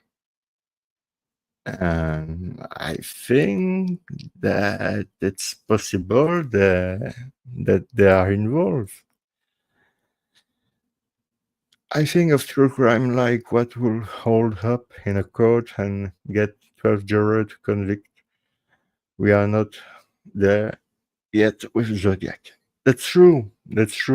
And it's difficult to name somebody because if you take everybody who has a theory about the Zodiac and you put them all in court, I mean the suspect, and we know there is just one Zodiac, maybe two, let's say, one or two people.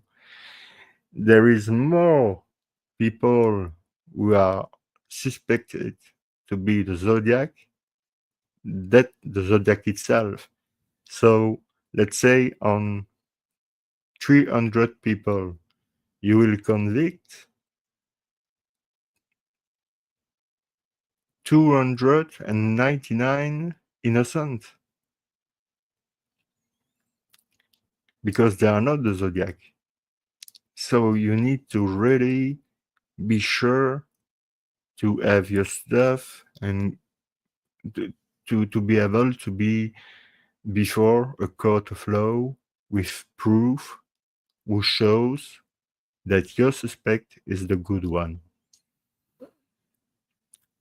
This is what is really difficult to do.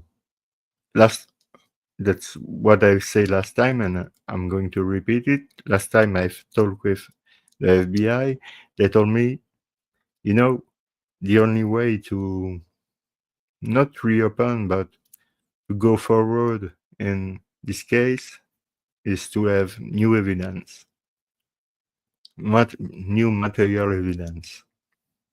And to have new material evidence in the Zodiac case, You need to have, I don't know, the Polstein key or the Polstein wallet or something who comes from the killer, like his knife or with the blood of the victim on it, or the guns with the proof. You can prove that the guns was used with the same shell they find. So it's all the FBI things, and they told me, even with all the logic you have, that's what they told me. Even with all the logic you have with your theory about Allen and about Cheney and Panzarella, if you want to prove it, if you want that us, the FBI, we can not reopen but go forward in this claim, you need to give us new proof, new material, because you have a good deduction. It's a good deduction. It's well done, but it cannot prove before a court of justice. And I agree. I'm not able to go today before a court of justice and say, I have the proof here that Mr. Donald Lee Cheney and Santos Paul Panzarella was both the Zodiac Killer, and they were both involved in those crimes. I have nothing. I have suspicion. I have circumstantial evidence. I have a lot of things will make me think that I'm in a good track to solve this case, but I have nothing more than that. I would be really happy if Drew, for example, and I show again his book. I don't trash book. I make. Oh, I don't want to say it again, but if Drew is right about Jenna and Allen, that's great. That's excellent. Not for Drew, for the victim and their families.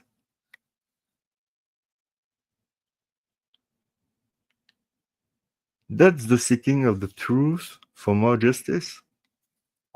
That's what it is. We are not looking to be the best. We are not looking to solve the case by ourselves. We are not law enforcement, or we are not lawyer, law enforcement. We are not judge. We are not a jury. We are not cops. We are just people. We are there for what? For the people that we think they deserve justice. Me, that's what I think. I think those people deserve justice.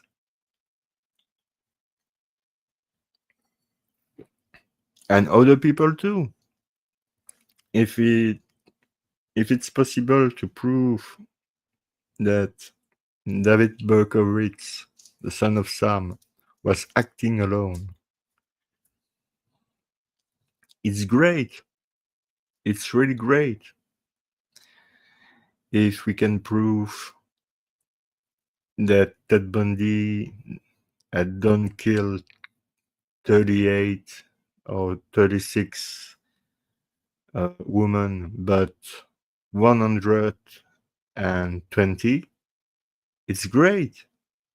because the family will be released with this kind of information. But just by myself, I cannot do everything.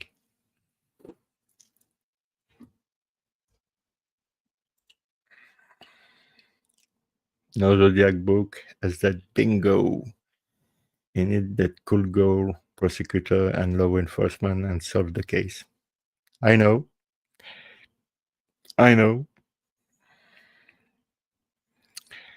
That's why I think that for now there is no interest to write a book about the Zodiac. Because, like you say, there is no book with a bingo. I have to prove that this guy was a Zodiac. No. If you made a book about the Zodiac now, it's for yourself or it's for money. And I don't say it's bad. Everybody do what they want. But it's not my thought process. I mean, if someday we can find who the Zodiac was, and after that, writing a book about that with everything explain it in a book, it's great. It will be a great book. But now, for now, writing a book about the Zodiac, it's nonsense. Because we don't know who the guy was. The FBI don't know who the guy was. Maybe they know and they don't tell us. I don't know. It's also a possibility.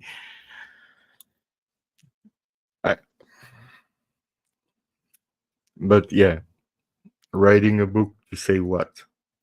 I believe it was Don Cheney and Sandy Panzarella because the Dragon Cat with Sancho Panza and Don Quixote, so Don Cheney and Sandy Panzarella. No. It's not a proof. Even with all the stuff I have,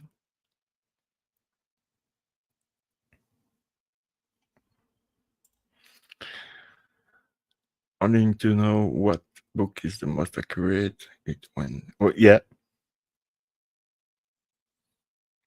Yeah. Sure. Yeah. Like I say all the time, it's maybe one of us who has the correct answer. It's maybe Mike Morford. It's maybe Mike Rodelli. It's maybe Drew Bison. It's maybe I don't know. It could be anyone. But it could be nobody either. Maybe we have never heard about him. About the Zodiac, I mean. Maybe we have never heard about his name or his criminal behavior. Or maybe he has never been considered as a suspect at all. It's a possibility.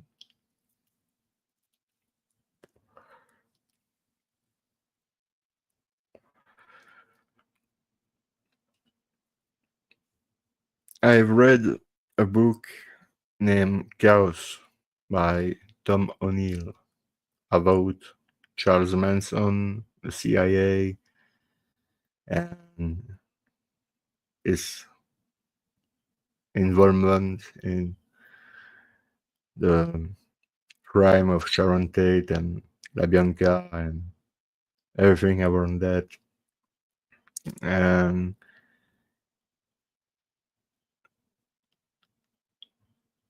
I will be really happy to have Mr. Tom O'Neill on his channel to talk with him about his book because it's a great book.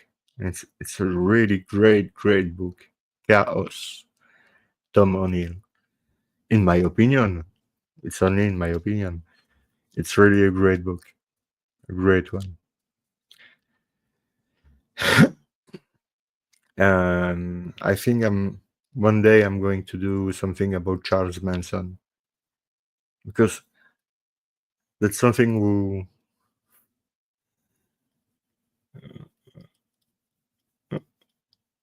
is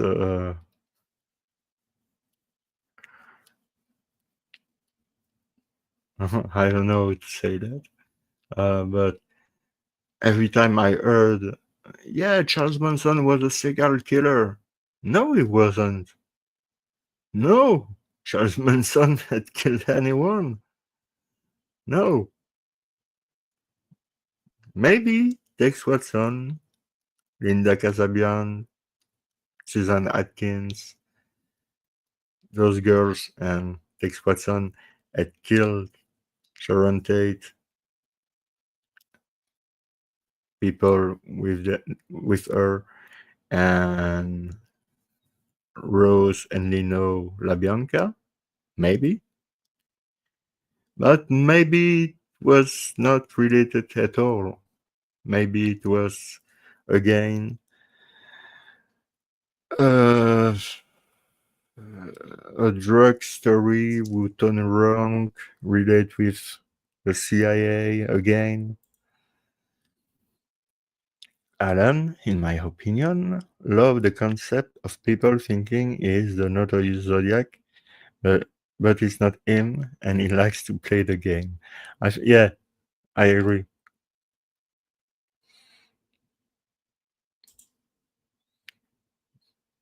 Oh yeah, manipulator for sure. Yeah. But it's it's funny because I have watched all the video that Manson have made in interview, and when you read Helter Skelter from Vincent Bugliosi, he portrayed Manson as a magician. Yeah, with a blink of his eyes, he can stop your watch. Uh-huh. No way. Charles Manson was how he was, but he was not a serial killer. He was not a guru. He was not what people think he was. He was something else. But there is a lot to say about that. There is also his connection with the CIA, with Dr. Jolly West on Ashbury Street in 1967, 68 in San Francisco. There is the Straight Satan, the Mother, the MC, the Satan Slave, the Hells Angels.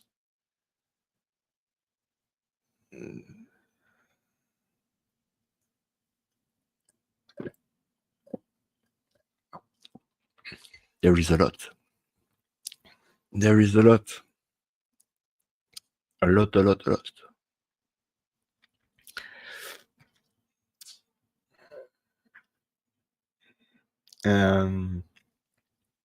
About 2025, I really hope that it will be a better year for everybody.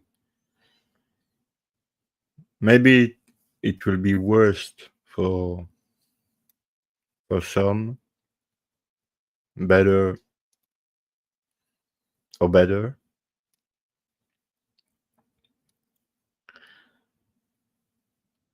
But like Jake was saying just earlier, life is so short.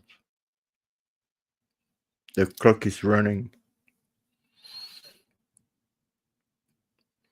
Since I have beginning this channel, we have lost 5 people.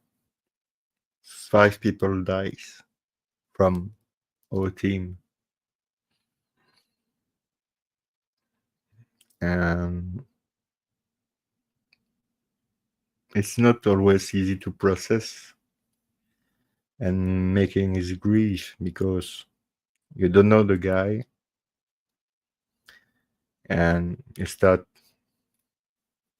to learn who he is, you start to appreciate him, start to talk with him, start to have chat with him, exchange of debate, and suddenly he died. And you need to continue and doing, like the Italians say, bella figura, beautiful face. You need to smile.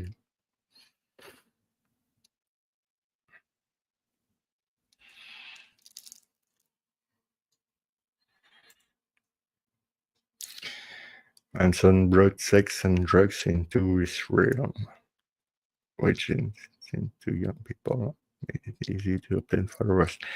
I agree. But could you explain me how a guy broke like Charles Manson was doing to buy drugs?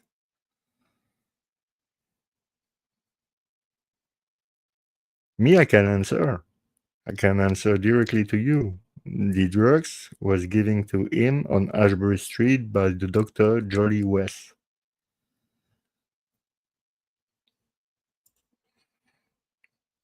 Is it a fact? Yes. And who was Jolly West? A doctor, a scientist, completely crazy, who was involved in the program MK Ultra.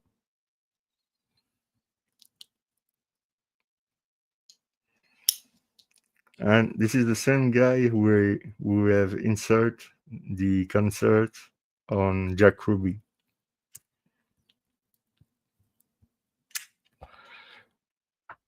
Because they were working on a virus to the virus give you the cancer and kill you fast. It was supposed to be a biological weapon. And even today, they continue to do that. It's the CIA.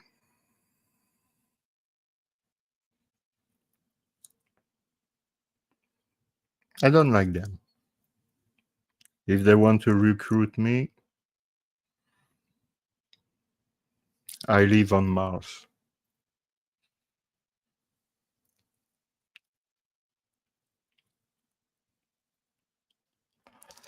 Yeah, stole vehicle and car parts. As is that? Yeah, that's true. That's true.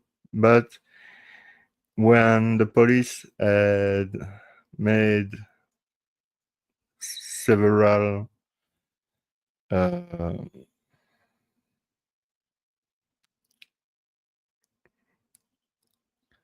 don't know the translation for that. They made some arrests from his follower who were stealing vehicles parts to sell them. It was quickly stopped by Manson because Manson doesn't want to go back in prison. So it happened, that's true, but it was not the source of the money for the drug, for the LSD, for the weed, for all the other stuff, for the alcohol. It was not, the money was not coming from there. The money was coming from anywhere. The drugs was giving to him completely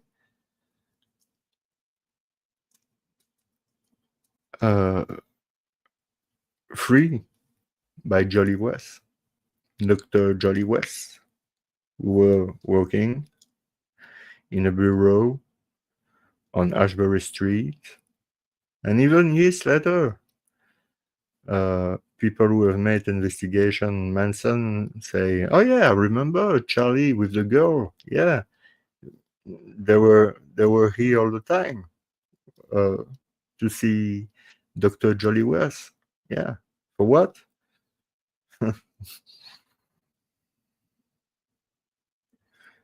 And this guy was CIA related.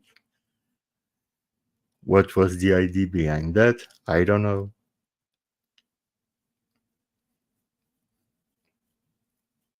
But yes, there is a lot. There is so much. Even in old cases like Jack the Ripper, there's so much to say. Jack the Ripper, uh, H. Holmes.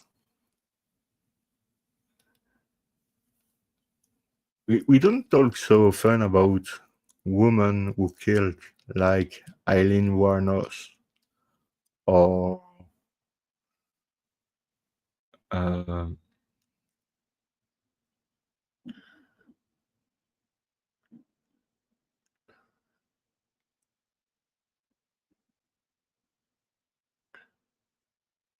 Leslie Borden. That's something we can do in the future. Talking about woman serial killer, serial woman no, serial woman killer. You understand what I mean? Woman who kill, because it's not a subject that who is highly told in this kind of podcast.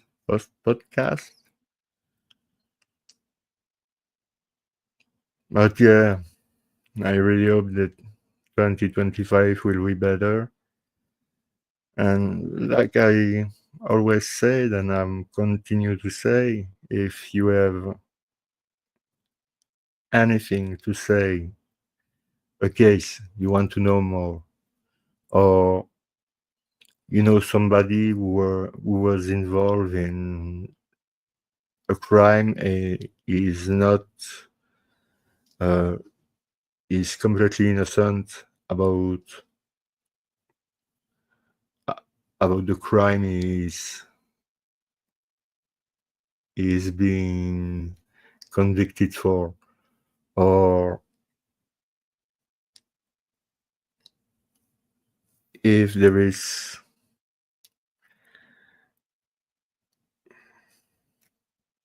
take care, Cap Janks, and bon appetit.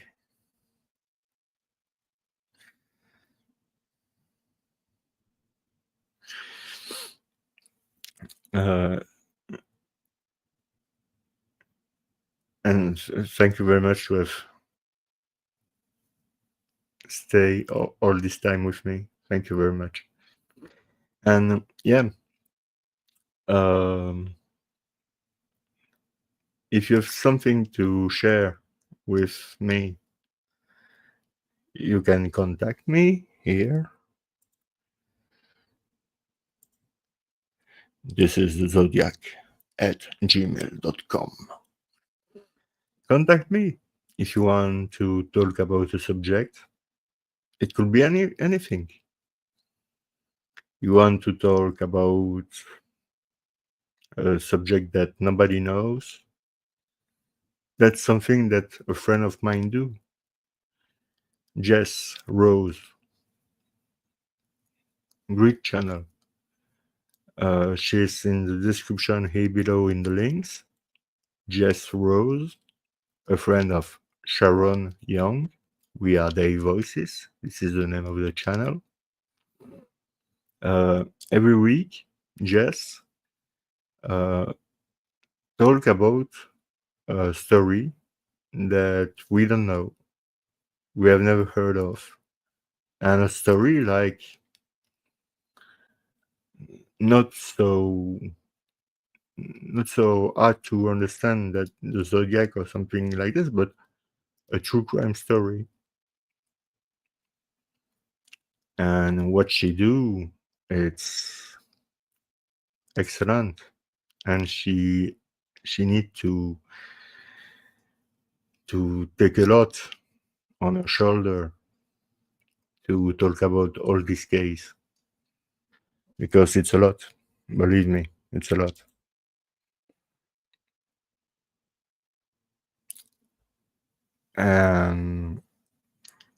But there is a lot of good YouTube channel where you can find a lot of good material.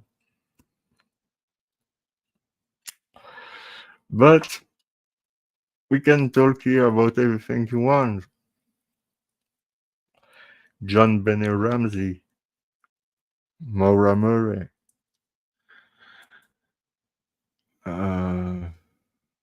the Delphi case, Ted Kaczynski, the Yunnan bomber, H. Holmes, the first serial killer, or something else. Do you believe in UFOs? What's new with the UFOs? What's in the Area 51? What do you believe? What is the Area 51? This is the kind of subject I'm completely agree to talk, because I'm agree to talk with anybody about everything. Because it's always good to learn new things and talk about new things with new people, to have new view, a new perspective. Do you believe Bob Lazar is a liar, or he's telling the truth? Do you believe we were on the moon in '69, or it was a hoax? It was made by Stanley Kubrick? Do you think the flat is Earth? The Earth is flat or round?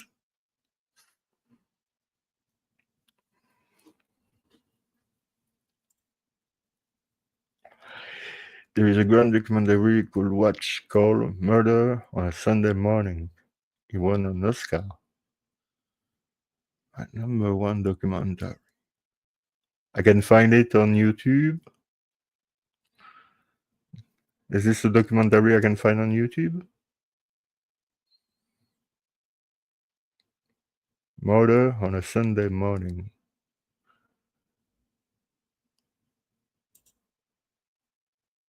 If I can find it on YouTube, I'm going to watch it when I will have the time, because I have already so much stuff to read, to watch, to do. But yeah, for sure. Thank you very much, Jackside. Thank you very much. You see, it's an excellent example. Jackside told me, Jerome, there is a great documentary you could watch called Murder on a Sunday Morning. I have never heard about that before. This is new information. This is a new documentary I'm going to watch when I will have the time to. And after that, I will have the knowledge of the documentary, and I will be able to talk about this documentary, what is in this documentary, with you, Darkside, and with other people who are maybe interested in this kind of subject. That's why I say all the time, if you have any proposition, if you have any idea for new stuff for this channel, if you want to do something funny, we can do something funny. It's not it's not. It must not be all the time something not pleasant to do. It could be something pleasant to do. It could be a subject who everybody is happy to talk. You see, it could be everything.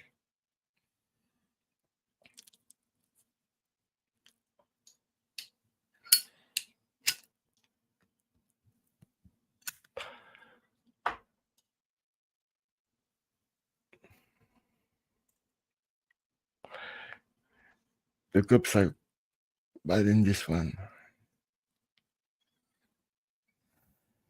Yeah, you know, I try to don't, because how many times I see something that I was in rage and I was, oh my god, I'm going to punch the screen if it continue like this, and it was continuing like that. And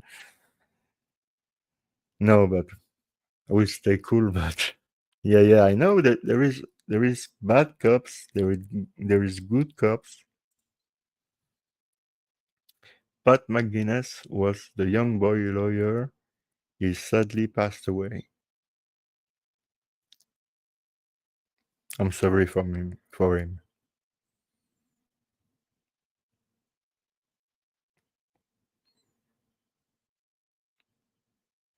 But if I can find Murder on a Sunday morning on YouTube, I'm going to watch it. Or if you have the link for the documentary, you can send me to thisisthezodiac@gmail.com. So, in 2 minutes it will be 5 hours. We are stay again 2 minutes. Relax. And after I stop the show. But just to do 5 hours. Clean.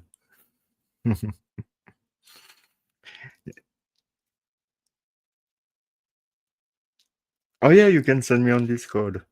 Thank you, Annie. Thank you very much. And Sharon and told me that when you will come here to explain to me, to the audience, why you have changed your mind, Sharon will be present. She will be there with you. It will be great. It will be great. 1 minute and 30 seconds. Quickly, quick. If you have a question, there is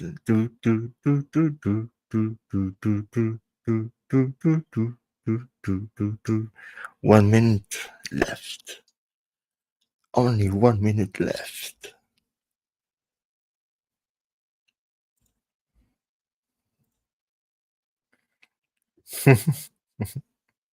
Yeah, but don't worry. You know that here you are in a safe place. Don't worry about that. I will not challenge you. I'm just wondering why you have changed your mind, and if you can explain why, it's great.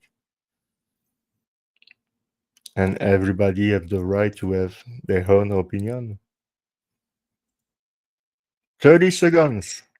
If you have a final question or final stuff to say it now, because there is only 20 seconds. 20 seconds. 15. 10. 9. 8. 7. 6. 5. 4. 3. 2. 1. See you soon. See you on next Monday. Subscribe to BBOR, Black Box Online Radio from my friend Ned Dehan. Subscribe to Russ Geraci's channel, Planet X Films Work. Subscribe to Sharon's Young channel We Are Their Voices. Subscribe to Just Rose. The name of the channel is Just Rose. Subscribe to... Not subscribe, but if you need stuff on Zodiac, go on Richard Grinnell YouTube website, which is zodiaccipher.com. Ed! Hi, Ed. No, don't be sorry. You can watch from the beginning, but Ed, I'm going to stay again 2 minutes just for you. If you have any question, go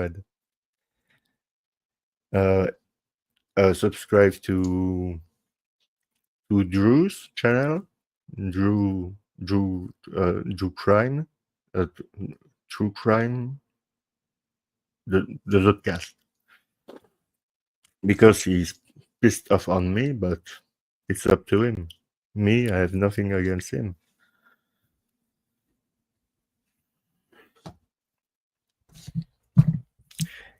That's a great book. That's a great book.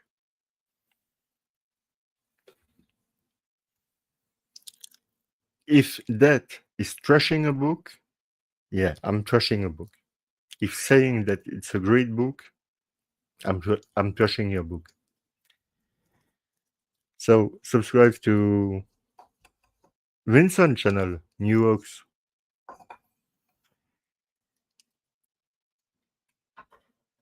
Oh no, don't say that, Ed. Don't say that. I'm not too good for anyone.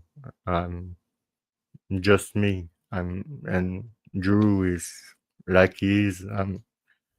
I was thinking we were friends. Apparently, no.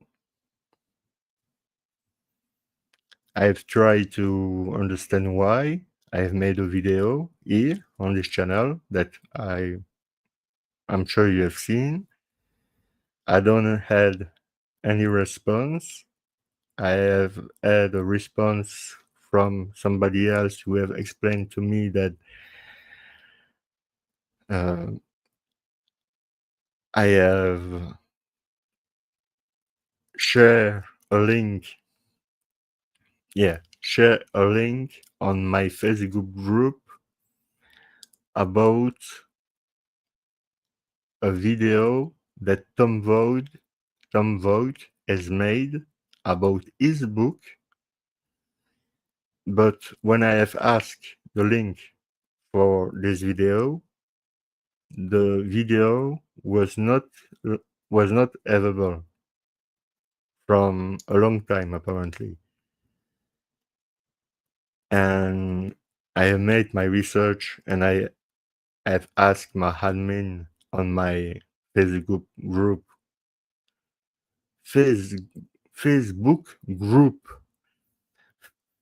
to find where I have shared this video. They don't find it.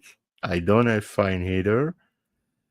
So it just hearsay. It's just hearsay. For what? Why me? No clue. I have no clue, Ed. Trust me, I have no clue at all. I don't know. I think we were friends. We are not. It's sad, but this is his decision. I cannot do anything about that. He made a video 2 weeks ago that he deleted from his channel, where he was a little bit drunk and he was spitting in my face, saying, "Jerome, who cares about him? We don't give a fuck about them." Whoa, the guy is really pissed off. But I'm not angry against him. maybe something happened in his life, but why to be angry on me? I don't know. I really don't know. But it is what it is. It's life. There is more important. So, guys, thank you very much once again. Thank you for your constant support. It's highly, highly appreciated. But really, I hope you will spend a really nice week.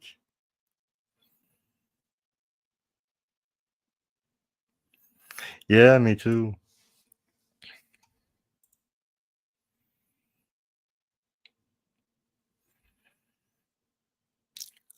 I know. I know. It's sad. It's sad, but it's like this. Yeah, big hug, honey, and take care. Take care. Take care of yourself, your family, your loved ones. Ed, same things. Everybody in the chat, same things. And take care of yourself is the more important. So, at least we'll see you on next Monday for another Zodiac Monday. And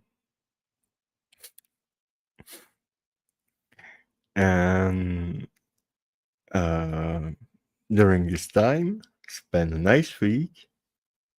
Take care of you. Take care of your family. Take care of your loved one. If it's not already done, please hit subscribe and leave a thumbs up or a thumbs down. Peace.